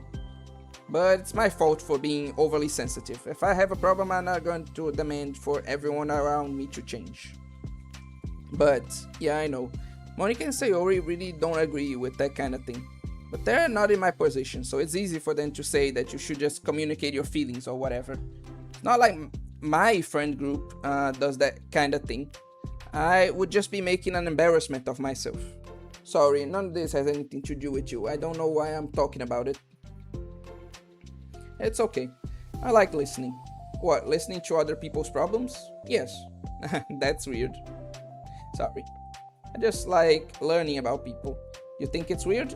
No, that's not weird. I probably just misunderstood, so I don't know. Does that mean I should keep going? If you like. Okay.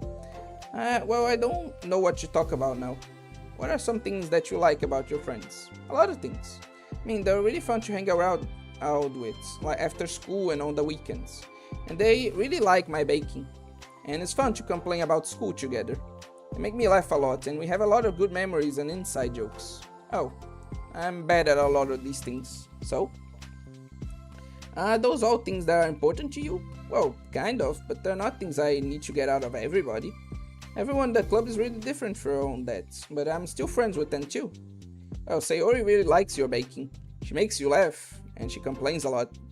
That doesn't mean she is anything like my other friends. Well, unlike them, she's a nice person who cares about your feelings. Excuse me? How about you don't talk that way about my friends that you don't know anything about? Natsuki stands up. No, wait, I'm sorry, I didn't mean... I didn't want to say something bad. Please don't leave.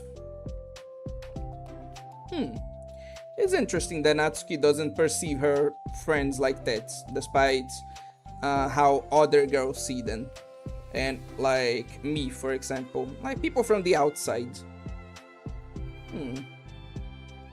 I guess she just sees the whole manga thing as an isolated thing, a flaw, a thing she doesn't like, but that in general her friends are nice people who do care. Yeah, I think that makes sense. Natsuki sighs and shakes her head. That's fine. As long as you understand that you can't just judge people like that. Sorry.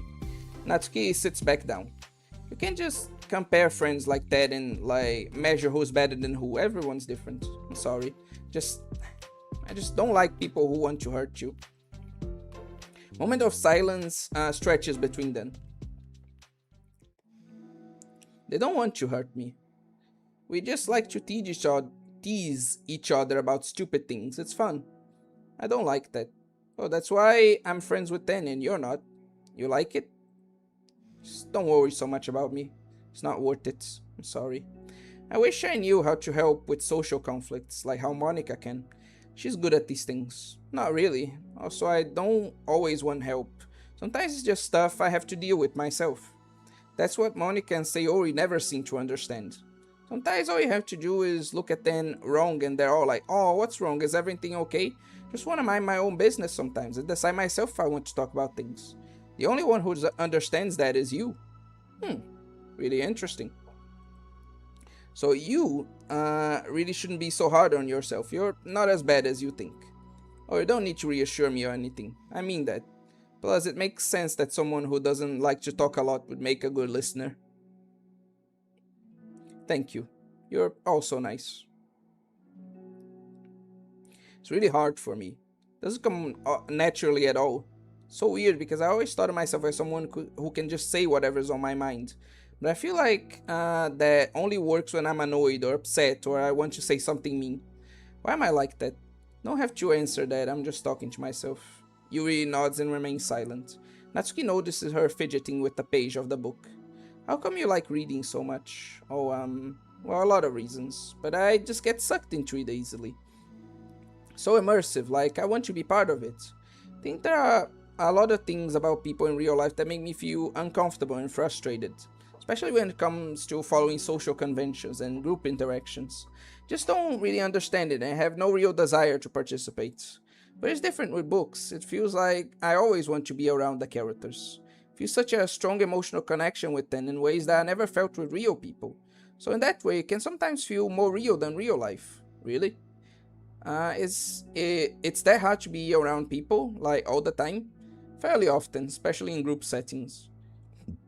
When people are making all kinds of conversations and saying jokes and all that, I don't know what to do and I just disengage. Oh, that doesn't get lonely? I don't think so.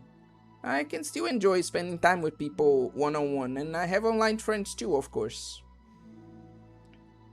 Do you ever wish that you could be friends with the characters in your books? All the time. Sometimes so badly that it makes my heart ache. Yeah, me too. Really? A lot. Like, more than anything. The Natsuki mutters that silence fills the stairway once more, but it's mutual silence. One full of understanding. Hmm. Okay, let me just see something and then we'll finish things up. What? Then, okay. Hmm. Before we do, let me just see something. Okay. I'm going to read some of the emails that just popped up before like we finish the story. I think I also want to look at the pictures we unlocked. So yeah, I'll be doing that before finally getting to the end of it. Okay, who's responsible for creating a Twitter account for Monica? I think it's hilarious, but for God's sake, don't tell Paula. It would get a 404 in a microsecond. Are you just relaying her tweets manually, or do you code some kind of a pass-through layer to automate it? Based on the content of the tweets, i.e. not screaming for help, I assume they're coming from the control simulation? As a reminder to help guide our data collection, any analysis performed should be focusing on answering some of these main questions. How does granting elevated access to the VM affect a person's emotional state? How does granting elevated access to the VM affect a person's values and goals? How does someone effectively navigate and experiment with their ability to change the contents of their VM? How is elevated access being weaponized? What actions and values most contribute to the destruction of the universe? Most importantly, how might your observations apply to your own universe? Bonus, how can we present this to upper management as an operation that benefits the company? Unrelated note, whoever changed the color schemes of the desktop to pink, can you please change it back? Is unprofessional and runs the risk of drawing eyes.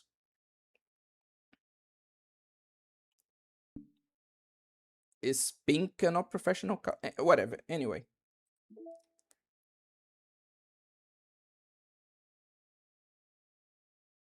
Did we already see those?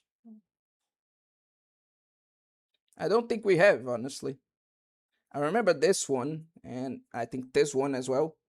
Yeah, these ones I remember, but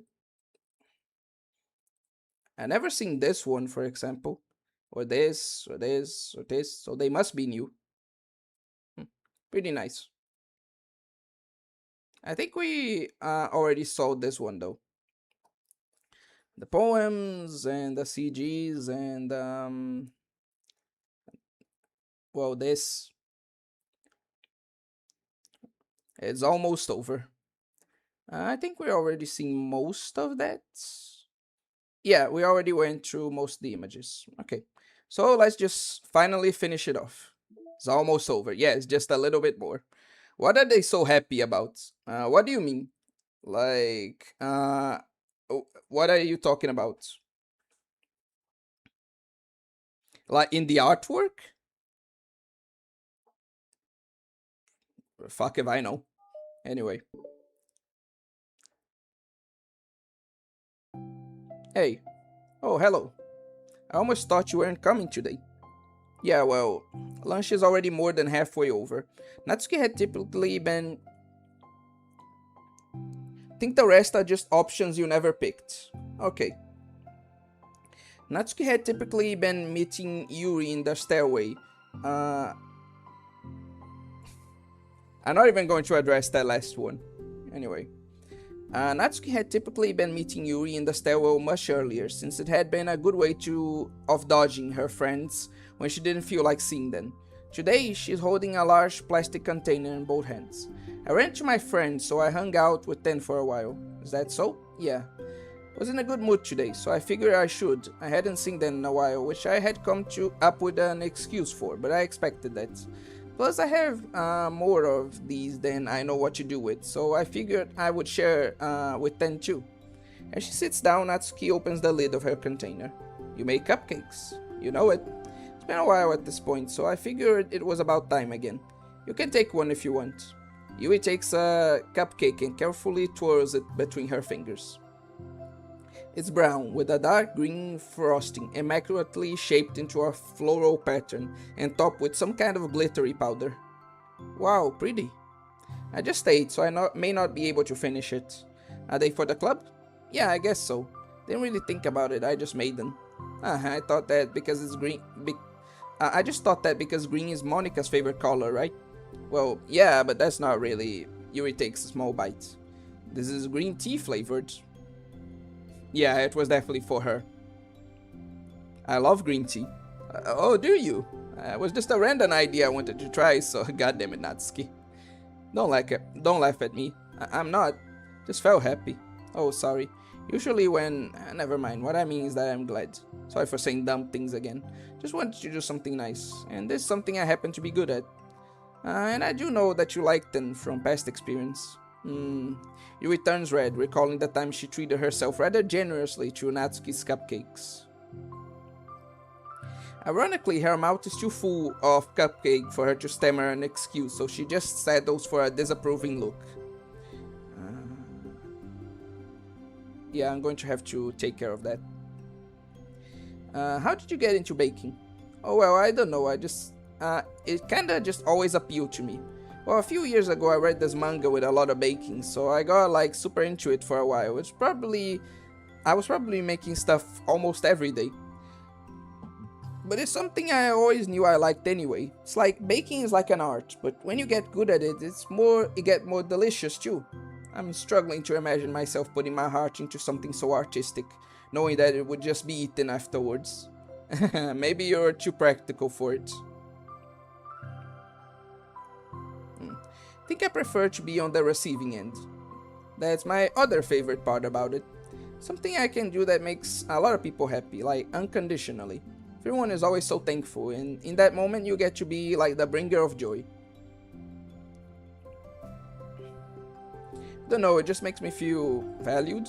Yeah, I guess that. So, you were able to make up with your friends today? There wasn't really anything to make up with then. We weren't fighting or anything.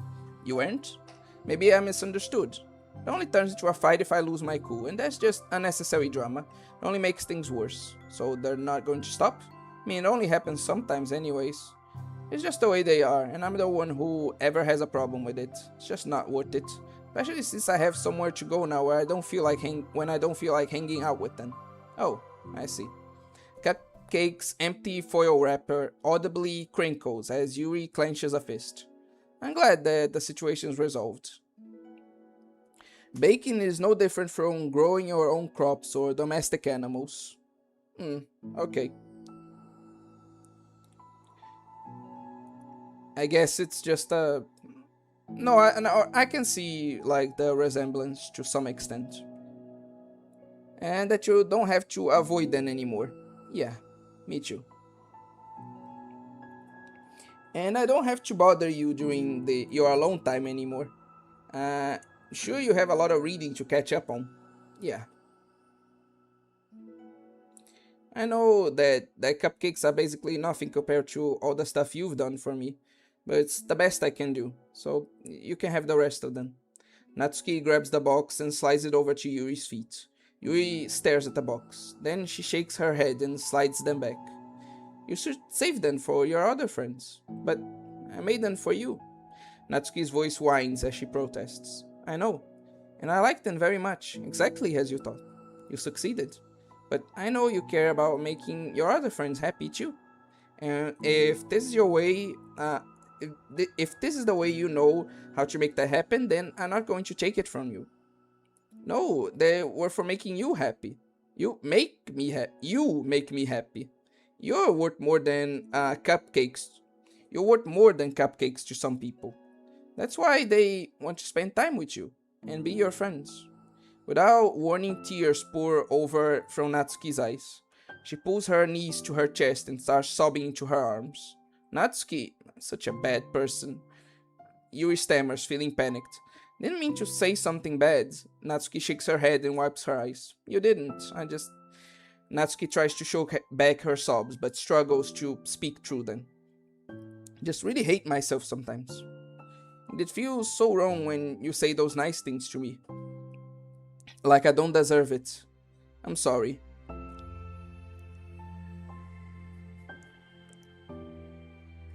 I don't think that's the right time to address that, Arma. I'm sorry. No, I am. I'm so difficult. And I can't think of even a single thing about myself that somebody would like. This is too relatable. And I hated myself for bothering you during lunch. Just thought it was my chance to be a good person, like to be nice and to do things you wrote about in the letter. I knew if I tried in the club, Sayori and Monica would be super annoying and make a huge deal out of it. You know, think a lot about those negative things too, about myself.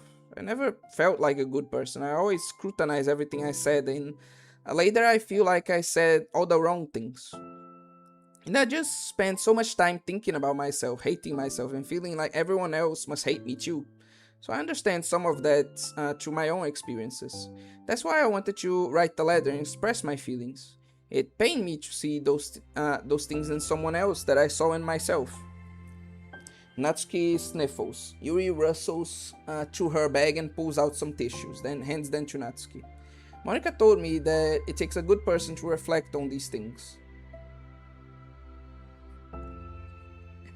Again, you're right, but it's probably due to Monica's, like, meddling, just like you said.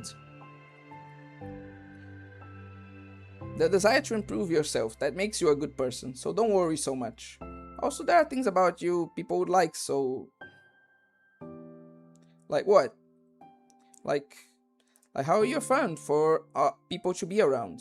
You're not shy and you know how to make people laugh. You're very passionate about things and know how to take the lead. You care a lot about other people and just a lot of things. Oh. Well, now you're making me feel really embarrassed. Well, you're the one who asked. And don't you think I feel embarrassed? Natsuki tries to hide a smile. Then she sighs and it fades again. Every time I come here, I always think it's the last time, but then I keep coming back for some reason. Is that bad? Just really confusing. I mean, my friends and I go way back, so ditching them all the time feels like, I don't know. Feels like what? Natsuki's voice gets quiet. Maybe I'm scared that they'll get mad at me. Really don't know what to do. She pauses. Yuri stares into the distance, tracing her eyes along the patterns of the floor tiles while she thinks to herself. What would you do, hypothetically, if your friends were happy for you instead of mad at you? Happy for what? Happy that you're in your new club is making you happy. Well, that's just not a fair hypothetical. Natsuki says that, but with a little confidence in her voice. I always told myself that I don't rely on the approval of others to be happy. And I still feel that way, but spending time with people who put me down whenever I don't have their approval. That's probably what's making me feel so confused. Because I'm threatened out of the things that should make me happy. So no matter what, it's like I have to be unhappy to be happy. It's making my head hurt. That must make it really difficult to feel comfortable with yourself. Being made to feel like you're wrong just for being the person you are really goes against everything I believe in, doesn't it?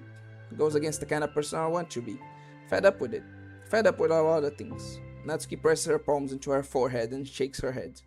I know what's best for me, but I keep convincing myself out of it. So much easier to be comfortably unhappy than it is to do something scary. To do what? To end it. With 10? Interesting. Natsuki nods. I didn't think you were actively considering that as an option. I wasn't until recently. It's just one of those things where, spend a certain way for so long that you just get used to it. Like, so much of you has gone into it, so much that it feels like it's just how your life is. And throwing it away is like throwing away such a big part of your life. Makes me feel sick to think about. Natsuki sighs. It's just really scary, it's terrifying. What are you scared of? I don't know, a lot of things. Like being alone, not having anyone to talk to or hang out with, not being able to replace what I have with them. And I don't want them to hate me, and I'm scared they'll hurt me for going against them. Physically? Not physically, but... Yuri clenches her fists. Natsuki, what? If anyone even thinks to cause you harm, I'll unleash hell upon them. Natsuki snorts in laughter. Don't laugh at me. Sorry, I like that. That's all. Oh, well, I mean it. I know you did. Natsuki gives Yui an endearing look. I needed it. As the conversation lapses, Natsuki again slides her box of cupcakes over to Yui. Just take them, okay? I don't want other people to have them anymore. Are you sure? Natsuki nods. I'm sure. I will then. I will enjoy them. Natsuki looks away, but a feeling of warmth spreads through her.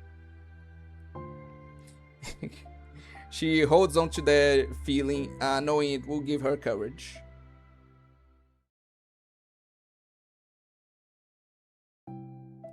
Ah, you're here first today. And you bought reading material. Natsuki is sitting in her usual spot, this time holding a volume of manga while her lunch sits beside her. Yui sits down as well and opens her own book. It sucks when a good series has to come to an end. Like, it's such a big part of your life, and then one day there's just nothing left. It makes you feel so empty. Fortunately, I'm about to experience this myself. I'm on the last book of this series.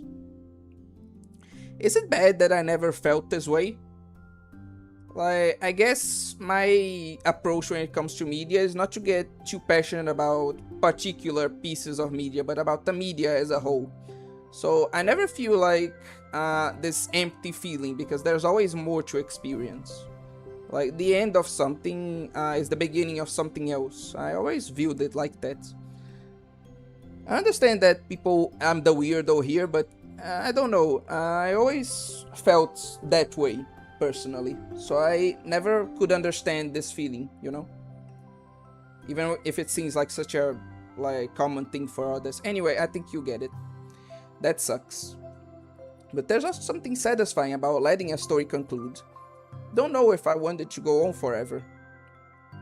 Yeah, that's exactly what I think. Like, I really hate when they keep stretching stories past, like, how long they need to be. I made a whole video about this, but yeah, I really think it's better for some things to just end, than to continue on and be ruined. Feel like it's good, you know. That's what I think. Maybe. But there are some things that I wish I could. That I wish could. Okay. On the other hand, have you ever read something that overstayed its welcome? Yeah, definitely. Can think of at least one thing I've read that got pretty unbearable like halfway through and the ending really sucked. So it sucks when something good has to end, but it also sucks when they just keep inventing more plot until you don't like it anymore. Guess it sucks either way. Well, that's the nature of all things. They come to an end.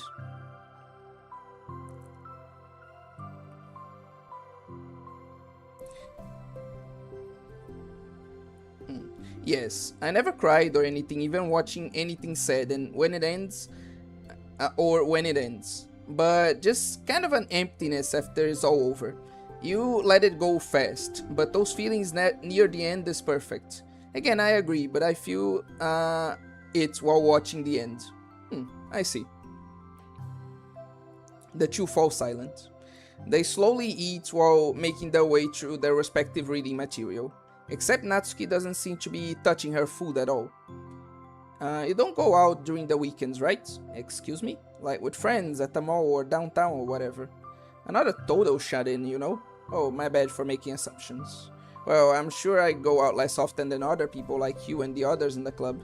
Don't really meet with friends and arbitrarily spend time like that. I'm usually meeting with my board game group.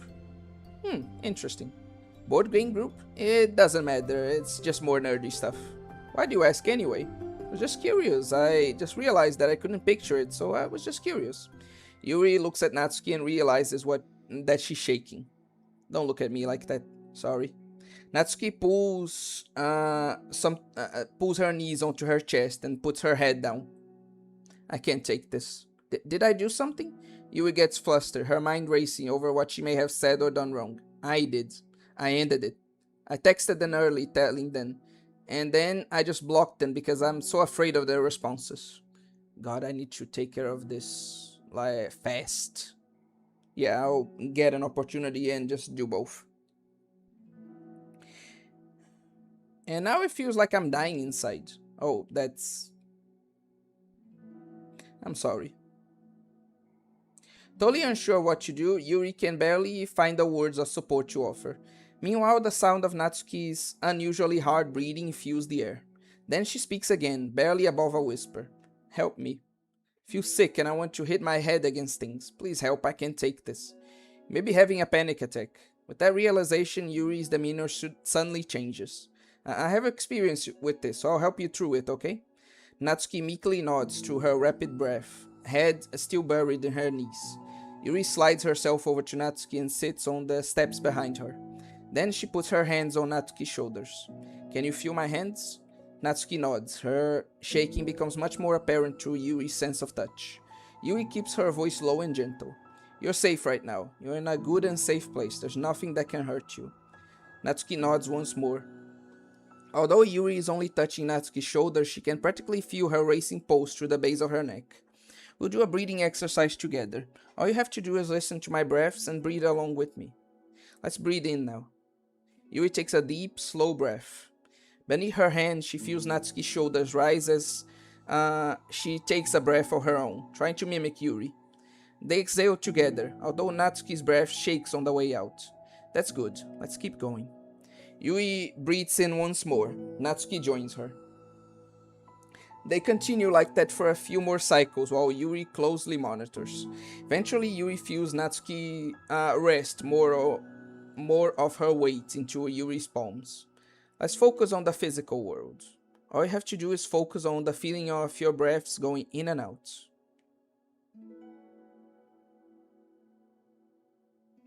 And the weight of my hands on your shoulders. You're in a safe and comfortable physical space. Minutes pass in silence. By now, the worst of it has passed, but Yuri is determined not to move away until Natsuki prompts her to. Meanwhile, Natsuki has lifted her head off her knees and her breathing has mostly steadied. Then she takes a final breath and slowly pulls herself to her feet, causing Yuri to let go. She stretches her arms. Sorry, I didn't mean to freak out. Don't know what my deal is. You don't have to apologize. This must be enormously stressful for you. Is that going to keep happening? It may or it may not. We can take measures to help prevent it in the future, but I think it will naturally get better over time. Natsuki motions to sit back down again, so Yuri moves over. Yuri turns away to pick up her open book from the dusty floor, which she had hastily set down earlier. She brushes the dust off the cover. I don't think I could have gotten through that alone. You're not alone. Feeling shy again, Yuri speaks into her own lap. From now on, you don't have to do anything alone.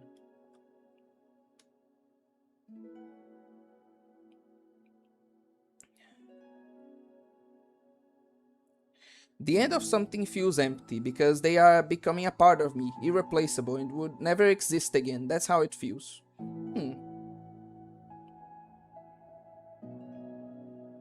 Yeah, that makes sense. I don't think of like the media I consume as a part of me. So again, individual pieces. So I guess that's why I don't feel that way. But I can understand what you mean, because let's say anime has a media ended. Like I think that would make similar feelings in me. So yeah, I do get what you mean now.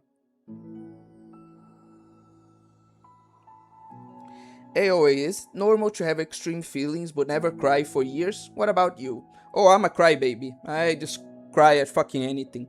But people are different, you know? People have different reactions to things and like deal with things in different ways. So yeah, it's very normal to have like extreme feelings and not cry. It's just another way to react to things, I think.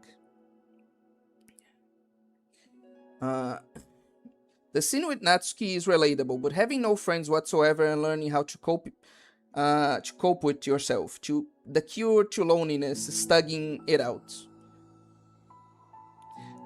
Okay. I know it isn't necessarily loneliness, but still, losing people and being scared of their reaction, I'm guessing it happens. Yeah, yeah. As she says that, Yuri tenses up. It's rare for her to be so openly share her thoughts, but something about Natsuki, of all people, makes it feel much more natural to do so. Perhaps because, like Yuri, Natsuki is so timid and uncertain of herself. Natsuki does such a good job at hiding it that it's taken a long time for Yuri to finally realize it. Because of that, Yuri is able to deliver the reassurance that she herself would have wanted, demonstrating that you deserve the love of others. If you can accept that for the first time, then perhaps you can begin the tumultuous journey of learning to love yourself.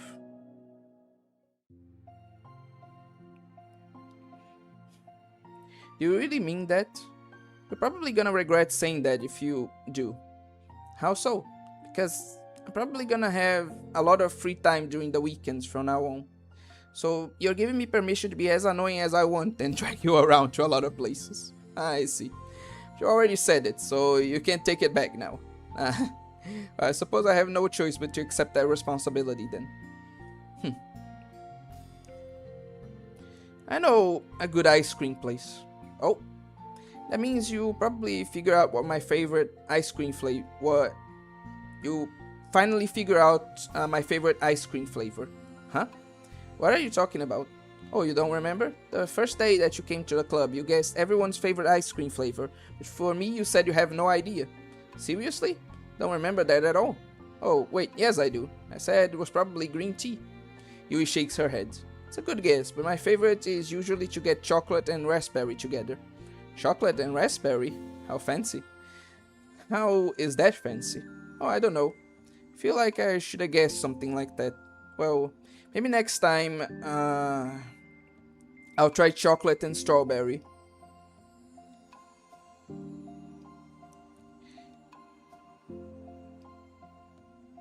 Hey, strawberry is my favorite. What a coincidence. I think it helps to have something to look forward to. Still have that sick feeling in my stomach, but it's easier now to convince myself that I did the right thing. Is there anything better I could be doing? Not that I know of. There's nothing that will make this easy for me. And you already did more than I thought anyone could. Come to think of it, we never talked about the letter you wrote, but I feel like we're way past that at this point. Don't even know what to talk about, except that I think it helped me understand my needs a little bit better. The way I like to be treated. And the kinds of friends that I want to have. That's why I wanted to start coming here in the first place, even though I was scared of causing more problems. I thought it was a coincidence that you ran into me here initially. Oh, well, not exactly.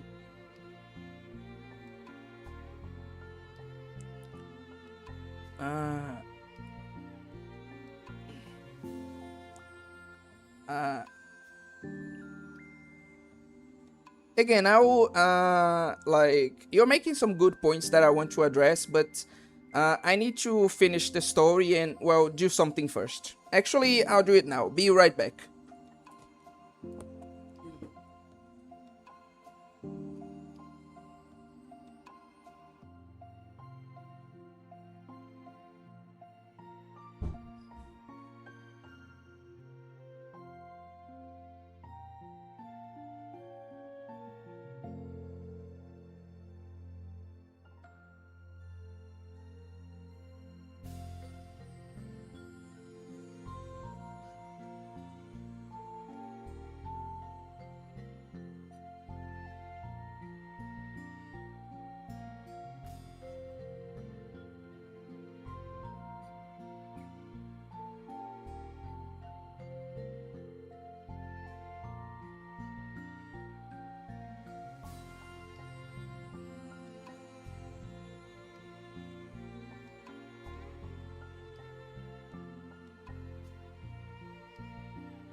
I'm back. So yeah, I'm going to do like I said, and I'm going to finish this up, and then address Arma.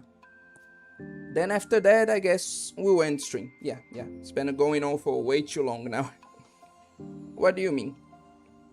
Nothing. I may have tracked you down first to help us Sayori. That's. But you said I was shy, okay? Wasn't ready to whatever. You know what I'm saying.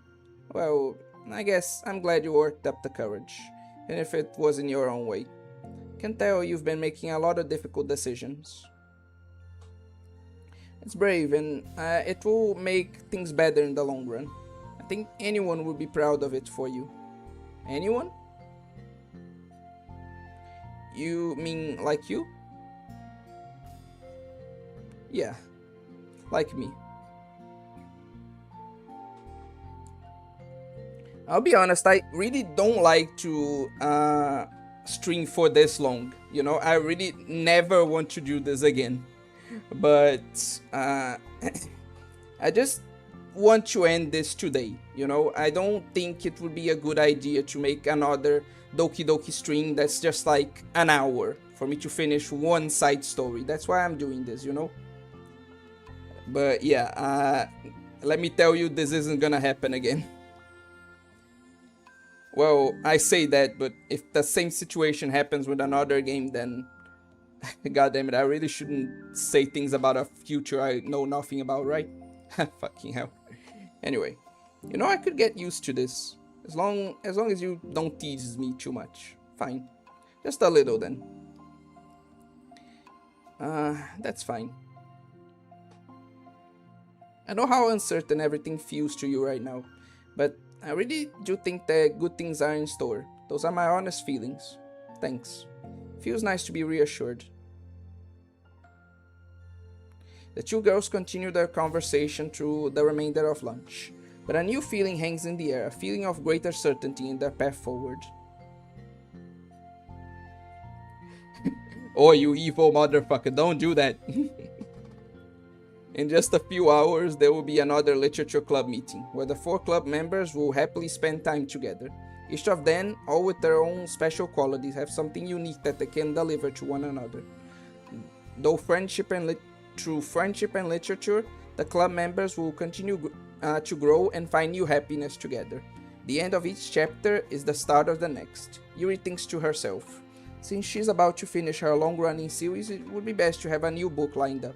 Perhaps this weekend would be a good time to revisit the bookstore. Together. Aww. Wait. Fuck! God damn it! Not again! Not again!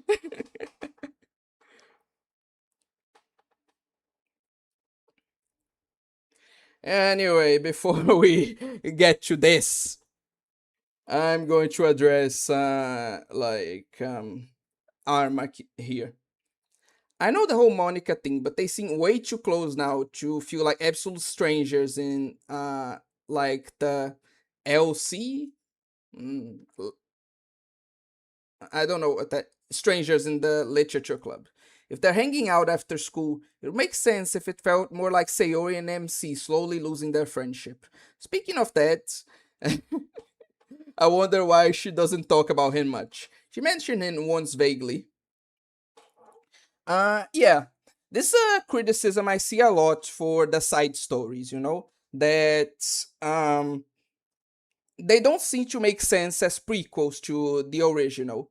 Because, like you said, for example, Sayori seems. Obviously, she still has depression, but she seems to have become a lot better through the chapters and to be dealing with it a lot better. Like, I get that Monica did some, like, tweakings here and there, but, like, it really doesn't feel like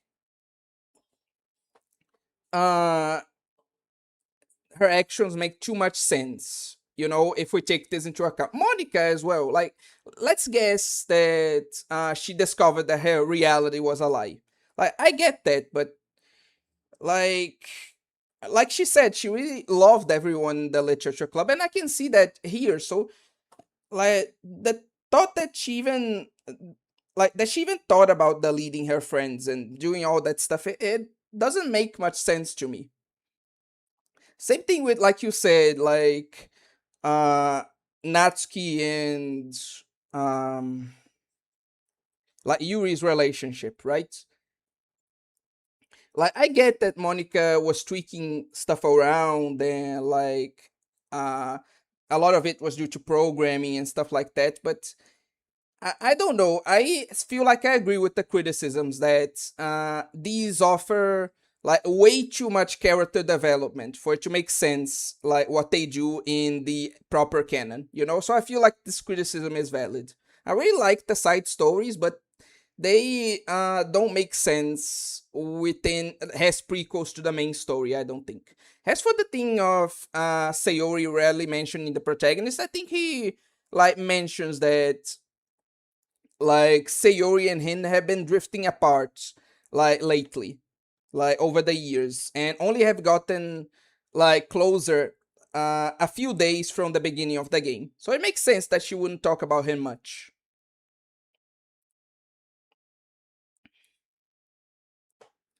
She was too quick to kill and alter them so fast. Yeah, like I agree with that. Yeah. I laughed so hard at his pain. You bastard. Anyway, let's just get through with this. Let's get this over with finally. Hopefully. Okay, everyone. We're gonna be taking a break from the usual activities today. I was thinking since people are starting to talk about the festival, it's a good time for us to go over the general direction of the club and all that. I think it will help us figure out what to do for the festival, you know? Oh, Sayori and I already came up with a really good plan. Really? For the festival? Yeah, so the plan is this, okay?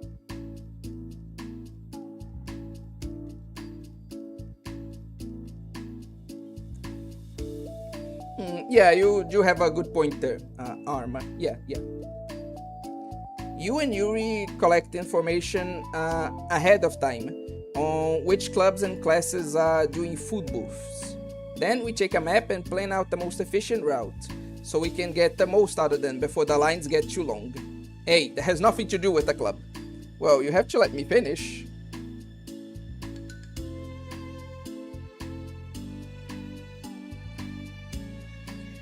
Yeah, you're making good points, Arma. I agree with you there. Yeah, yeah.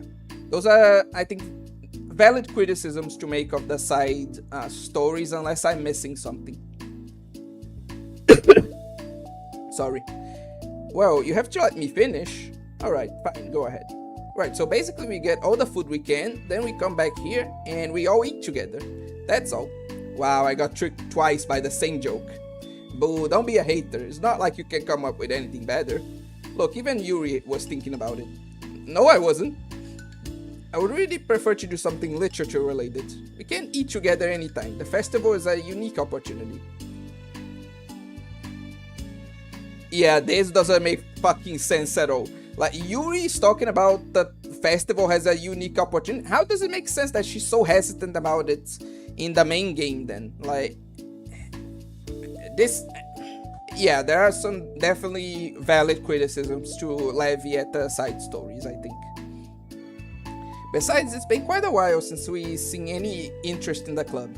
Yeah, I was thinking the same thing. We really get a shot at showing people what the literature club is all about. I'll tell you what, we can do both, right? We can make time for your food mission and still put together a public event. You cough like a war veteran, I don't know how to explain it. Okay, then that's certainly a unique comment I've gotten. I see.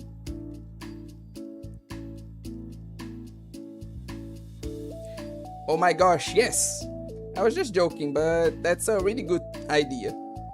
Well, I'm glad that's settled. I think the question is how you come up with an event that demonstrates everything you can get out the literature club. Arma, I don't think it's that bad a thing. I think overall the side stories add more than they take away. Obviously there are some criticisms that can be thrown at it. There are some things that can and should have been done better, but I don't think it makes it a bad story or anything. It's possible for something to be flawed without having to be outright bad, I think. I think the question is how to come up with an event that demonstrates everything you can get out of the literature club. Well, that's kinda tough because everyone gets something different out of the club. Okay, how about this? Let's go around and have each of us talk about what we gotten out of the club so far. That could really help us figure out what kind of reputation we want to build. Yeah, that's too embarrassing. Oh, but you have so much to talk about. That's exactly why. And I'm sure Natsuki feels the same way. Well, maybe, but I didn't plan on arguing against it or anything. I mean, it's the literature club. We talk about that stuff together, right? And the only way to get more comfortable with it is to suck it up and do it. Oh, you're not wrong, guy. Sorry for being resistant. Not good to say suck it up because it sounds like their feelings don't matter. Right, my bad. Just a habit I need to break. Well, anyway, who's gonna start?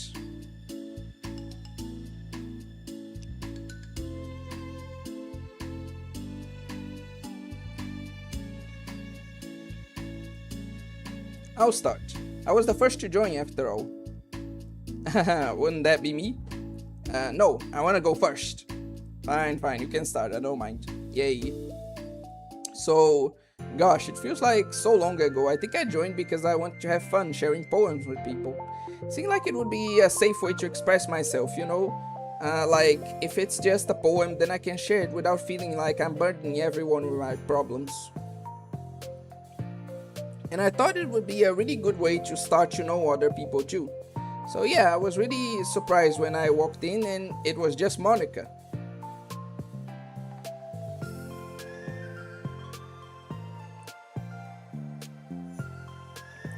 And she was sleeping. Don't remind me of that, oh gosh. Yeah, but it seemed like so much fun to help start a new club. Especially since writing helped me so much. I wanted to see it help other people too.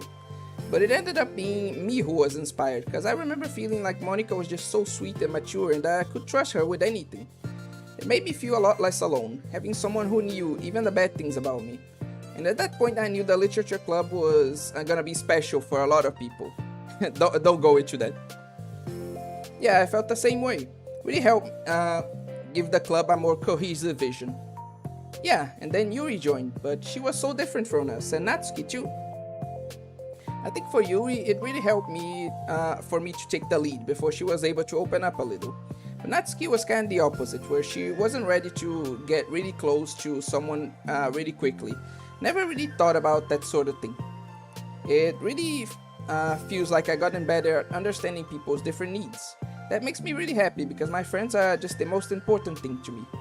And whatever new members we get, I want to help them in those ways too. Don't know if I would have continued coming to the club if it weren't for you. Really? I know it wasn't too long ago, but it hurts to think about my behavior back then. It was really short-sighted. The only reason I came was to find others who were into fantasy.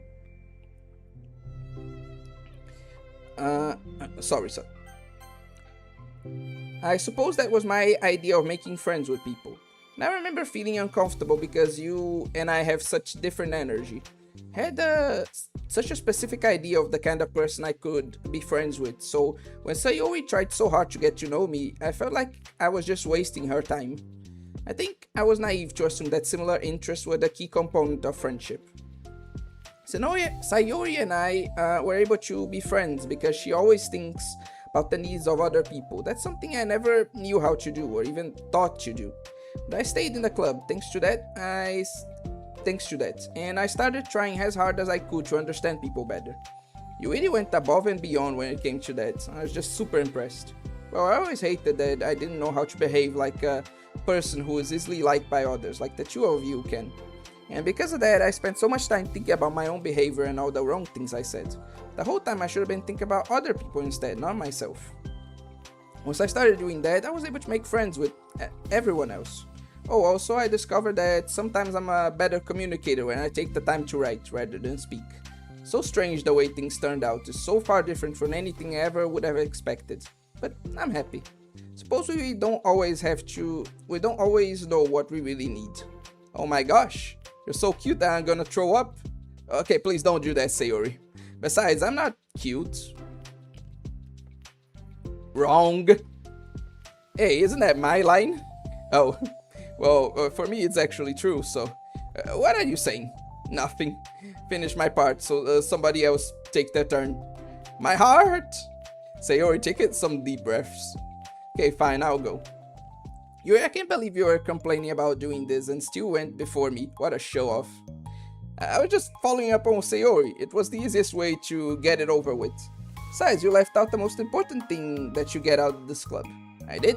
Yeah, a regular supply of your favorite cupcakes. Oh no, I forgot that too. I'm a traitor to the Cupcake Queen. Neither of you are forgiven. Looks like only Monica will be getting cupcakes next time. No! I can't eat that many cupcakes. Yeah, true, only Yuri can. Hey! Anyway, I'm just putting off talking. It's kinda hard to talk about this stuff. But I guess what it comes down to is that I'm in a much better place mentally than I was when I first joined. That's because everyone helped me realize that I had some really toxic friendships going on outside the club. I'll have to think more about this later. This is interesting. It was honestly a really painful thing to go through, have to cut them out. It still hurts to think about them. Sorry, Natsuki. It's fine. I knew it was for the best, and I was right. I guess for me, it's all about feelings. I was only ever ridiculed for having feelings, so I thought the right thing to do was to just ignore them. It took me a really long time to realize it's not really how things are supposed to work. I guess that's thanks to everyone who took the time to respect my feelings, even when I was being like the biggest jerk. I went away for dinner and came back. I don't blame you. I really am so hungry right now. I just want this to end so I can go eat. I'm really sorry for being a jerk to everyone. I see Obscure Anna Monk is... I hate you for that. Is dedicated to finishing it tonight. Again, it's just like I was talking about it with Arma. Like, I just don't think it would be a good idea to have another Doki Doki stream where I just have like 1 or 2 chapters to read, you know? So that's my logic there. Hopefully, like I said, it doesn't happen again. I don't need to do this again. But I'm really sorry for being such a jerk to everyone. I was really the worst. Natsuki's voice chokes a little. We love you, Natsuki. I just hate that I was like that. Everyone did so much for me and I could never do anything in return. That's not true, Natsuki. Done a lot more than you think. This club really wouldn't have been the same without you, I mean that. Remember how judgmental I was when you first showed up? It was like I couldn't accept anything other than my own idea what literature literature club was supposed to be. What am I supposed to play, OA? God damn it. Apparently that was more important to me than the opportunity to bring you some happiness. You really taught me that anything can make someone happy. That anything that makes someone happy is worthy of respect. You even inspired me to start playing piano. That's something that means a whole lot to me. So there's no need to put yourself down. Okay. Natsuki wipes her eyes. You helped me a lot too. It's so much fun to have you around. Help me become a better person. Having a problem doesn't make you needy or inconvenient. It means that there's something that needs to be better for you, and you always deserve that. I agree. Seeing us have some of the same struggles, may be a better person as well. I wouldn't want to change anything about our time here. Don't think any of us would. Sorry I got all dramatic again. That's all I want to say, so Monica can go. There's no need to apologize. Something I want to talk about anyway, because it made a big difference for me. I was always such a strict perfectionist who never took enough time to believe in the best of other people. But everyone kept proving me wrong. I made the mistake multiple times thinking that my way was the best for everyone. Or thinking that I was needed to solve other people's problems. But I think being a leader means that you have to acknowledge that you're not perfect. And that the best thing you can do is to help guide people rather than do everything for them. We're all good people. We're all equals. I think that's the most important thing I've gotten out of the club. Realizing what that really means. Sayori, what are you doing? I just thought that we should be writing some of these things down. Things about the club that are valuable to us. With a piece of chalk in her hand, Sayori writes the word trust on her chalkboard. I'm too hungry and tired to really put it into words, so I'll just type out what time is it for me. With a piece of chalk in her hand, Sayori writes the word trust on the chalkboard. This is because you showed me that I could trust you with everything about me, not just my good side. Suddenly Yuri takes a piece of chalk as well. She writes understand. Oh, I see what they're doing there. I owe you a lot of gratitude to everyone who took the time to understand me, even though it was so difficult for me to express myself. In that case, Monica takes a piece of chalk as well and writes the word respect. I always thought I was a respectful person. But it took the club for me to realize that there was more to it than I thought, and I'm a better person because of it. I have another one. Sayori writes balance. Sometimes people want different things out of a friendship.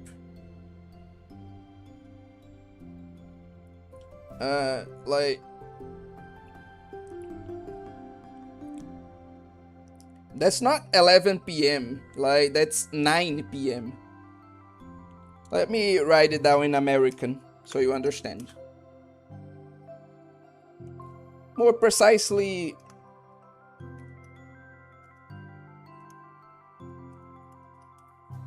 This is the time now. Don't worry, it's not too late.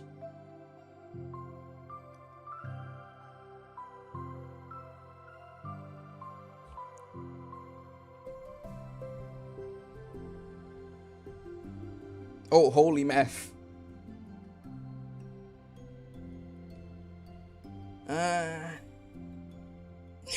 Anyway, moving on.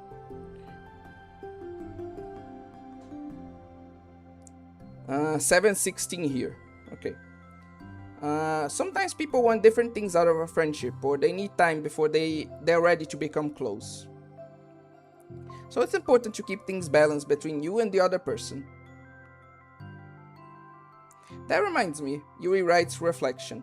I've always been a reflective person, but most of it has been nothing more than hating myself for all the things I thought I did wrong. I will, don't worry. My plan is to go to sleep at like 10 p.m. 6:17 p.m. here.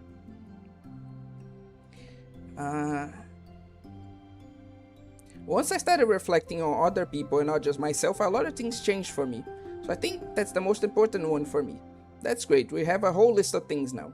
Suddenly everyone turns to look at Natsuki. Whoa, everyone took all the chalk. Don't look at me like that, jeez. You could have just asked. Monika hands her a piece of chalk to Natsuki. Then Natsuki sighs and writes self-love. I don't know how far I've gotten with it yet, but... feels like things are at least on the right track. So there, that's my contribution. Together everyone stares at the words in the board. Wasn't this club supposed to be about literature? It is. We still do a lot of literature. Friendship and literature. Yeah, you're right. Friendship and literature. Natsuki and Yuri gently nod as well. Hey, let's all take a picture together. You don't have one yet, right? Yeah, hey, you're right. Make sure you send it to me after. Wait, can I brush my hair first or something? Oh, you're fine. You already have the best hair of all of us. Everyone get together. I can fit you all in. Okay, everyone ready? And click.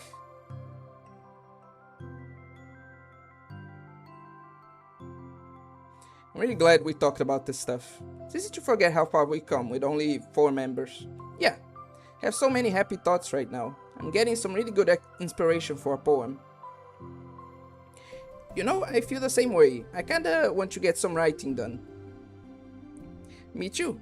I think I would like that as well. Everyone's looking at me again. I'll do it too, but I might not feel like sharing it. That's okay. The 4 members of the literature club disperse and return to their desks, each equipping themselves with a pen. Natsuki and Yuri give each other a quick glance, then start writing immediately.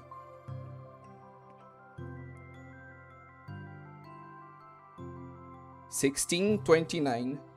What? Sayori stretches, then does the same. But Monika is left tapping her pen against the paper, unsure of where to start. OA won't get it. Thou must be deeply American to understand. Okay, yeah, fair. Just move your hands. Monika mouths to herself. Write the way into your heart. Her mind is full of thoughts, memories, and inspiration. Monika navigates past her mental barriers and begins to write.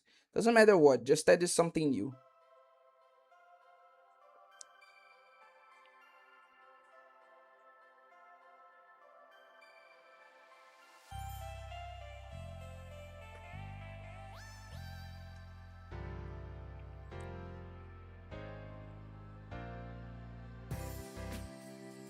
Oh, okay, we're at the end. Thank fucking God.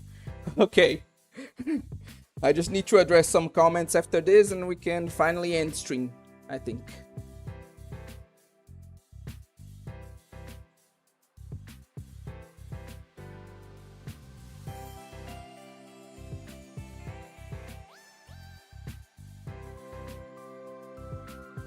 I'm going to make like the Hollow Knight and resist the infection in me by violently perforating my thorax. Never mind.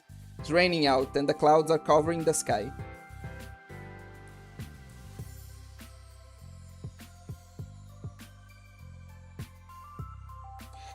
Bro is fine-ish. I hope he has body fat to feed on. Unfortunately, yeah.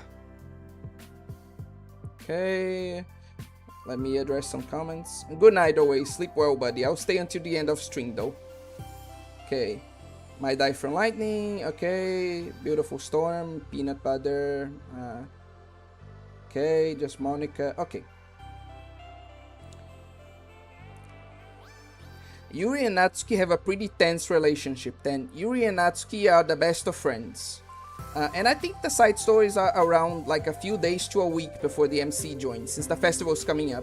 Unless this is last year. I think they mentioned that this is their first festival, so it like in the original story, so it can't be last year.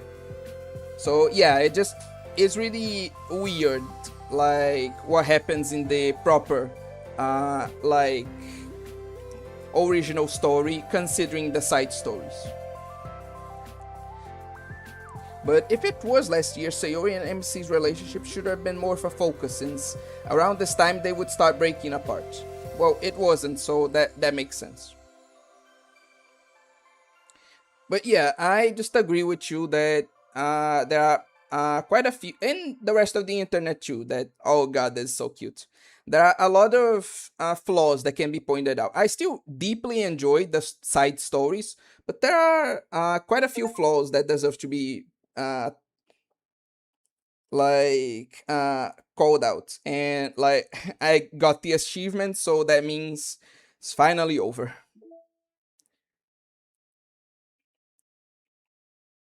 Ethics. Simply put, it's not our job to arbitrarily decide upon some code of ethics just because we're the first ones to do this. To our knowledge, that's the government's job to figure out, long after we've made enough headway for it to no longer apply to us. It's fundamentally flawed to apply ethical reasoning to this anyway, because humanity's code of ethics is based upon nothing more than our knowledge and understanding of life forms similar to ourselves. We don't have ethics for killing bacteria or plants, only for the creatures that we can convincingly project our emotions onto. The humans in our VM operate completely different from us on a fundamental level, and therefore should not be taken any more seriously than a machine that's programmed to print "I feel sad." We're engineers, not philosophers. Well, someone is a fucking dickhead. Anyway.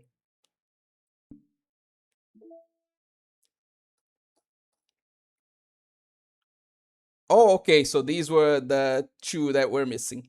This is the CG of the last two-part side story. This is the last CG of the side story. And this is like the typical selfie I see teenage girls make. Okay, now we're fucking finished. Anyway.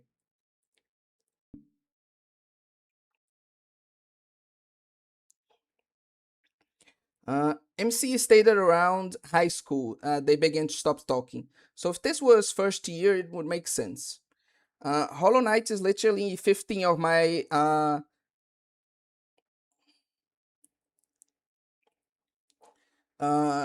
dollary dues. Maybe 20 now. I don't know. It finally started raining. Dang, the author of that email is a dork. What a lovely CG. I sure hope nobody falls on them. What? Falls on them, huh? I don't get that. I'm so finished. Yeah, so am I, dude. I really need to eat and then go right to sleep. But yeah, thanks everyone for watching. Like even the people who aren't here right now, and thank everyone who is here for like following me along for this long.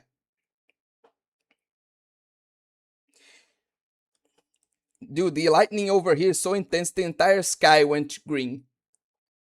Always save me. Oh, I'm sorry, but I can't do that. You really need to run and be safe, like Evil Bookman said.